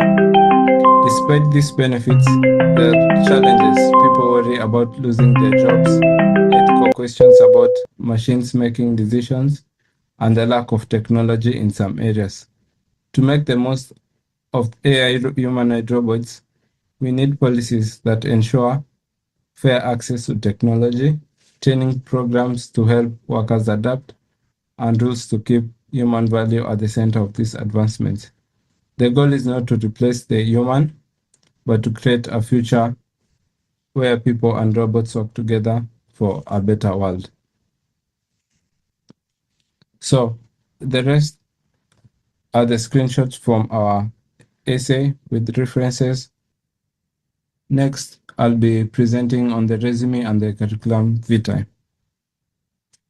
We developed important professional skills that will help us in our careers when we were crafting the CVs and resumes. The main key ideas were highlighting key achievements, using strong action words, and formatting the document professionally so as to ensure it looks neat, organized, and easy to read. We also improved our peer feedback by helping each other refine our resumes while learning to give and receive constructive criticism. By tailoring our CV for different industries, we practiced adapting our skills for various job opportunities. Beyond just writing resumes, this project taught us valuable teamwork and communication skills. We collaborated effectively, shared ideas, and learned how to present ourselves professionally. Then below are samples of the CVs and the curriculum vitae that we designed with the pictures, network, bullet points, and key achievements. This experience wasn't just about creating documents, it was about preparing for real-world careers by learning how to showcase our strengths. The next items on the agendas will be the individual learning outcome and the group learning outcome. I'll play the videos for each member and give our key points about their learning outcome were. Hello everyone, my name is Okarin Nyandeka, studying artificial intelligence. Over the course of this semester, I've learned a lot of things during my academic writing course. I've learned how to structure essays, create a flow in the essays, and create supporting arguments. I've also been able to write a CV, organize my skills and qualifications. I've also learned how to cite information during my thesis project and many more skills. Through the knowledge learned over the course, I feel more confident in my professional and academic writings. Thank you. This is my personal learning outcome. And as a group leader, I also honed delegation and conflict resolution skills together with motivational skills while guiding my team to meet project goals effectively. Next one will be Karin. Hello everyone, my name is Karin. I'm currently a student at Nuaa, pursuing artificial intelligence as my major. And through my academic writing journey, I've been able to learn a lot of things, such as writing reports, curriculum vitae, writing resumes, and also we did a project on doing thesis. It has been a wonderful experience. And so I'd like to extend my gratitude to my fellow team members for collaboration and cooperation and great teamwork, and also to my group leader for his guidance and assistance, and most especially to my able professor for taking us through the journey. Yes, thank you very much. Hello. Hello everyone, my name is Victor Timat. My major is aeronautical engineering. So in this course of academic writing, I've gained a lot of skills, including writing thesis and curriculum vitae. I've also gained skills about research and how to conduct productive research. Lastly, I want to thank my team members, including the team leader, for the support and also for the cooperation you've had through this entire course. And also I want to thank the teacher for the guidance that he has given us in this entire course. Hello, my name is Nasle Hamima. I'm studying artificial intelligence in academic writings. I worked with my group. I learned how to share my idea and listening to my group. We help each other to write better. I also learned new word and how to fix my camera. It was fun and I feel more confident. I think working in the group is a good way to learn. Hello, my name is Brian Ibrahim Ilua. I'm a student of artificial intelligence in Nigerian University of Aeronautics and Astronautics. During my academic journey, I've learned a lot of experience, especially for training the writing skills, data analysis, research methodologies, how to conduct, create a good title for my own projects. It's very much fun and working as a team to gain a lot of experience. Collaboration with different people from different regions. It's very much good for me. I've learned a lot, which is still it's very much perfect for my after journey. Apart from being as a student, and the writing skills especially is much more useful to me. I learned that writing, an academic writing is not an ordinary writing. It requires some skills and some disciplines. It's a professional way to write. Thank you for your time. Hello. Hello, myself Zakura. Currently, I'm studying artificial intelligence at Nanjing University of Aeronautics and Astronautics. Throughout my academic writing journey, I got to learn many things like making resume, writing report, thesis, and all. We got to learn how to work with a team, and that's it. And throughout my journey, it was great as it was my first experience of being a teacher assistant. So this experience was also good as so far. Uh, and I would like to thanks to my fellow team members, my team leader, and lastly, I would like to thanks my professor Wallace for teaching us and always supporting us. Thank you so much. Hello, my Next, I'll play the video from our group learning outcome to share what we learned as a group, how we solved issues, and how we shared our moments. Hello everyone, this is Group 14 presenting about our group learning outcome. Academic writing is not about writing on a piece of paper. It is about clarity and professionalism. Over the course of the semester, we learned about many things including CVs, resumes, and thesis projects. And here is what we learned as a group and how we grew. So the very first assignment we did as a group was writing your CVs and resumes, where we were able to learn how to tailor content for different jobs, not just listing duties, but highlighting key skills, formatting matters with clean layouts, bullet points, and action verbs, and of course, without putting any exaggeration. Some of the challenges we went through was overcrowding and too much spacing of the work. But we reviewed each other's drafts, and finally we came with perfect CVs. Next, we tackled reports and essays where structure meets persuasion. Our essay was about the interaction of human and robots and humans in future workplaces. Our key learning was that the essays and reports need structure and very clear sections such as the introduction, findings, research, and conclusion. Our main challenge was that one of the draft was dense, which we got a bit confused, but we tackled it and solved the issue. Our thesis topic, which is the impact of digital currency on the financial system. It's a broad topic which we have worked on each. We have worked on the real-world case studies, like the Chinese yuan, the INERA in Nigeria, El Salvador, Bitcoin, legal tender, and Sweden e-corona. In those real cases, we understand that government real tough time in maintaining the regulation regarding those transactions. And citizens sometimes are not completely into it due to the tracking ability. There's no privacy that the government can track those within it. And digital currency has its own pros and cons. But from one perspective, I think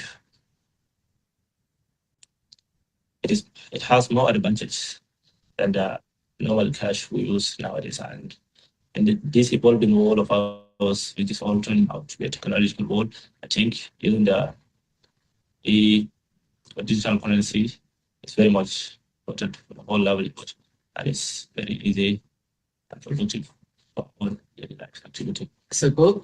We have some problem working together. Some member come late to the meeting, so we start setting reminders. Sometimes we agree, so we made a room where everyone gets 3 minutes to speak without interruption. A few people did more work than the other, so we divide tasks, carry and share progress often.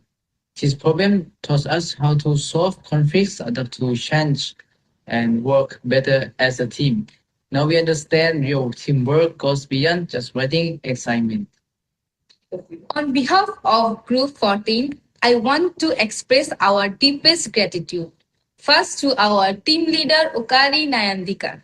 Thank you for your guidance and for bringing out our best. To Professor Wallace, we appreciate your individual mentorship.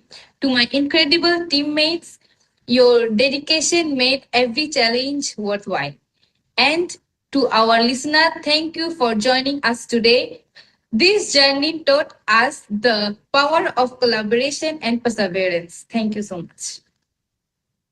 Thank you. And that was our learning outcomes. And I'll leave Zahura Khatum to go on with the conclusion. Thank you.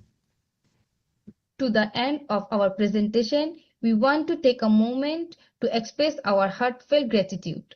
First, a special thanks to Professor Wallace. Your individual mentorship, critical feedback, and expertise in digital currencies has been fundamental to our research. Your guidance gives us the dedication, confidence, and tools to explore the complex and evolving field. To our team, Okari, Kareen, Victor, Nazali, Ibrahim, Yunus, Imad, and I, this journey has shown the true power of collaboration, diverse perspectives, and unwavering support. The value of mentorship, the importance of teamwork, and the spirit of continuous learning were key lessons we carried with us throughout this process. And finally, to all of you here today, thank you for taking the time to listen and be part of this moment. Your presence means a lot to us. We hope our presentation on the impact of digital currency on financial system has provided useful insights and sparked thoughtful reflection. Thank you so much again.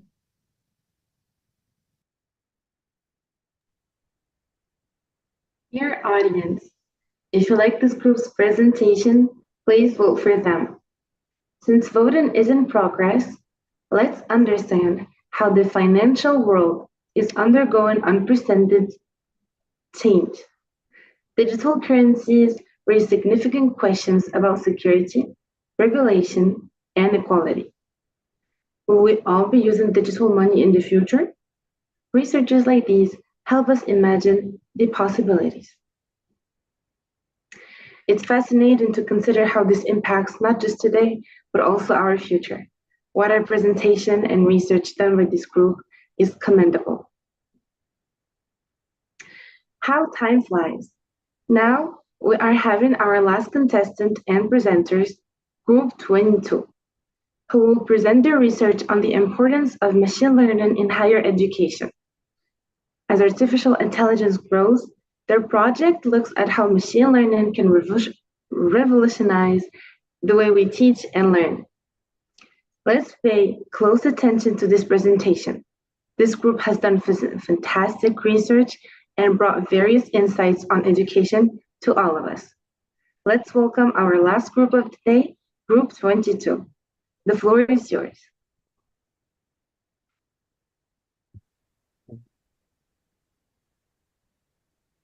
Good evening, everyone. Thank you all very much for being here today. It is a true pleasure to present our research on the topic, the importance of machine learning in higher education.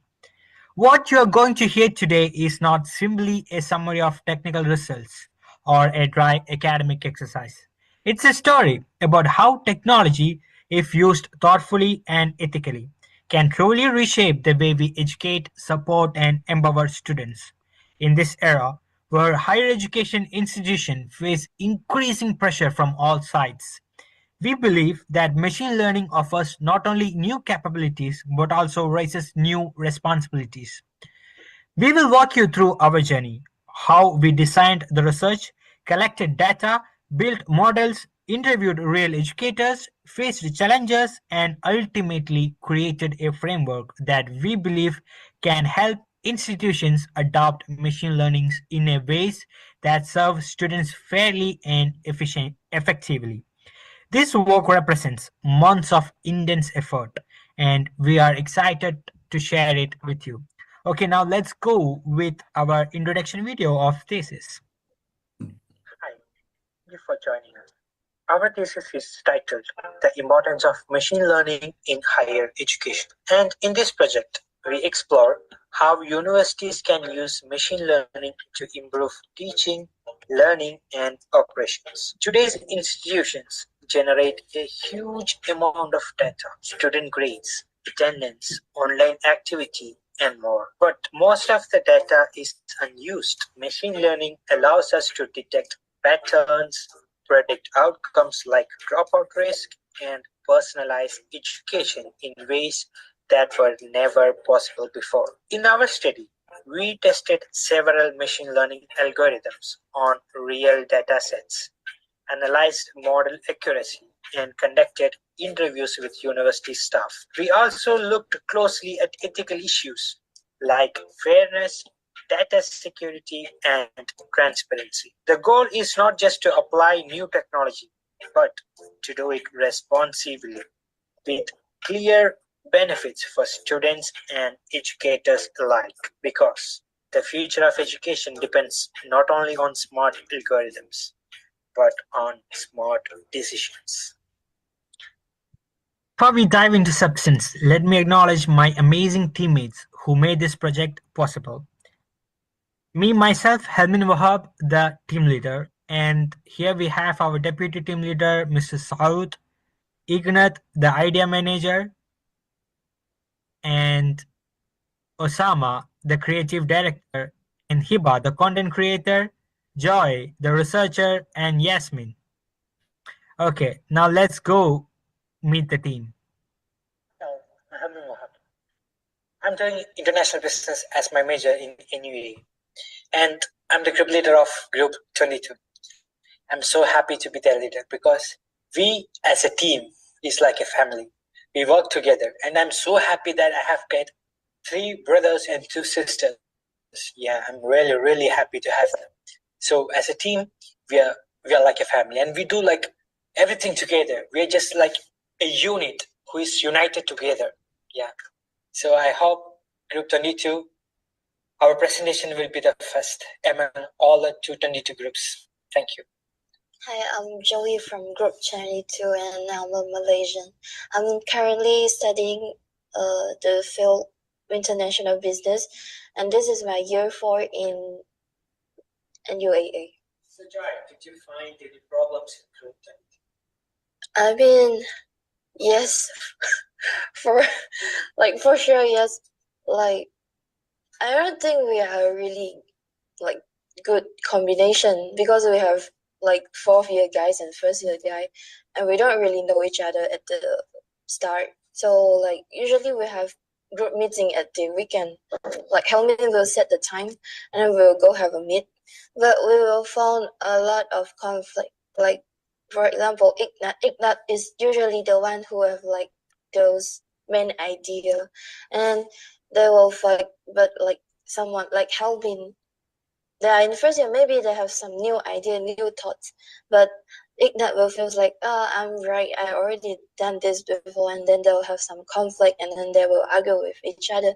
But at the end, we actually like we will comes up with a good solution. Maybe not best solution, but we did something. Hi guys, my name is Yasmin Harakat. I'm from Morocco and I'm studying exactly at NUAA. My major is aeronautical engineering and I'm from group 22. So Yasmin, what do you think? Like how our teacher worked with our group?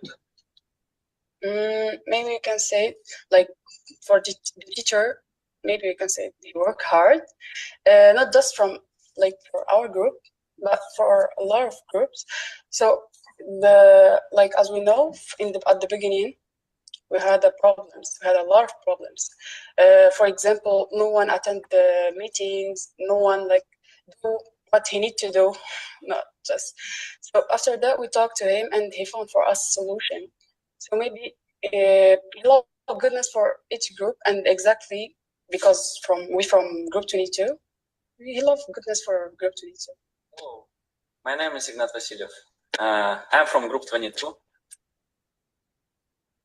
I'm in China already like 4th year. That's what I can. That's it. Also, I just finished my bachelor project, and I like sports. I like movies. I like games. Sometimes I read books. I like animals. Yeah, that's all about me. Hey, great. What do you think about group 22? All of us are like brothers. We're like brotherhood with sisters. I enjoy it. I'm Hiba. I'm 18 years old. This is my first year in China. I'm so happy to come here. I meet a lot of good friends. I study international business. I like dance. I dance a lot. I like listening music. Studying Chinese also is interesting. So yeah. Hiba, what is your best memory with group 22? Guys, my best memory with this group is like already they are like my family, not my friends. It was in Eid Mubarak. You know, most of us we celebrate Eid in our country. So that day we want all of us to we go to picnic, we make barbecue, we enjoy to make this vibe, because to not feel alone, to not feel like something is missing. We let our family in far from us, but here we make the second family. So it was like a very good vibe, and that day make us very close. Like our family, we enjoy. We didn't feel alone. Hello everyone, my name is Osama. I'm from Yemen. I lived in China for many years, so I can speak Chinese fluently. And I like listening to music, watching anime. That's all about myself. Which project is favorite? All the projects that we have done, I liked them, and I had great time with the group members. We worked together. We had meetings. We gave our thoughts, and we get works very good. So I was happy about it, and we had good memory. Hello everyone, my name is Saud. I'm from Yemen. It's my first year in Nuaa. My major is AI. I like to play football. Just that, yeah. So do you have any memories or stories that can share us about Group 22? Actually, in the beginning, our group was like really weak, and after Usama and Ignat, and we know how to work together. Actually, my group, our group, it's make really big progress. So guys, let's take a quick review. Let's quickly go over what you can expect from today's presentation. First, we will carefully walk you through the core thesis content, discussing what we researched, how we structured the study, and the key findings that we emerged. Then we will introduce the supporting reports and essays we created throughout the project, which dive even deeper into specialized aspects of our work. We will present how this process allowed us to grow professionally, and we will share updated resumes reflecting the skills we developed. We will then describe the questionnaires as we used to evaluate our learning. and summarize additional materials like meeting notes and video content, and leave time for questions and discussions. Our goal is to give you not only technical knowledge but also a rich, nuanced understanding of how machine learning can serve higher education when handled responsibly. So now let's go through our thesis. So abstract: in today's digital world, education generates an unprecedented volume of data. With the spread of learning management system, online courses, digital exams, interactive quizzes, discussion forums, and video lectures, every action by every student leaves a digital trace. Universities are sitting on mountains of this information, but raw data alone has no value unless we can turn into meaningful insights. That's where machine learning steps in with ML. We can analyze enormous datasets, find hidden patterns, predict outcomes, and recommend tailored interventions to support students more effectively. Instead of reacting to failures after they happen, we can predict who might struggle long before grades start dropping. Instead of offering the same materials to all students, we can customize content to meet individual needs. Instead of spending hours grading assignments, we can auto-tune feedback and free up instructor time for more meaningful mentorship. But this tremendous power comes with equally significant risk. Who owns the data? Can we trust algorithms to make life-changing decisions? What if this system reinforces existing inequalities? What safeguards do we need to ensure transparency, fairness, and student privacy? In this thesis, we explore both sides of these challenges. Our research combines empirical model testing with ethically analyzing to offer not only technical insights but a responsible path forward for universities considering machine learning adoption. Now let's look into the introduction. Higher education today is at crossroads.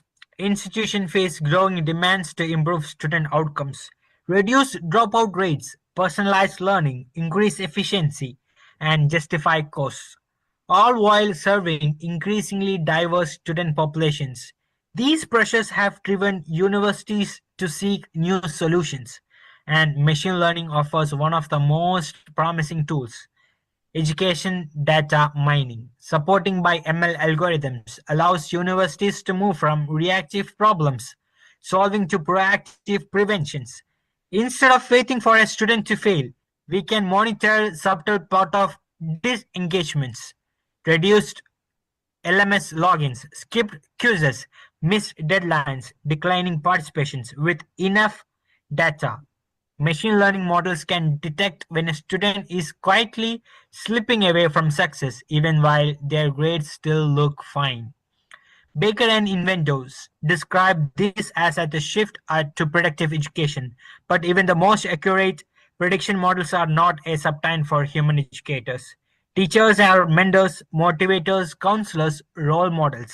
The true value of machine learning lies in supporting these human roles by giving educators better information, early warnings, and freeing their time for deeper engagement. Our research always keeps this balance between technological potential and human responsibility at the center. Now let's go to research objective. I invite my friend Ignat to present those parts. Ignat, the floor is yours. Thank you, Helman. Yeah, so let's talk about main goals of this project. First of all, we wanted to map out the full range of ways machine learning can be applied across higher education, not only in the classroom, but also in admissions, advising, scheduling, curriculum design, and resource allocation. Second, we tested actual machine learning algorithms using real educational data to evaluate their predictive performance in identifying students at risk. Third, we deeply examined the many challenges institutions face when trying to adopt machine learning. Limited technical capacity, staff resistance, data privacy laws, algorithmic bias, lack of transparency, and ethical concerns. Fourth, we wanted a practical framework that universities can follow to safely and responsibly implement machine learning at scale. Our goal was to create recommendations that are not just theoretically sound, but realistic for actual institutional environments where human, political, and regulatory constraints play a major role. Because machine learning adoption touches both technical system and institutional culture, we choose a mixed methods research approach that combined hard data analysis with qualitative fieldwork. On the qualitative side, we collect LMS records, including attendance data, assignment submissions, quiz scores, prior GPA, and LMS usage patterns. We use this data to build, train, and validate multiple machine learning models. On the qualitative side, we conducted structured interviews with professors, academic advisors, IT administrators, and institutional policymakers. This conversation revealed critical real-world perspectives on machine learning adoption, hopes, fears, opportunities, and barriers.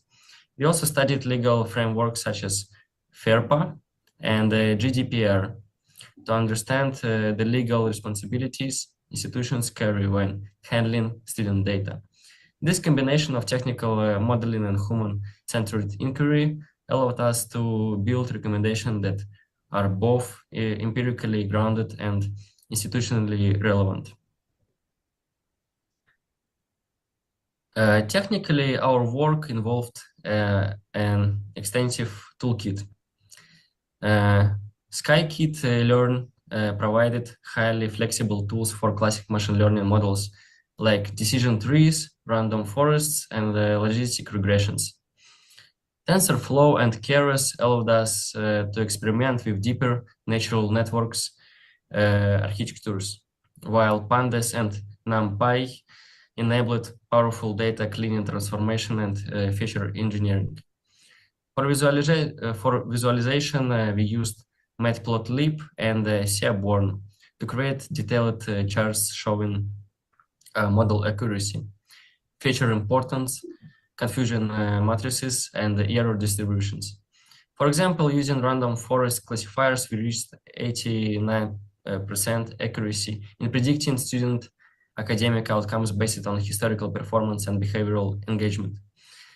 Key predictive features included attendance frequency, LMS login times, quiz completion, consistency, prior GPA, and punctual assignment submissions.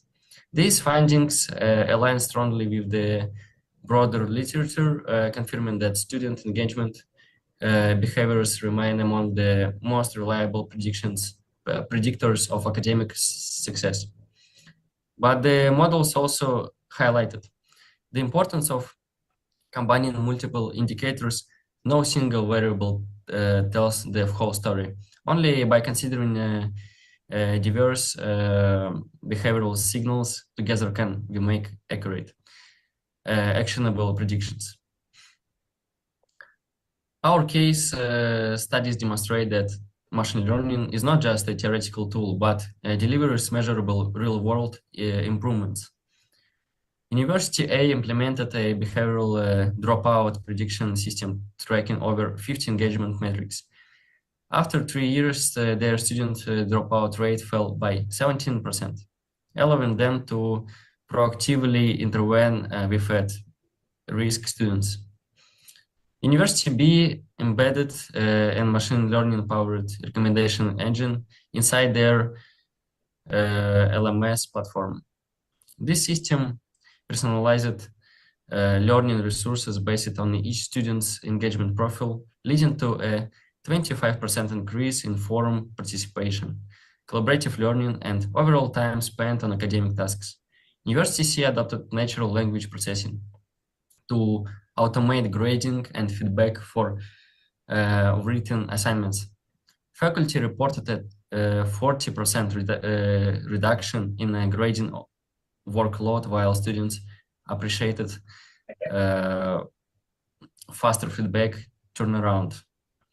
However, students also expressed that fully automated feedback felt impersonal, preferring a blended approach where instructors still provide personalized comments alongside machine-generated suggestions. These cases show the real benefits of machine learning that can offer, but also remind us that human touch remains irreplaceable. Across these diverse cases, several consistent insights emerged. First, data richness. Data richness matters. The broader and more diverse the data sources, the stronger the predictive accuracy of machine learning models. Models built solely on Gray Smith's important behavioral patterns. Models combining attendance, LMS engagement, and assignment timing deliver far better results. Second, personalization boosts engagement. When students receive customized resources or targeted suggestions based on their weaknesses, they participate more actively, but personalization system must be carefully monitored to ensure they do not accidentally reinforce biases or exclude certain groups. Third, automation offers major efficiency gains, but cannot fully replace human interaction. Students value quick feedback, but also crave individualized encouragement. Emotional support and nuanced guidance that only instructors can provide. These findings point to a hybrid future where machine learning tools amplify human educators rather than replace them. Thank you, that was my part. So now I wanna invite Hosama and he'll continue with his part. Thank you.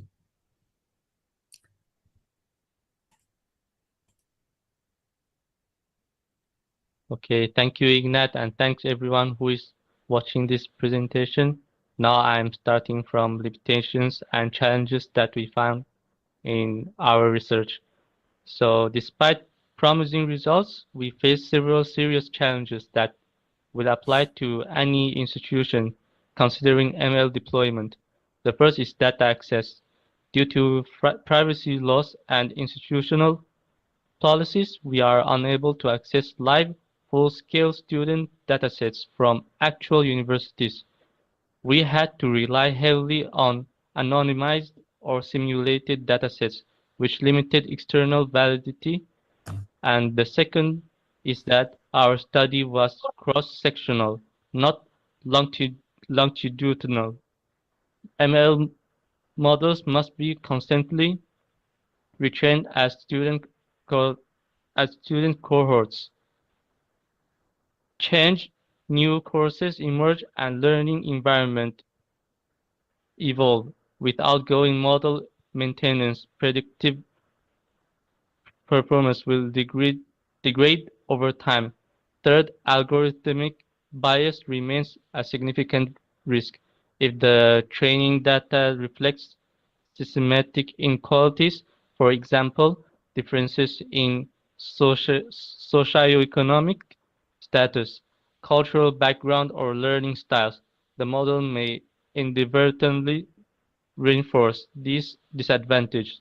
Responsible ML deployment, therefore, requires not just technical monitoring, but strong governance structures, fairness audits, and transparency protocols to detect and correct emerging biases. So then we go to the conclusions.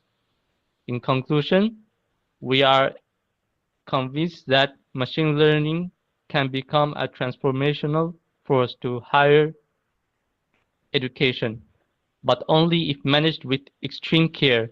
ML enables levels of personalization, early intervention, administrative efficiency, and data-driven decision making that were previously unimaginable, but these benefits do not arrive automatically. Success depends on institutional leadership, faculty retraining, clear governance policies, student consent, privacy protections, fairness audits, and above all, continuous human oversight. The greatest danger with ML is not technical failure, but ethical failure. We must avoid creating systems that privilege efficiency over equity, or automation over empathy. Education is not a factory, it is a deeply human enterprise. Our thesis offers both empirical evidence and a practical framework to guide universities toward responsible, ethical, and student-centered ML adoption. This is not simply a technical challenge, it is a moral commitment to ensuring that powerful technologies serve all students fairly, inclusively, and transparently. Then we are going to see our thesis works. Displayed here are the many research artifacts generated throughout our project. These include raw data preparation scripts, algorithm development notebooks, detailed model evaluation reports, interview transcripts, ethical risk assessments, stakeholder policy, recommendations, and regulatory compliance guidelines together. This comprehensive set of materials documents both our findings and the complex interdisciplinary process that produced them. So then we go to the references. Our research rests on a foundation of leading academic literature, regulatory policies, case studies, and empirical studies, drawn from multiple disciplines, including computer science, educational technology, public policy, and applied ethics. We aim to contribute original applied insights while remaining grounded in the most up-to-date research or responsible machine learning deployment in education. Now I have finished all my parts, and now I want to invite Saud to present his part. Let's go. Okay. Thank you, Osama.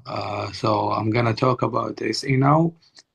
As a part of our academic development, each of us produced reflective essays that explored our personal engagement with ethical, technical, and institutional dimension of machine learning education. Those essays allowed us to contact theory, to practice critically, evaluate our own pace, and develop a personal ethics lens that will guide our future work in this field.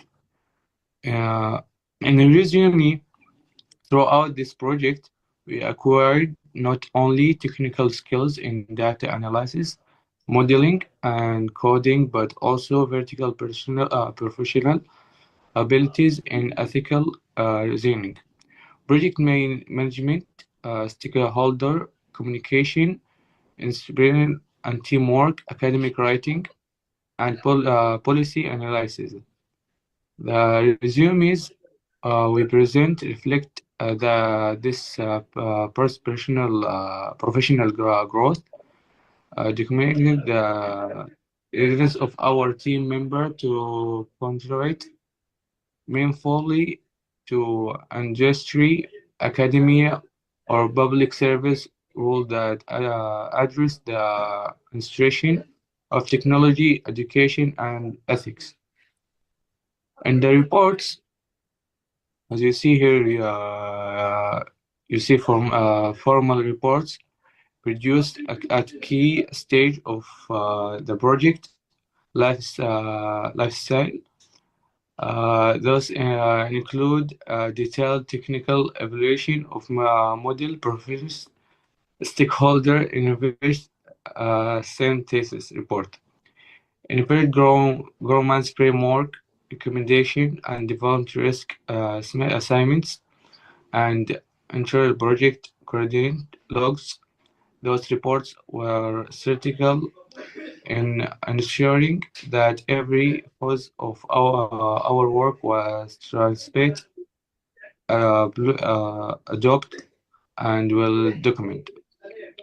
For the questionnaire part, to promote effective teamwork, we counted multiple rounds of questionnaire to assess our individual learning style, communication profiles, quantifiable profilation, 10 space. And rule of prince, those internal assignment allowed us to fit task assignments, balance workloads, revolve assessment, and maximum our collaborate affections throughout the multi-month, multi-phase research effect. So for learning outcomes, every team member emerged with unique specialization. Osama measured advanced machine learning model evaluation techniques, developing expanding in the future importance analysis using state-of-the-art explanation tools like SHIP. Ignat focused on research design and problem framing, ensuring that our theoretical models addressed real institution needs, and Hellman stabilized the ethical risk and governance framework, evaluation policy, practical and truancy requirements, and Francis adult machines. Hiba led our project coordination, managing deadline and task division, stakeholder scheduling, and monitoring reporting. So For I me, think you're I developed. okay. Now it's okay. Now it's I okay. developed.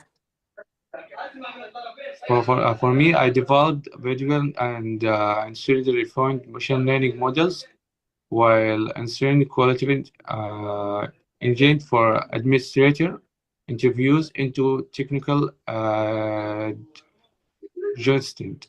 Yasmin counted and those stakeholder interviews, gathering theoretical content data about real-world administration, consent, and policy preference.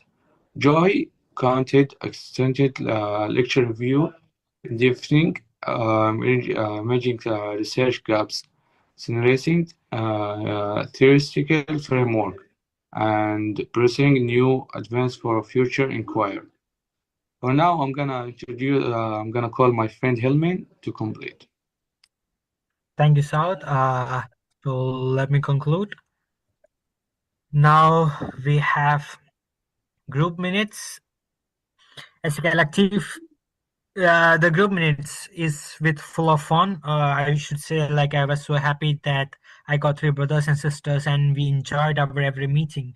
It was even though it was a formal meeting, but we laughed till the end. We had so many debates, but at last we all come to a conclusion as a unit, as a family. So I'm happy for everyone, and I'm so happy that we are a good team. And now we have a thanking note. Let's see that. Hi everyone, I'm Helmet from Group 22. I'm doing international business as my major. First of all, let me thank our beloved Professor Wallace because he was there at every time when our group going down. And he's the one who made our group to fly like a phoenix bird. So I'm very, very thankful to him.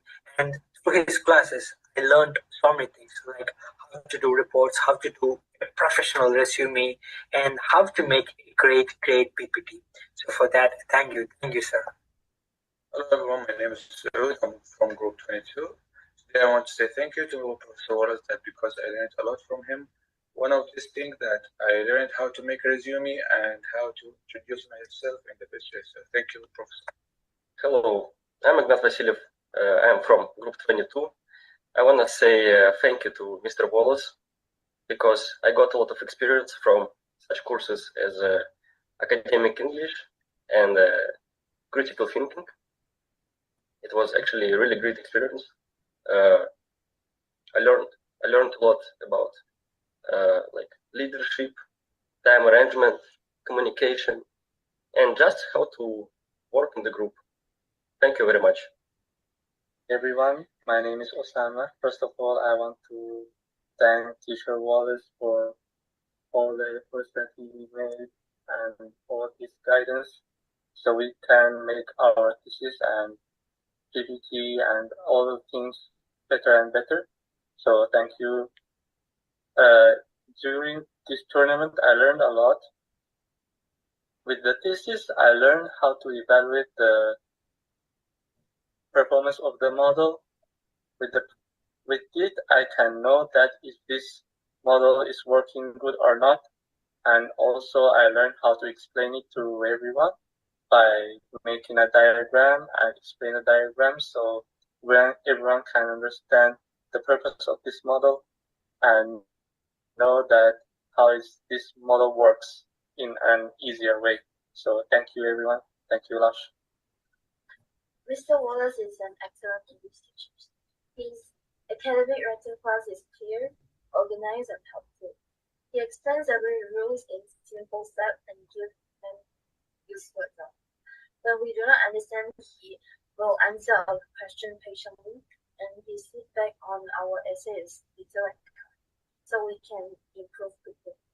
Because of Mr. Wallace, I feel more confident when writing. I'm grateful for his hard work. Hi guys, my name is Yasmin. I'm from group 22, and today in this video I want to say thank you to our teacher Wallace because he gave to us a lot of things. I learned from him a lot of things I didn't know before. For example, how to make my own PPT, my good PPT, and how to make my resume, a lot of things. So I'm thankful to him, and that's everything. Thank you so much, teacher. Now let's see the beautiful moments when we are sitting together. Let's go through it. Hello guys, I'm Hiba from group 22. Today we're gonna check our group members, what they are doing for the final presentation. Let's go. This is our group. As you see guys, they are working. Hello Ignat. Hello. How are you doing? I'm good. Yeah, I'm working right now on the thesis. Show us what you are doing. Yeah, this is my thesis. You can see I'm doing formatting. That's good. Are you ready for the final presentation? Of course, I'm always ready. Look at that. Hello, Hemen. Hey, Hiba. How are you doing? Alhamdulillah, all time good. So, what are you doing? So now, me and Osama, we are working on PPT for the final presentation. Like, this is the last week, so we need to hurry up, right? Yeah. Are you guys ready? Osama, we are ready, right? Yeah, we are ready. What about you, Osama? Hello, I'm also studying how can we make the PPT better, and I'm considering now to make some changes, and I think I'm very ready for the presentation. We can do it very good. That's good, guys. I see you preparing very good. Thank you. Yeah. Good luck for you guys. Okay, so guys, that was our PPT. Hope you guys enjoyed it. Thank you all.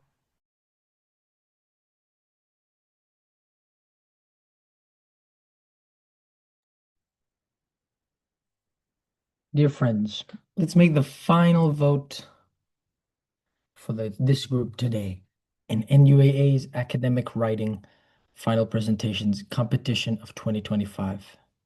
I would like to mention that from personalized learning to innovating grading systems, machine learning is already beginning to transform the educational landscape. The future classroom could look very different.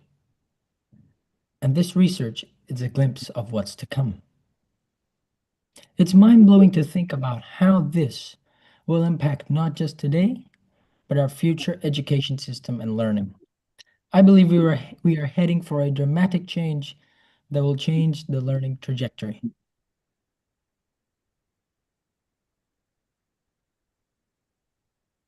And that brings us to the end of today's session. Thank you to all the presenters for your incredible work. You have shown us ideas that inspire, challenge, and shape the future. A huge thank you also to the professors, organizers, and everyone who joined us, both in person and online. Don't forget to cast your votes and leave your comments on YouTube. Congratulations once again to all presenters. You have genuinely made NUAA proud. Now, it is the time to receive the results of the 3-day academic writing presentation competition. 2025 after. Please stay with us.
Nuaa is one of China's premier research-oriented comprehensive universities, which enjoys multiple disciplines in engineering technology, natural sciences, social sciences, business, and management. Established in 1952, NUAA strives to conduct world-level research and education with an emphasis on aerospace technology. Our curriculum represents a strong capacity among all the universities in China. NUAA offers the widest range of programs of any university in China, with 54 undergraduate programs, 200 postgraduate programs, and 16 postdoctoral stations. With a total of 28,000 full-time students, we have a 2-to-1 ratio of undergraduate to postgraduate students. With an annual research budget of $150 million US, our size and history allows a breadth of research activity that can be matched by few universities in China. We take a coordinated approach through our Research Institute to enable the best minds to work together on exciting new areas of study and discovery. Our faculty are comprised of teachers, researchers, and scientists who are paving the way for solutions to complex global issues impacting our environment, technology, and future. NUAA has 2 campuses located 12 kilometers apart. Our Mingugong campus is situated in the very ruins of the Ming Dynasty Palace, and our Jiangning campus is located in a picturesque university town. Both campuses are easily connected by shuttle bus and metro. NUAA first welcomed international students in 2005. 1,300 students from more than 90 countries are currently pursuing different degrees and non-degree programs at NUAA. Our alumni have gone on to work for different Fortune 500 companies in China and abroad. 5 undergraduate programs that are offered in English include aeronautical engineering, mechanical engineering, electronics and electrical engineering, software engineering and management, and international business. International students can choose various non-degree programs, including our Chinese language program, foundation program, summer innovation projects, and joint research projects with Chinese students. Students at NUAA have access to all the world-class infrastructure one comes to expect from a premier university, including an extensive library and international student dormitory, health services at our hospital, a state-of-the-art sports center with a swimming pool, not to mention supermarkets, canteens, cafes, and much more. Our approach to learning sees students apply their theoretical learning to current world problems. We take great pride in our commitment to our students' academics, as well as co-curricular achievements. Students' activities and achievements include Model United Nations, NUAA Got Talent Show, Fly Your Idea, volunteering activities, cultural festivals, and much more. NUAA is located in Nanjing. The 10 times Chinese capital is one of the very few cities where history, urbanization, and nature can be captured simultaneously in one photograph. Just an hour train ride from Shanghai, Nanjing is a commercial, educational, and cultural center in East China, and the capital of the Jiangsu province. Inspire the world starting at NUAA. Begin your academic journey at one of the best research-oriented universities in China to lead the way to the future. We welcome you to join us at NUAA. Apply now at study@nuaa.org.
my classmates, and friends. It is now my honor to announce the winners of this competition. On the third position, we have the groups 15, 3, 16, 1, and 14. For the second prize, we have the groups 10, 4, 11, and 21. And for the first prize, we have the groups 6, 19, 21, and 13.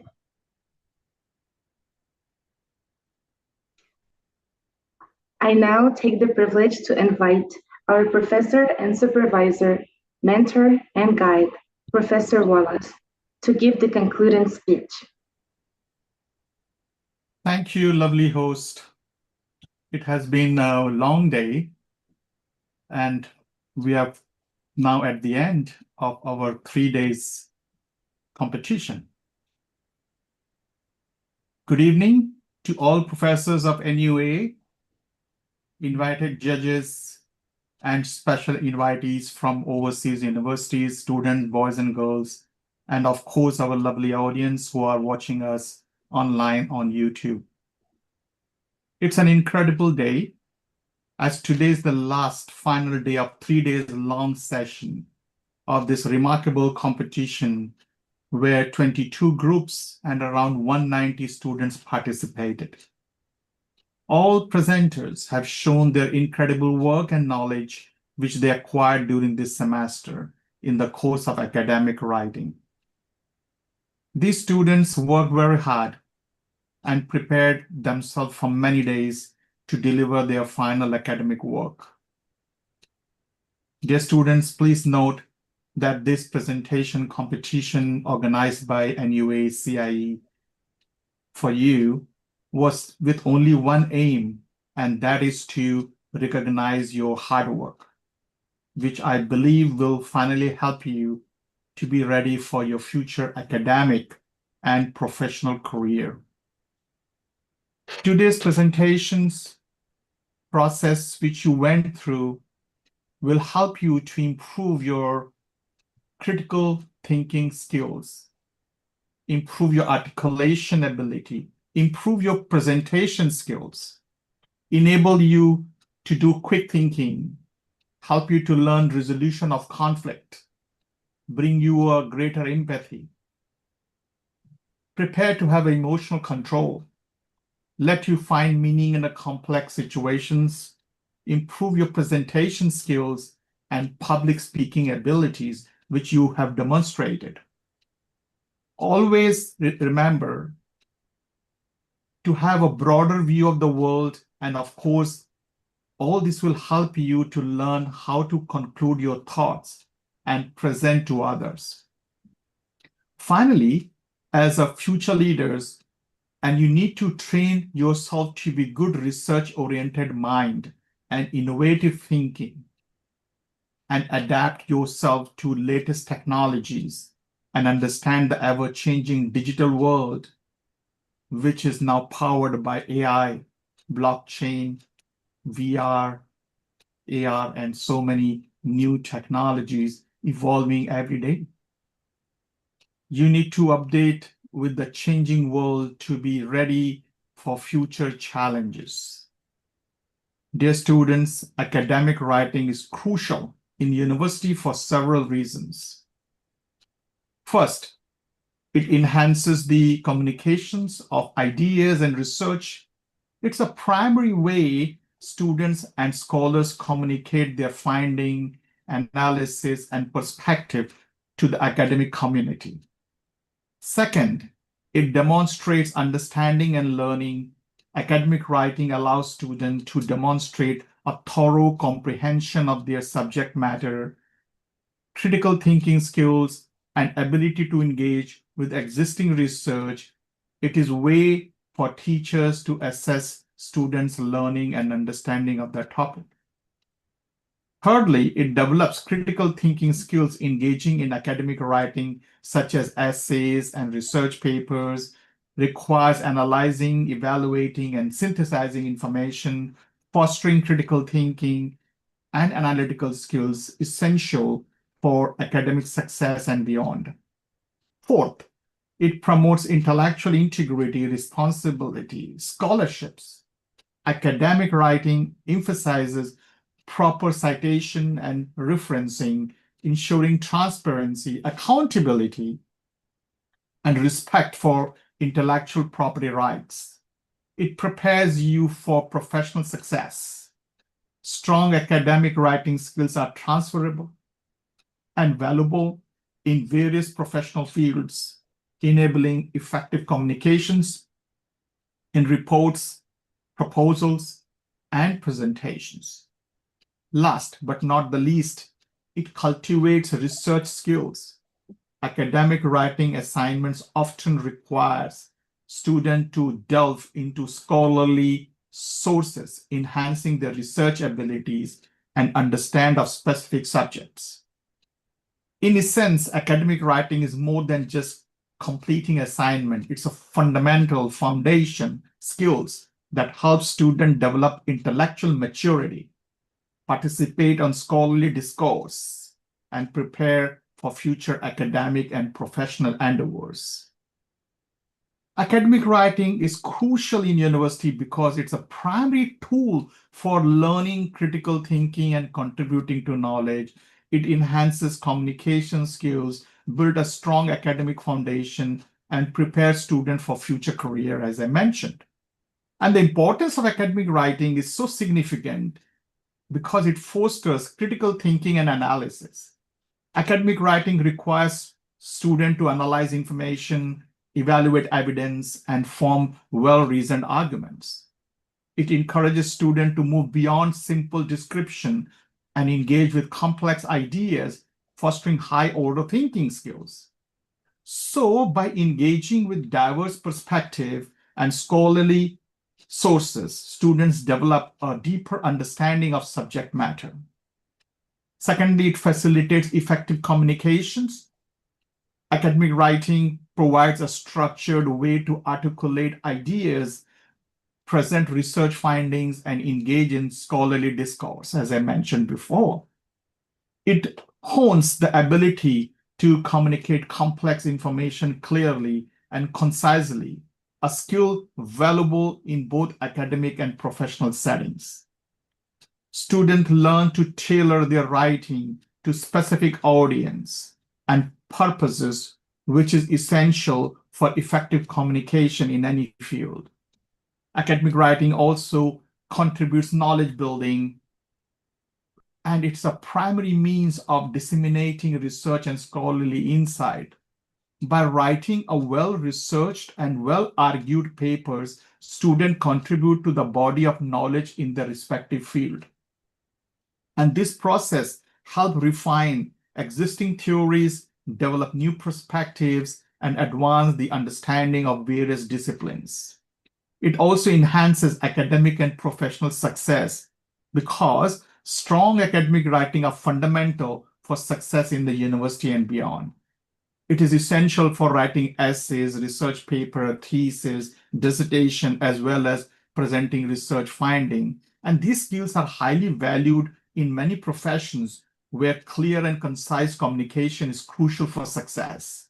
It also promotes ethical and responsible scholarship, emphasizing the importance of proper citation, referencing, fostering intellectual integrity. It teaches you to avoid plagiarism and to give credit to the work of others.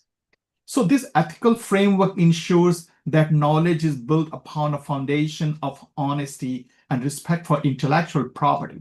So please note that making presentations help you develop critical skills to find solutions to problems, allow you to compile creative solutions, enable you to come up with creative and innovative ideas while making the best use of adverse situations.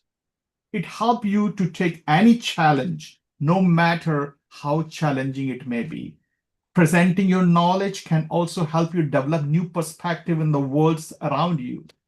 Speaking encourages you to find or study topics that usually would not cross your mind. It allows you to have a deeper understanding of your society and the world we live in, a critical point for all young students like you.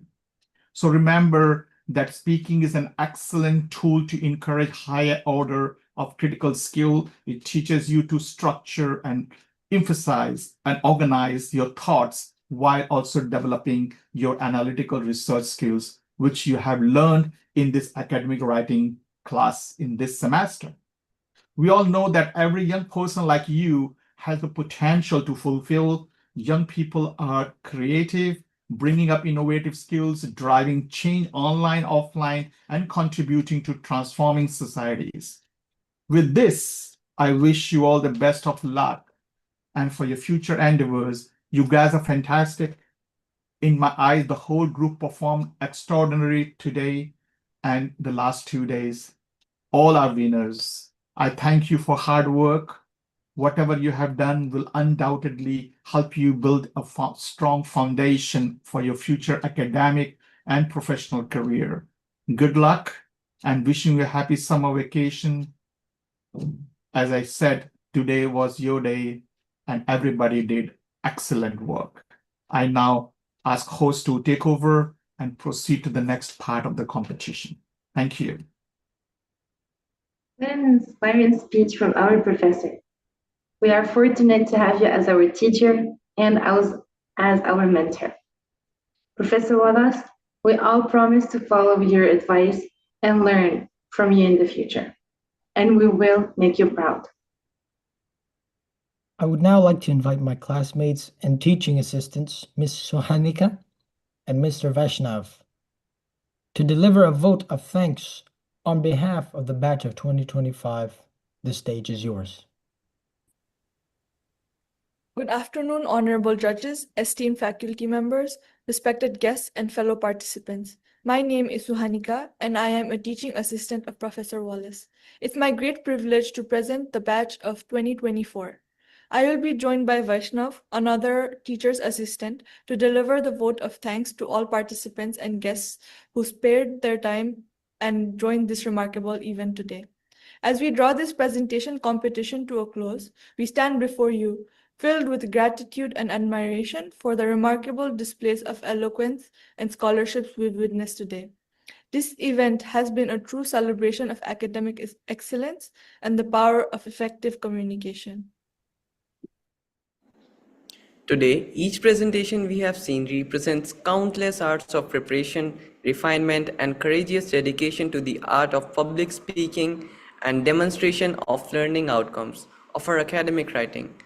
The diversity of topics and depth of analysis have made this competition not just an assessment, but an inspiring learning outcome for all. We begin by expressing our deepest appreciation to our distinguished panel of judges. Your expertise and thoughtful feedback have not only guided this competition, but have undoubtedly contributed to the growth of every participant here today. To the institution's leadership and support staff, we extend our heartfelt thanks. Your commitment to providing outstanding learning resources and maintaining an environment conducive to academic growth has been fundamental to our success. The infrastructure and opportunity made available to us have truly shaped this rewarding educational experience. To our dedicated faculty members and event organizers, we extend our sincere thanks. Your commitment to creating platforms for intellectual expression and academic dialogue has provided us with this invaluable opportunity to develop and showcase our presentation skills. This competition has demonstrated the incredible potential that emerges when passionate minds dedicate themselves to researching, organizing, and articulating their ideas.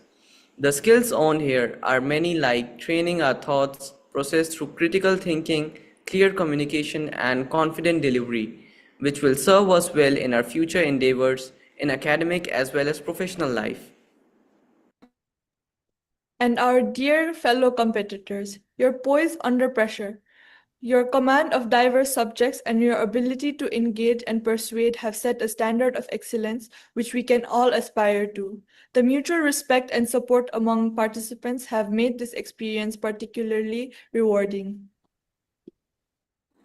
As we leave here today, we carry forward not just the memories of this competition, but enhanced abilities to analyze information, structure arguments, and present ideas with clarity and conviction.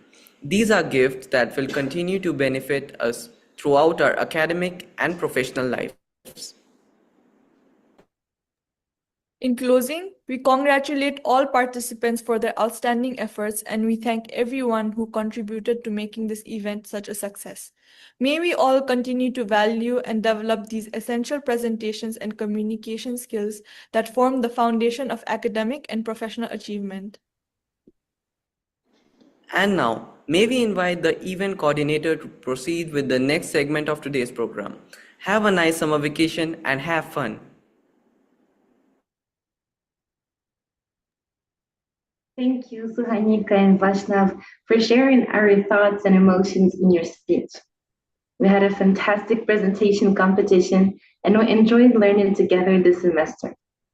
We will work together again next semester and showcase our improved versions. And with that, we have now reached the end of our NUAA Academic Writing Presentations Competition 2025. I, on behalf of all batch 2024, wish everyone a happy and safe summer vacation. Goodbye and see you all next semester. Thank you so much, the host, for stay with me for the whole day. I really appreciate it and admire, and thank you for your dedication. I'm sure that this experience, a memory for you, will be always on the YouTube for the next life. So please cherish your great job and the great efforts you have done. You have been fantastic. Have a nice evening. Thank you once again. Yaya, Maria, bye-bye. Good luck. Thank you. Bye-bye.